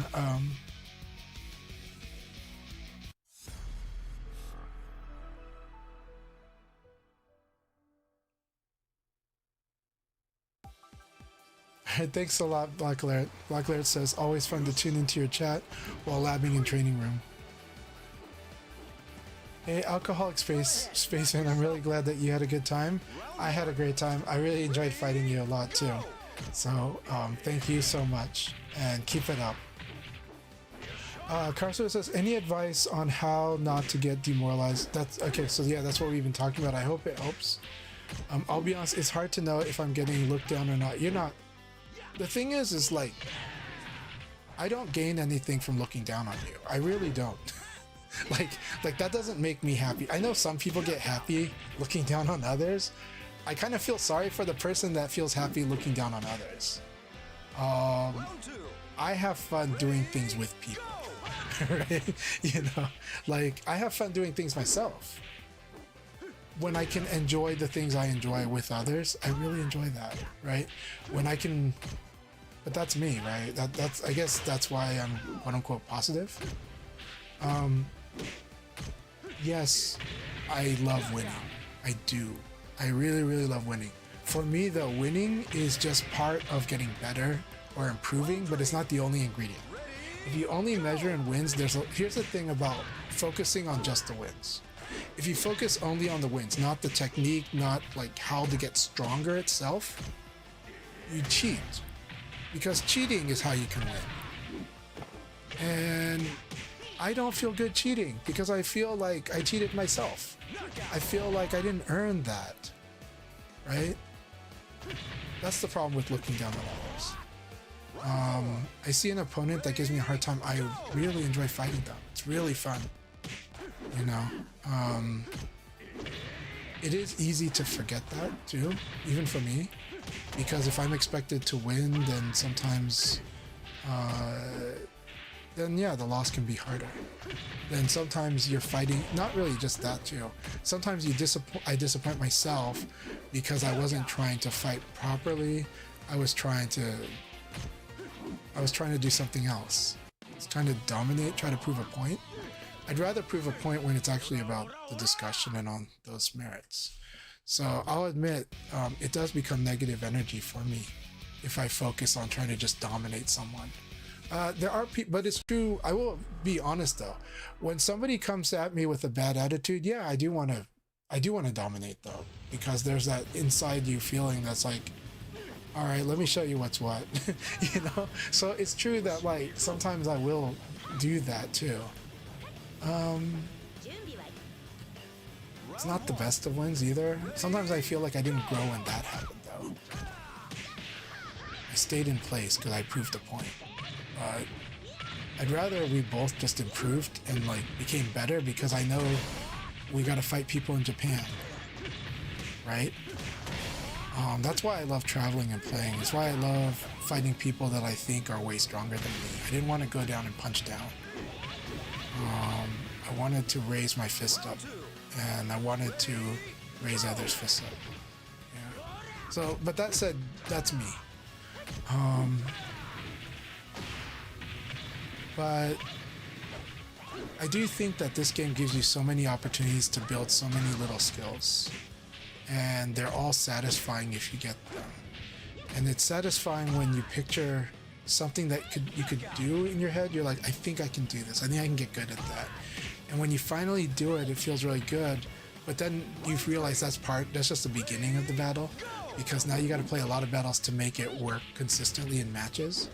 That's why you see me play like the way I do. That's why you see me feel comfortable when people throw all kinds of stuff at me, and that's why I'm not afraid to do crazy stuff, because I've put in a ton of hours trying to make all kinds of crap work. Because I go, I think I can do this. Let me try it. I'm not afraid to try it, you know? So I think I can do that. I saw Chibita do it. It's not that I think I'm Chibita, but I think I can make this work. I think I can read it. I think I can see with the way the opponent's playing that I can fit this in. And that doesn't make me a genius. It just means it's somebody that was determined to try to make this crazy stuff work.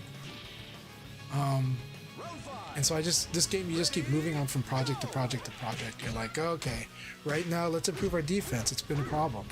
Okay, now let's really get good at evade punishment. And I'm still not happy with my evade punishment. So yeah, there's just so much stuff. So much ridiculous stuff. And this game just is like a giant sandbox for me. That's why I can't think of many other fighting games when I play VF. Because because I see a giant world of gameplay with this game.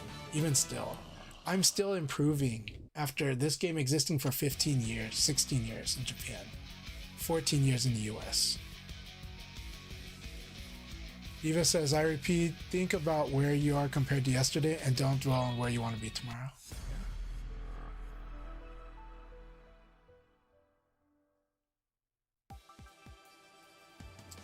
Yeah, I can understand Blaker Street saying.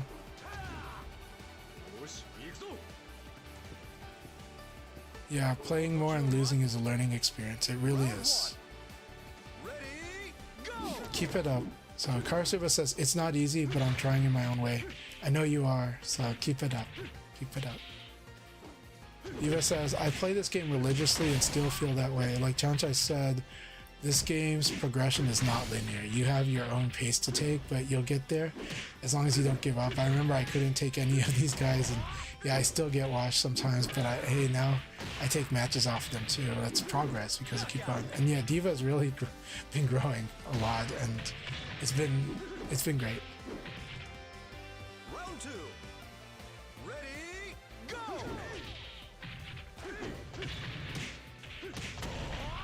Yeah, the throw escape in this game is something that's supposed to be automatic.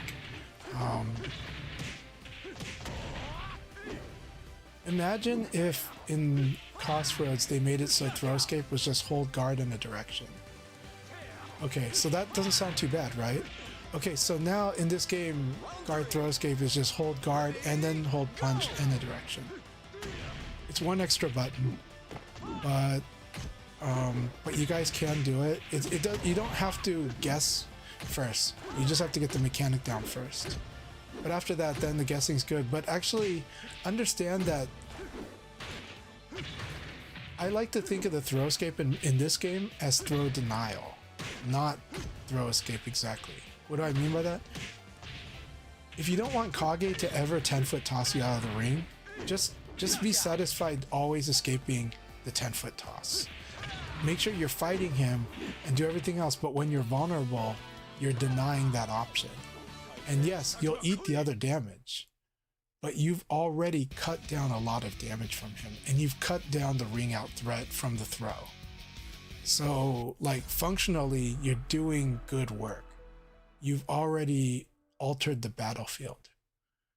And so, I know that ultimately we want to guess correctly and escape as many throws as we can.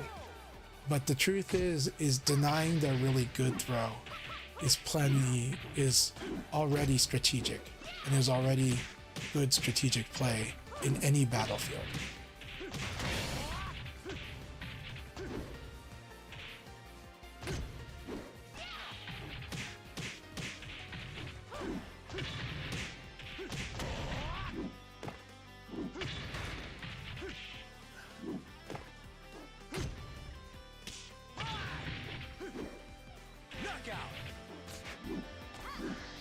Eva says, I just remind myself that everybody loses to somebody. Losing doesn't mean I'm not good. Yeah. It's very true. The game, it's true that your losses in this game are kind of personal, but that just means that your wins too are kind of personal, but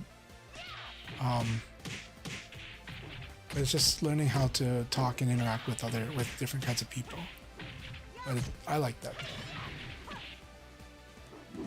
Alright, I'm glad that you got your confidence back, Karasuba.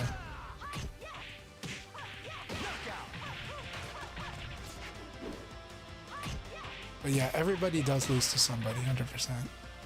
It's like, what, Dragon Ball? Above every cloud, there's another cloud. I mean, that's not exactly true, but you know what they mean. So, you know, basically, above every heaven, there's another heaven in that universe. Above every sky, there's another sky. But again, people will be like, well, atmosphere, but you know, but there is space and there's beyond, so.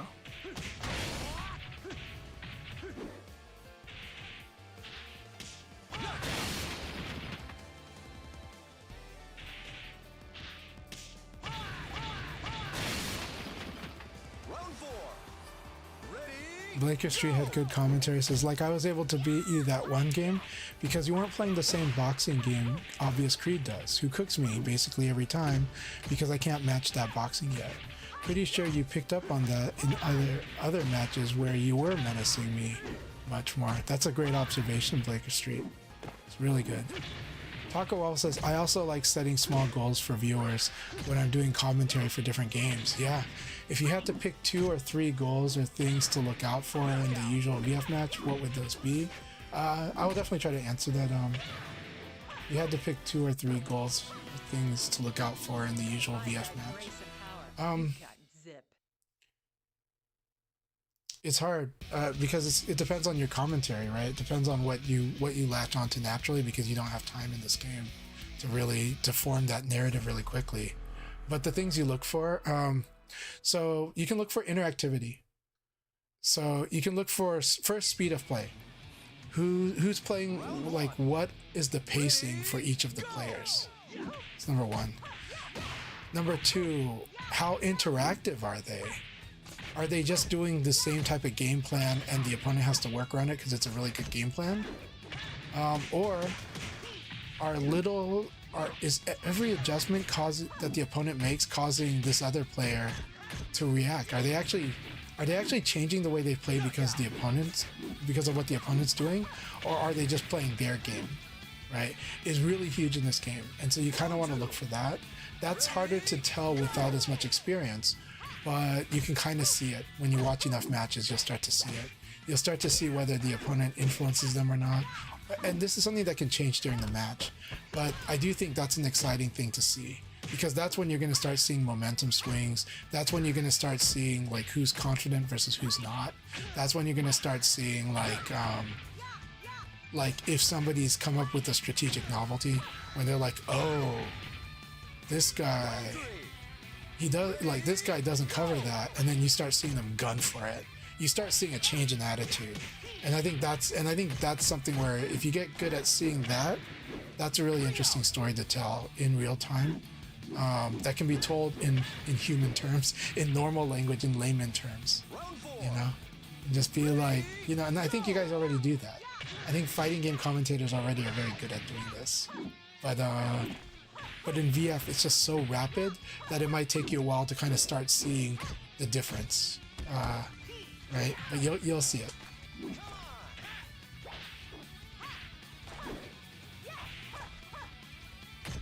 Hey, thanks a lot, Tangy Banana. It was real fun sparring with you, and I'm glad to be of help. Feel free to message me on any platform, and we can talk about all kinds of stuff, especially since you're playing Leon. Really happy to help you, Leon. Keep it up.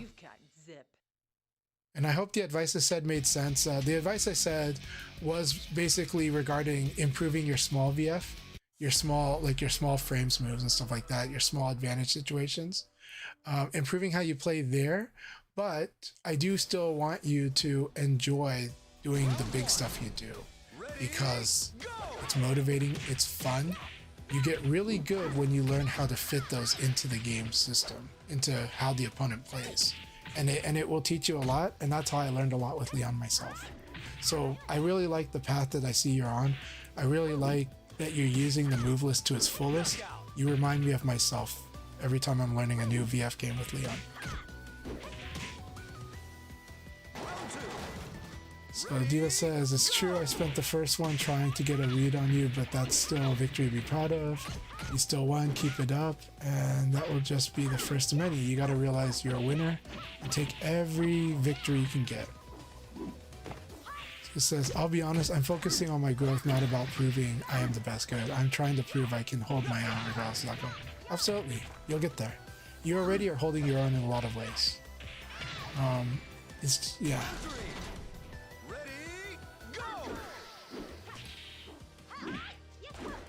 Yep. So they say I try not to think too much about it if I focus on enjoying the fight and battle to its fullest. Good. So Legacy says, so what's the deal with the Akira boxing game? The frame data is not something I'm comfortable with, and the visuals are a bit hard to parse with. Akira compresses the fight a lot, and that said, we have different styles of Akira. So like Diva's style of Akira is using like plus on block stuff more. So he likes using high jab, which is vulnerable to crouching low. And he likes using Force XP, also vulnerable to those things. But Force XP is crazy good because a lot of attacks do have you in a standing position. And as long as you're in a standing position, this thing is a real threat to hit you because it's really fast. And it's plus on block. And it'll give him a combo. So that's why he's using it a lot. Why does he use the jab a lot? Because if you block it, he's +2. And if you sidestep it, you're a little minus. So he's also probably like a +2. And so he gets to apply pressure on you. And most of the time when you sidestep in this game, usually you have a good amount of advantage. But against the jab, you're going to be at a disadvantage usually. So Diva is using that well and challenging a player like me. Like, am I actually confirming what I sidestep? Because, because I should defend after sidestepping a jab. But if I'm not doing that, I'm going to eat like a Force XP. Unless I do evade low punch, right? So, now that said, that move is so fast that also if he evades something decent size, it is a guaranteed punish. That's also why it's good. Ready, go!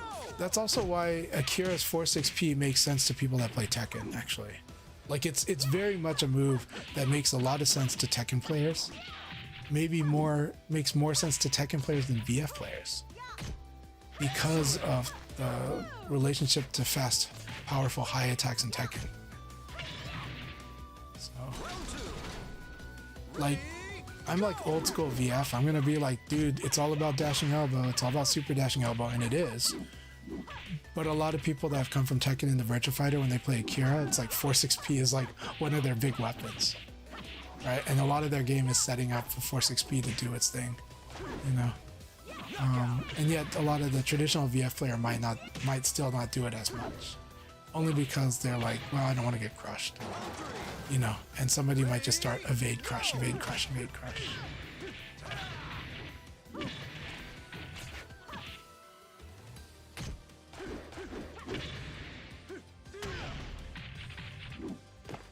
But that said, Diva gives us good insight. Says, I'm gonna be honest, I don't really go into Akira trying to box. I have a very Abari playstyle, meaning I often don't respect turns in order. Yeah, and to be honest, I don't look at this as a turn-taking game. I know that's a controversial take, but that's my take on the game. My take is that this is not really a turn-taking game, but you should understand when it's good to attack and you should understand when it's good to defend. But almost every time there's still other ways to go about it because it's a rock paper scissors game, and that's why I don't see it as a turn taking game, because, well, I think turn taking is a really good way to teach beginners. I do. The problem I've had over the years when I did used to teach it as turn taking was how many people could just not crack defense, because they only believed in attacking when they were plus, and it was hard for them to even just get to do throwing at the proper amount that they should be throwing. I will tell you this, almost everybody in North America does not throw enough. I'm just going to say it. Now it's understandable, because if you fight a masher, you can't really throw. Well, here's the trick. If you fight a masher, you throw them when they whiff. So now that said, somebody will be like, okay, but you can also attack and you should attack. So yes, if you get guaranteed attack, you should do attack. If you don't know though, throwing is pretty good. It's better than if you try to actually guard punish, which is usually a high attack. If you guard punish when it's not a punish, a lot of times you get blown up for doing that in this game. A lot of times you will get blown up for trying to punish when it was not a punishable situation. And you can think back to how many times that's probably happened to you. What you can do is this: if you do Nitaku really well when you have Nitaku, it's strong. When you do Nitaku really well, even when your opponent is in a guaranteed situation and it happens to work out well, it's still strong. It's just that, that said, you should punish, because at some point they don't really have much option but to guard and throw escape. But still, Nitaku is still not going to hurt you. But when you try to punish when it's not a punish, that's when you start seeing people crush and blow you up. That's why some people have the reaction of, they blocked me, I low punch. Because how many people tried to high punch after that? or tried to force XP after it, right? Round 4. Ready? And my game sniffs that out right away. Like, it's not even something I think about, it's something my hands know. My hands go, you tried the low punch here, and it just tells me, and then I just kind of know subconsciously that I should start doing some low crush. But more importantly, it's less that though. Most of what I do is actually identify when people use high attacks. You'll watch it throughout the whole night. When I do fight somebody, you'll see me low punch the high attack, and if I'm feeling really sharp, I'll start ducking and punishing, but Leon is not that strong at duck and punish. He can do it, but not as strong. Round 5. Lao, on the other hand, will take half your life. So you'll learn, if you fight against a Lao player, you'll learn you don't want him to duck and punish you. You don't want to do reckless highs. He'll blow you up. Anyways, hope that makes sense. Let's see. Splashbee says, I can eventually see some of the opportunities you're giving in the early rounds. Personally, I appreciate and think it can help with growing your menu of options inside the matches. That is my intention. I'm really glad that you do. I'm really happy that you see that. So, yeah. Blaker Street says, ask Devo, and what's the deal with that Ibarra game? That's the proper question. Like, clearly he has stuff that means I can't play the same as against other characters. It's not that, well, kind of. If you hesitate, Ibarra can beat you. Because it's the same thing. If you delay attack, Ibarra can beat you. Round 1. So against Akira, if you delay, he can blow you up with an attack. He's got a really fast attack that's really powerful. That attack that Diva likes to do, if you're late, it could probably beat your attack. So you have to buffer. You have to buffer against someone like Diva, and you have to know when you're minus, and you have to realize the very few times when you're minus. And when you block that force XP, you're minus. And when you block high jab, you're minus. Aside from that, there's not many. Those are really the ones. Oh, Akira has got those two, and he's got quarter circle back punch. The waterfall two-handed attack. It's going like crashing his palms down on top of you. That's +3 on block. Okay, so against Akira, he can frame trap you in other fighting game terms. He can frame trap you. So you got to learn to either sidestep there or defend a little more there. But that's what he's doing against you. And then on top of that, he gets you to seize up a bit, not sure of yourself. Well, the less sure you are of yourself, the less likely you're going to buffer, the more likely you are to delay or be late or hesitate, and Akira blows you up if you hesitate. So against Akira, you do have to learn to commit even harder, and it's scary because if you commit wrong, it's going to hurt. So Akira makes it very, very scary.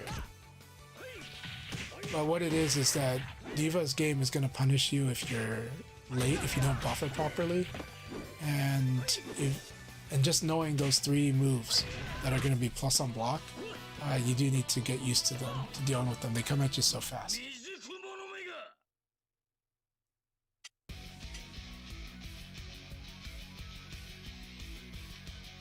Hypergraph says, need to grind my combos more. I keep doing the old.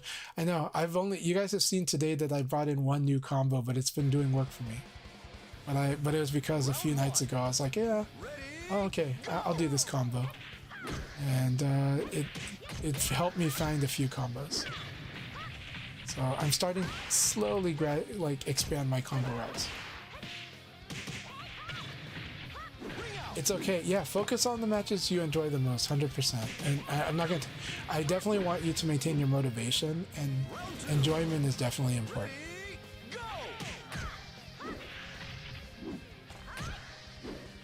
Hey, 99 Biff, so good to see you.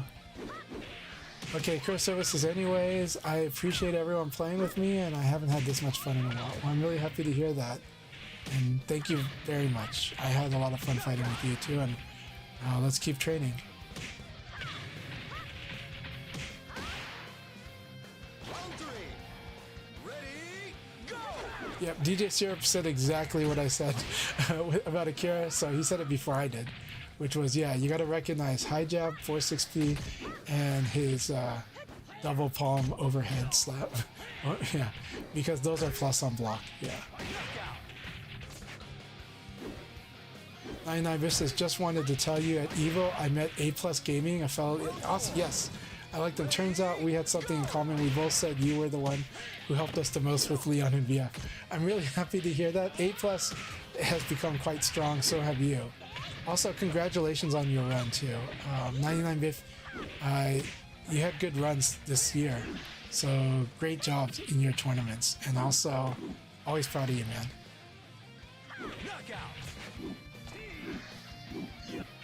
Okay, what's the benefit of 6 P plus K into the grab and rush? Mostly that it's unexpected and from long range. I wouldn't overuse it, but it has its uses. I like the range of it.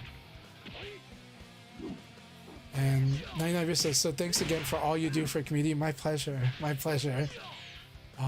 We all got to keep working on it. So we all got to keep helping the community and make things better, but things are so much fun.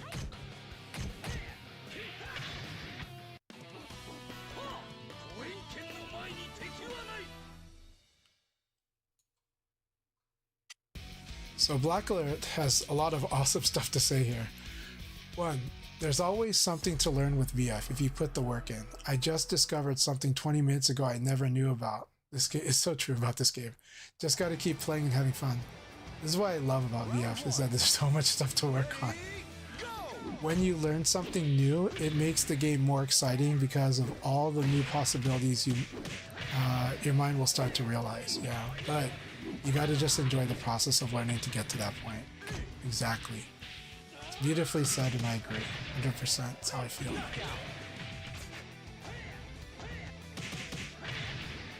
Yep.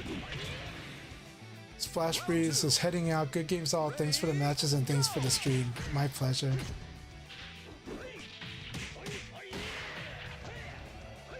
So Karsuva said they got the yips. Yep, the yips happen. The yips is the golf term for like when you choke literally. Is because like when they start having their swing and there's some like a bug in their swing causing them to tilt.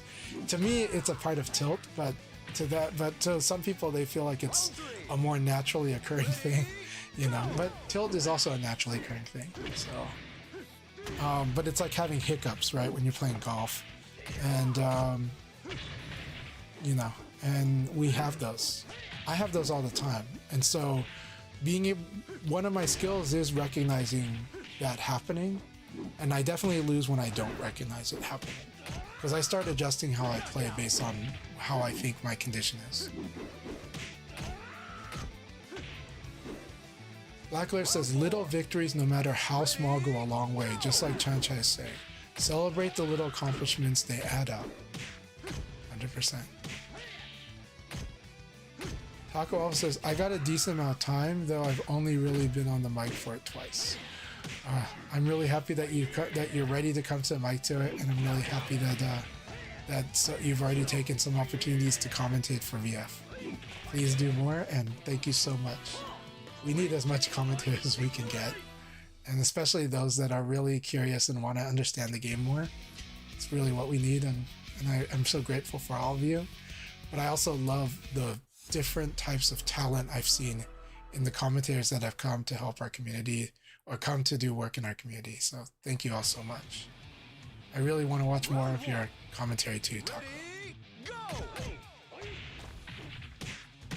So Karsubas asked a good question. What move I can use to punish Jackie and Sarah for their somersault backflip? Okay, first of all, any move will work, because these moves have so much. They're so guard punishable. However, there's a catch. What's the catch? We worked on this a couple weeks ago, but the catch is flip kick has an insane amount of guard stuff. So in this case, even though in VF most of the time when you punish, you do it right away, you buffer it. Against flip kick, you need to wait and still buffer it, but you need to wait like 20 frames to input. What happens to most people is they input the punish, but it's so early it doesn't come out. And sometimes when they realize they did this, they try to do something else, but they botch it up because it's so messy. So the trick is you have to practice it in training mode. Or against me when I play Sarah, because I'll do like jab into flip kick because it's 14 frames. So I'll be like, you know what? I'm +2, I'm gonna flip kick because I want you to get practice. I want you to get the experience I didn't take advantage of. I want you to get used to punishing this thing. So to punish the flip kicks, you got to get used to that guard stun and got to come up with the timing. Now, let's say you have a move that's like 6-6p. You can do like 6-6 and hold the 6 and then press punch. Just hold it slightly a bit and then press punch. So you're like 6-6 hold, punch. That'll actually work. But you have to get within the 12 frame input buffer from like 12 frames within recovery. The problem is there's like 30 some frames before recovery. So now you gotta delete like 20 something frames. You gotta wait for 20 something frames to pass if you want to just input your move. But if you do something like what I just said, 6-6, hold it and do that, that can actually work. But you can do your biggest launcher. As a Kira, it's probably 3-3p. But yeah, against flip kick, you just gotta practice it in training mode, you'll get it. Now, to do it in match is hard because it comes at you fast. And then your brain farts, and then you do the punish too early and it doesn't come out. And then it becomes a big mess. That's why people don't punish flip kick, because it's hard, because it has a totally different timing than every other punish in the game. Yeah, so we give you the hands-on time with the flip kick. That's why, again, 2 weeks ago, I did that to everybody. I played Sarah and I did jab into flip kick over and over and over, and some of them started punishing it more and more and more. And that's what I want you to get. I want you to have the confidence and the knowledge of why you gotta punish it a certain way. Diva says, I keep dropping the second hit on rising 6pp. Yep, I get it. Yeah, no, because you're getting tired. Have a good rest and have a good night. Thanks so much. Taco says, yeah, there's a ton of micro adaptations that could be missable unless someone's there to point them out. I think I did okay at identifying some of them. Cool, awesome. On my first block, and I've only gotten better at spotting them when I play as I put in more time. Again, thank you for your time. Thank you for your work.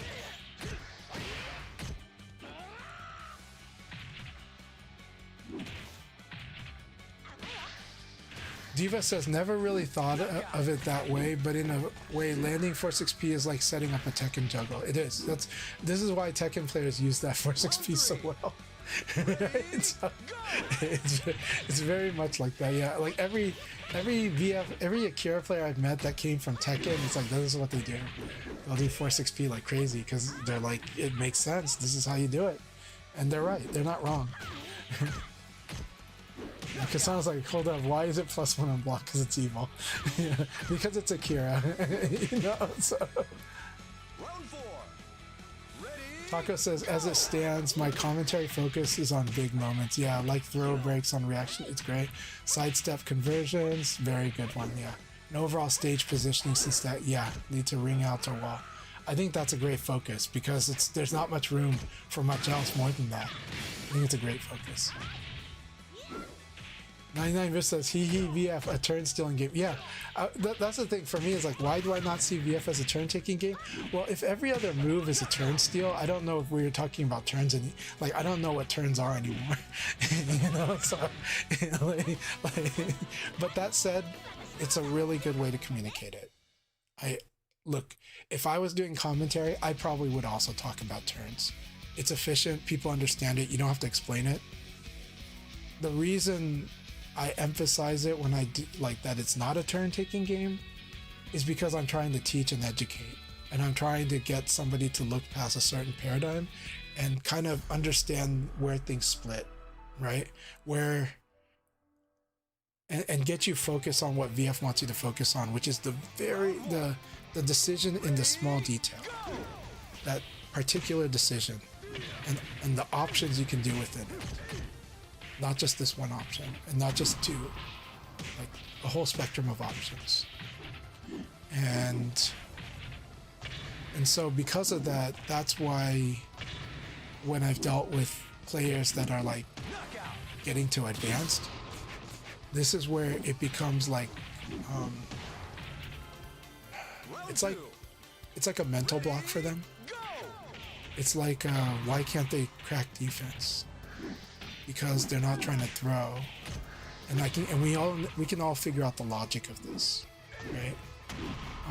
Why are they trying to use attack to beat sidestepping so much when even it's not working? Because they're afraid to throw, right? because you have to learn to get comfortable throwing, and then you have to learn where throw works and where it doesn't. And that is very nuanced actually, because throwing is really good. But when people are doing what I'll call an interval attack, like guarding and then waiting for a certain time before they hit a button, that can totally make throw just not work in that case, unless you whiff punish the attack and then throw them. But the immediate throw will lose to this, and this makes people not want to throw. And so we get into a type of tempo battle. So that's an advanced concept again. That's more for the people that really get it. What I will say though is throwing is good, cracking defense is good. Using lows is good, but also when you use lows, if the low is minus on hit, you need to make use of that. But you make use of it by reading. If your opponent thinks that you're plus after you kick them in the shin, treat it like it's plus. But you know that you're minus when you kick them in the shin. So the moment your opponent starts lashing out at you and attacking, when you kick them in the shin, now you can do sidestep or backdash or sabaki. Like, it's really cool, right? Like Aoi wants to kick them in the shin or kick them in the ankle, and then if they respond with elbow, then she goes, okay, I'm going to kick you in the ankle and I'm going to do sabaki. I'm going to do core circle forward P plus K, which is sabaki's elbow. And I get a combo. It's really cool, right? You can play with the minus frames a lot in this game. So it's a lot of fun. This game gets really fun when you get into that detail, because you start watching what your opponent does or feeling what your opponent does and coming up with plans against it. Round 2. Ready? So Holy Star XL says, what settings do you need to improve online for VF Revo? Well, okay, so you can do this even in the lobby. If we go here, if we go to options, we go to game settings, you see this frame delay. A lot of times the default is 2. The lowest setting is 2. Now the downside is that if 2 players have different frame delay settings, it'll always pick the lowest number. That's unfortunate. If you're in rooms, I actually recommend 4, but 3, 4, 5 is pretty good. 5 is more delayed, so most people like to play in 3 or 4. And these are pretty good, but you'll encounter people that are on 2, and you may or may not like it. Now I put it on 5 because I'm a gentleman, and it's like, well, if you want to play 2, we'll play 2. If you want to play 3, we'll play 3. If you want to play 4, we'll play 4. If you want to play 5, we'll play 5. But if you, for some reason, want 6, we're going to play 5. Because again, it's going to pick the lowest of the 2. I put this as a courtesy against people that are doing 5, but I'm fine playing on 5 frame delay for myself. But I would say 3 almost always is pretty good. Not perfect, but pretty good.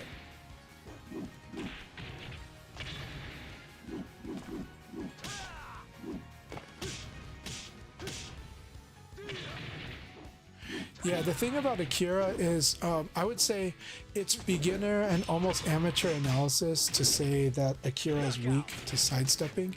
He's not. It's just that he has half circulars. They're risk and reward, but he is really good at delay attack. And many Akira players accidentally delay their attack. And this is really good at beating sidestepping. So a lot of people doing super dashing elbow will accidentally beat a sidestep that was buffered, because they will normally delay when they do that. Round 1. So I'm just going to say Akira is really good at attack and delay attack, and even his delay attack will just stop anybody that's hesitating. Akira wins attack versus attack, like he really does. So this is why my advice to Akira players, if you're learning VF and Akira is your main, my advice is to have a second character. You don't need to spend a lot of time on them, but you should put about 5% of your time in this second character so you can feel what the standard damage and frame feels like. Because with Akira, his attacks are more powerful than they're like high damage for their speed. Like speed for speed, he hits harder than almost everybody. What this means is that if he trades with the opponent, he will almost always win. against fast attacks. Knockout. But even in general, if almost every time he trades, he will probably win. In Virtua Fighter, there's a priority system. When 2 attacks hit at the same time, the higher damage wins. It's not like Tekken. Tekken, yeah, they'll, they can launch each other. The jab and the uppercut can hit at the same time, and they'll both get hit. In Virtua Fighter, the higher damage attack wins. So when you think that Akira has got fast attacks, high damage attacks, forward moving attacks, there's a high probability he's going to trade or counter hit you. So he'll either interrupt you or he'll trade. Round 4. If you hesitate, if you don't get your buffer down, that guy is going to trade and he's going to win the trade. This is why Akira wins attack versus attack, like a lot. And the reason I say Akira players should spend at least 5% on a second character, probably a more standard one, is so that they understand what is different about Akira. Because otherwise this will be a blind spot to them. Otherwise they will not understand how to play other characters or why Akira can be oppressive with this combination. Now, does that make Akira broken? I don't think he's broken, but he's very strong. And the opponents have to learn how to deal with this. And actually, when you get to like advanced Akira, like it's pretty hard. Like you have to spend a significant amount of matches or time working on how you deal with Akira making full use of this. But it's also an exciting learning experience too. Because when you finally start beating Akira's, I have to admit it feels really good. But it definitely like can feel frustrating, And if your idea of the system is more rigid, it probably is even more frustrating.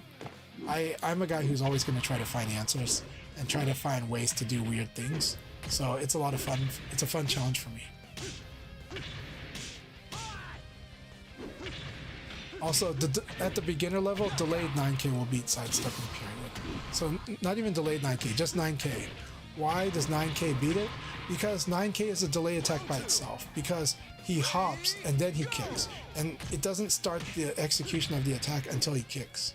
The hop is not startup frames. The kick has its own startup frames. So he naturally delay attacks.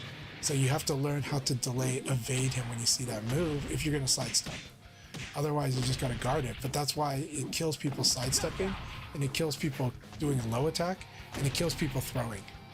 Like, it is huge. Like, it narrows the opponent's options down quite a bit, that one move. Because now, like, my low attacks are bad, my sidestepping is bad, and my throwing is bad. And if I'm using a very slow attack, that's probably bad too. So it's really fascinating, but that's why 9K is as strong as it is.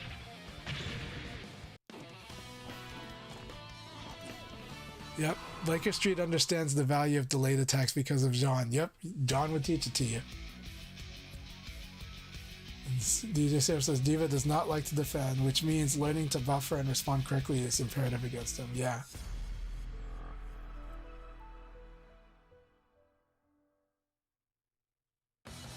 So what is the benefit of the jump after descending into hitting 5P that mid punch? Well, okay, so if you can get your opponent to sit still and not attack right away, you can force, some characters can force a mid-low guessing game with their hop. If the opponent allows them to hop and then do like either the mid or the low, that's actually a true mid-low game, and a lot of times the reward is good. So now you've got your Tekken mid-low mix up here, and it's hard to deal with.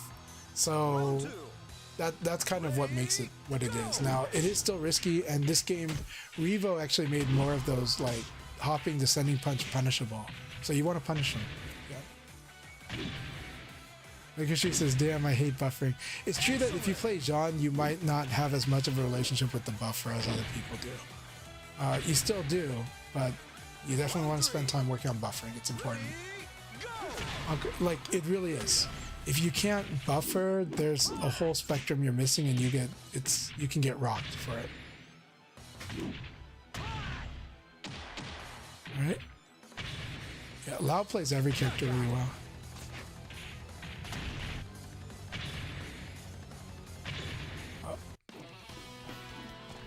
glad that I'm glad that my words mean a lot. 99 Biff, really mean it. And again, congrats on those runs too. Do us proud. Yeah, Lau does have that orbital kick that crushes low. It's fun. It crushes right away, so he can react to a low attack with that thing. It just applies pressure, yeah. It used to stagger, now it just applies pressure, and it's not bad, it's good. But yeah. Actually near a wall, it's pretty cool. Yes, Karasuba, you have to delay the punish when you block somersault. That's right. Yeah. But once you get used to it, you're gonna get to do the biggest punish that you ever liked. Okay, awesome. Taco's gonna be on VF at Bite Night. I'm looking forward to this next weekend. Wishing you luck, man. Wishing you luck. Good games. Princess, I'm doing really good. I'm catching up on chat. Thank you all so much. I'm gonna speed read the chat now. But I really appreciate it. I do have to get going too. But I really want to read all this chat. I love chatting with all of you, and I love chatting about VF, so my streams go late with this all the time, but it's worth it. Oof says, yeah, turn taking more like blow them up or get blown up kind of game. Yeah, you hear me. It's true. So Kusano, it's important, yeah, to recognize throw opportunities. It's huge. You need to do it. Now, here's the thing. At the high level, you get the opponent's also trying to punish you for when they read you're gonna throw. So this is huge. When you watch again at the VF online or VF Open Championships, if you watch the matches between Gentleman Thief and Shiokara, it's a really good illustration. Watch it, the decision's always about trying to figure out when they can get the opponent to try to throw them, or what their threshold is, and you'll see them launch or not based on that. It's really good.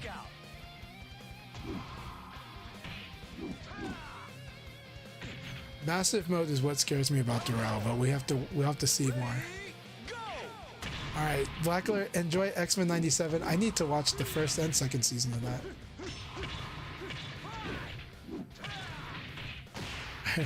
Alcoholic Spaceman says they could listen to CHANCHAI talk VF all night. Good games all. Thanks so much for the matches. Hey, good games to you, and thank you very much. And happy to do these chats. And Destruction Bomb, I am having a good one. Thank you. I hope you're doing really well. Thank you for stopping by here. Really appreciate it. Also, everyone that came from Juicebox Stream, thank you very much. I know you guys came into me rambling, but I hope you enjoyed the matches with Rayblade, training with everyone here. Looks like this is the last game though, so they're gonna. So after this game, which just ended, it's probably gonna go to VFTV. So we'll go to VFTV now.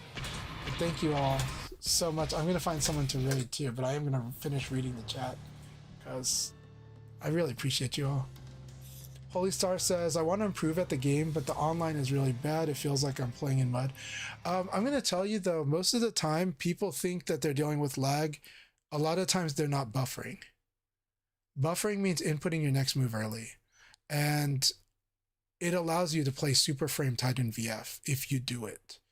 And sometimes if the connection's really that bad, then yeah, you might have to do it early. But since rollback happened, you don't really have to do it earlier. You just have to learn that that's how this game is played. Most people that I've trained, offline and online, they might think it's laggy because they're trying to time it like Tekken, because they're waiting for their character to get close to recover and then attack. But this game has a 12 frame input buffer. It wants you to use that buffer. And then you can later learn how to buffer in delays to do delay attack. That is a thing in this game. You want to master buffering in this game. If you don't master buffering, you will not understand the frames at all because it will be inconsistent, and it's not the game. It's not the online lag in most cases when I've played people. It's the human lag. What's the human lag? They want to play it the way they want to input on on Street Fighter speed. Street Fighter has a very tiny timing window, and it's really close to the end, right? And you got to hit links. Yeah, if you try to do links in VF, you're going to be late, period, except for just frames. Just frames are the only thing that are like that. So in this game, buffer, use the input buffer. There's another reason. The animation design is designed around to make it like fast flowing kung fu, like we're always poo poo poo poo, right? Is because the animation suits it, because the recovery is very quick. In 2D fighters, the moves are so fast, there's no way a human could react to them, so they have to have an exaggerated finish. They have to have exaggerated guards done, or exaggerated, like, now you know it's punishable. Otherwise, yeah, that's not really punishable in those games. Barely, right? But like if they just did one and then guard, they're probably fine. In this game, the attacks are slow, but the recovery animation just doesn't look the same as like Tekken. So you kind of got to just understand you're blocking right now an uppercut, and like you'll see that if you block like an uppercut, you'll see like a white cloud in front of you. And when that white cloud disappears, you're still stunned. But when that disappears, you could actually input your move at that spot, and your character will do it like magic as soon as they recover. They will be frame tight like magic, like you're playing an RPG. That's what will make you play this game faster. If you try to play it like Tekken, that's when you're like, it feels like I'm slow, because you're the slow one. You're not inputting early. This game encourages you to input early. I'm not saying that you're the whole problem. Online is definitely a factor, but this game wants you to input your next move early. It wants you to queue it up. Say like, I see the low punch coming in. The moment that this low punch touches my knee, I'm hitting forward and punch, because I know I got the block, and just boom like this. And so when my character recovers from blocking the low punch, it's going to do the elbow right away. Get used to buffering. That's the key to this game.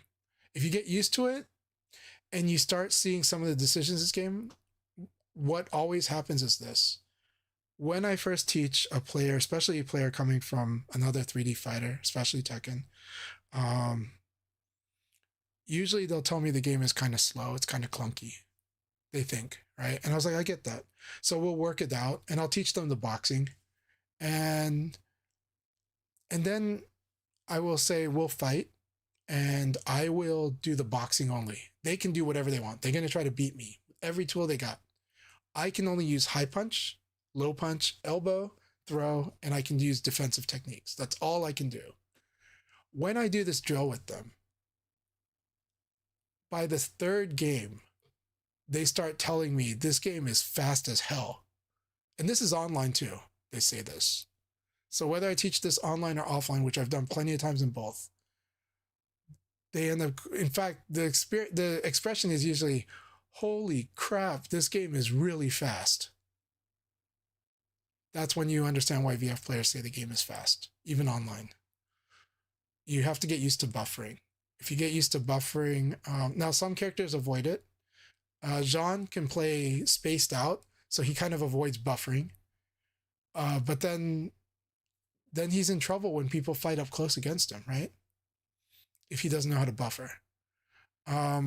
Shun, same thing. Shun can zone people out. People have to come to Shun, because if Shun is left alone at long range, he'll just keep drinking until he's the best character in the game. Because the more drinks he gets, the stronger he is. He gets more moves. He launches better. He does more damage. So the opponent has to approach Shun and has to manage his drinking.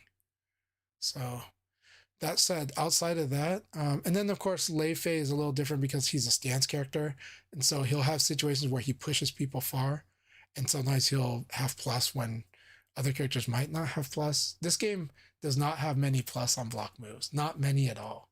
You can almost always you can usually count almost any character's plus on block moves on one hand. So that's how this game is designed. So this game's got a very active flow. And so the slowness comes from either trying to play the neutral too much or not buffering. But I hope that makes sense. And I hope you will keep playing more VF and getting a feel for it. And I hope you realize that the buffer system is helps you work around online as well.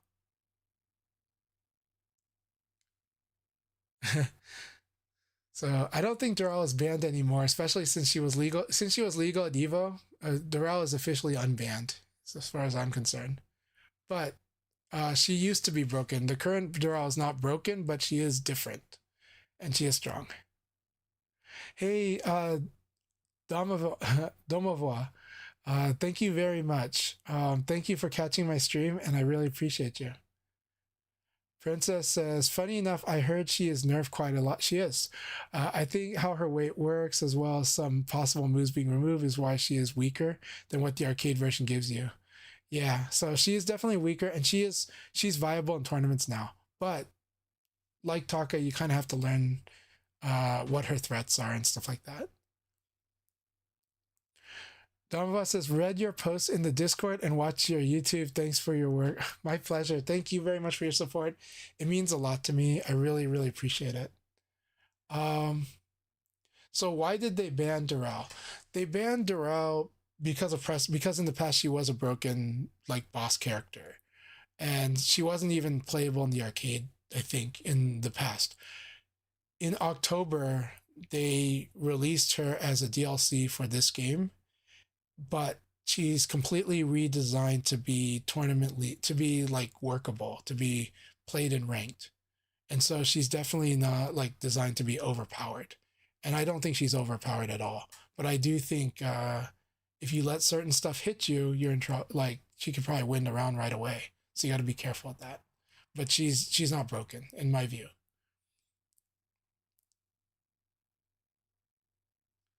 But yeah, ever since Evo, she's been legal at Evo, so I think that she's now going to be legal going forward.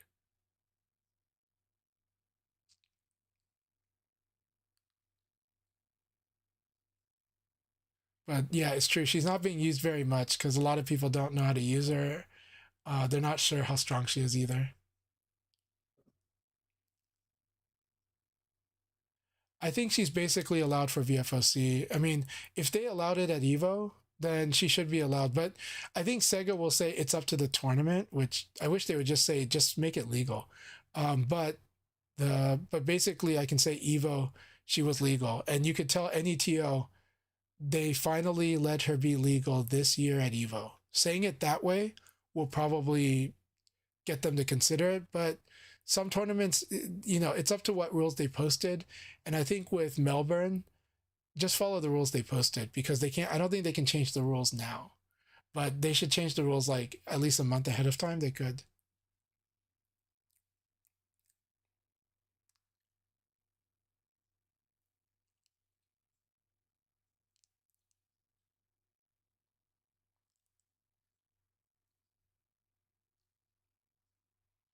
Yeah, against Shun, the opponent must become the rehab center. That's correct. They're the ones managing Shun's drinking. They're the ones sobering him up. Punching him so he barfs.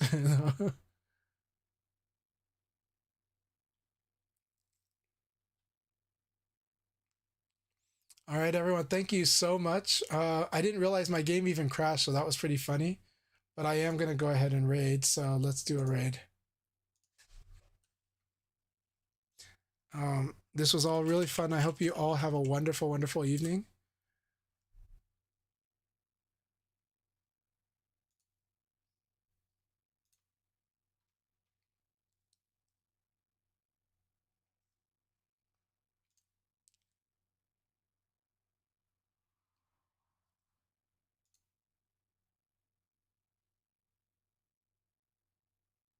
J-Chan is going to be done soon.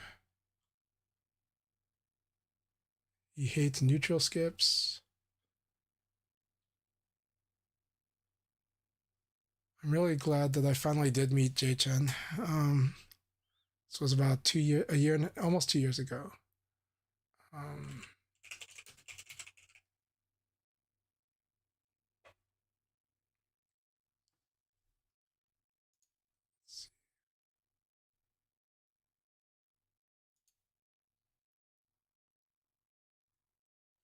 All right. Let's see.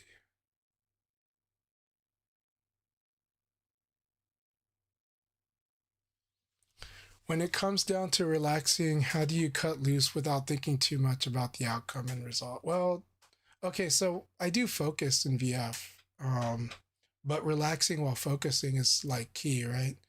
And for a lot of people, including myself, breathing helps. Focusing on breathing, um, like I'll breathe in with my nose, breathe out with my mouth, and like the relaxing can be really hard when you get into high pressure. It's just human nature that adrenaline will also pressure. So it's just a lot of experience, putting yourself out there. For me, playing on stream helps me too. But I grew up in the arcade environments, so playing in the arcades, you kind of just got used to all kinds of stuff happening while you played. I played in arcades where people did get beat up for throwing. I played in arcades where somebody pushed my buttons, and I still won. But that's why it doesn't bother me. I was like, I'd like to see you try to win with this kind of interference. If you need this to win, I guess, you know, I think I can still beat you, but, but even before then, it was annoying, but I got, but it's like school where in school people can annoy you and you kind of learn to deal. Um, so breathing helps me recenter.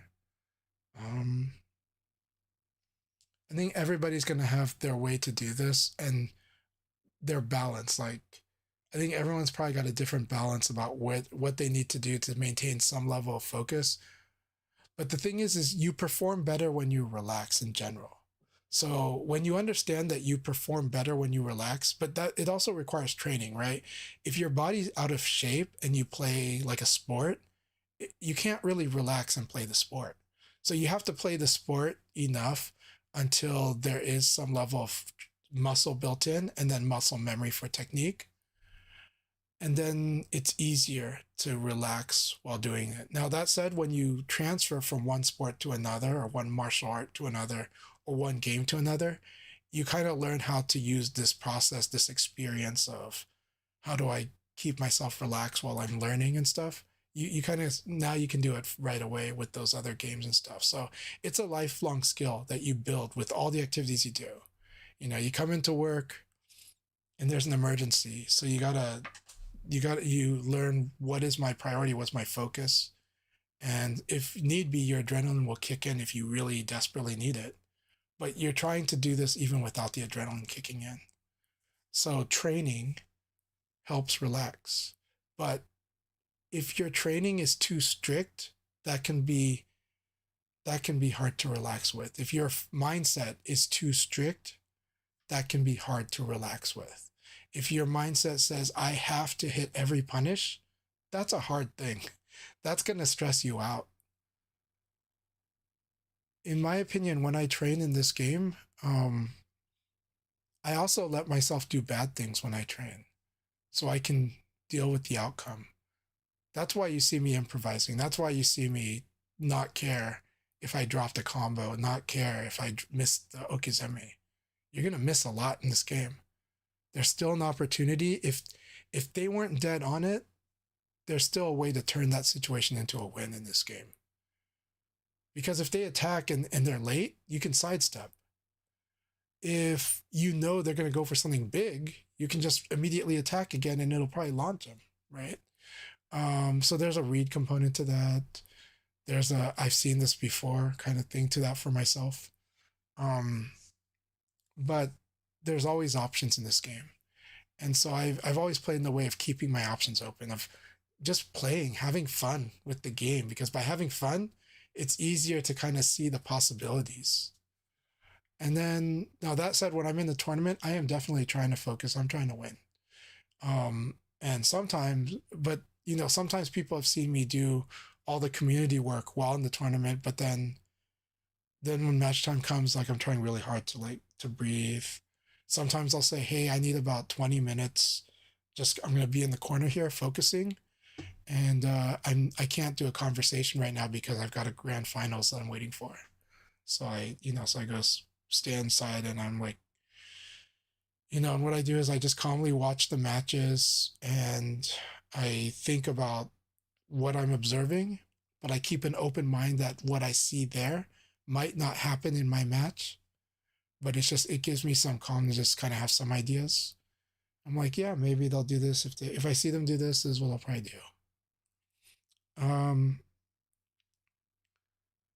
But the training is what allows you to suddenly start training more and relaxed, and you learn that you execute better when you do that.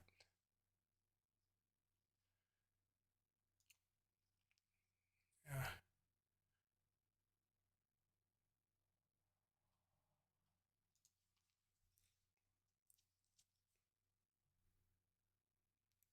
That's awesome. By the way, Rayblade played so awesome at Evo. Rayblade, you played so awesome, and also a lot of people can see your process when you're in your match. You know, like you can see your focus, but actually pretty calm on the outside. No idea what you're like in the inside. Yeah, such an awesome run at Evo. Really awesome battles. Really, really great battles. All right, let's try to raid somebody now. Probably is going to be J-Chan, even though it's like near the end of his stream, probably. He still got more. Okay. So I'm going to go ahead and let you guys enjoy J-Chan. So you guys have a good one, and thanks so much. I'll see you all soon. I definitely got to get to some stuff that I got to work on. I'll catch you later.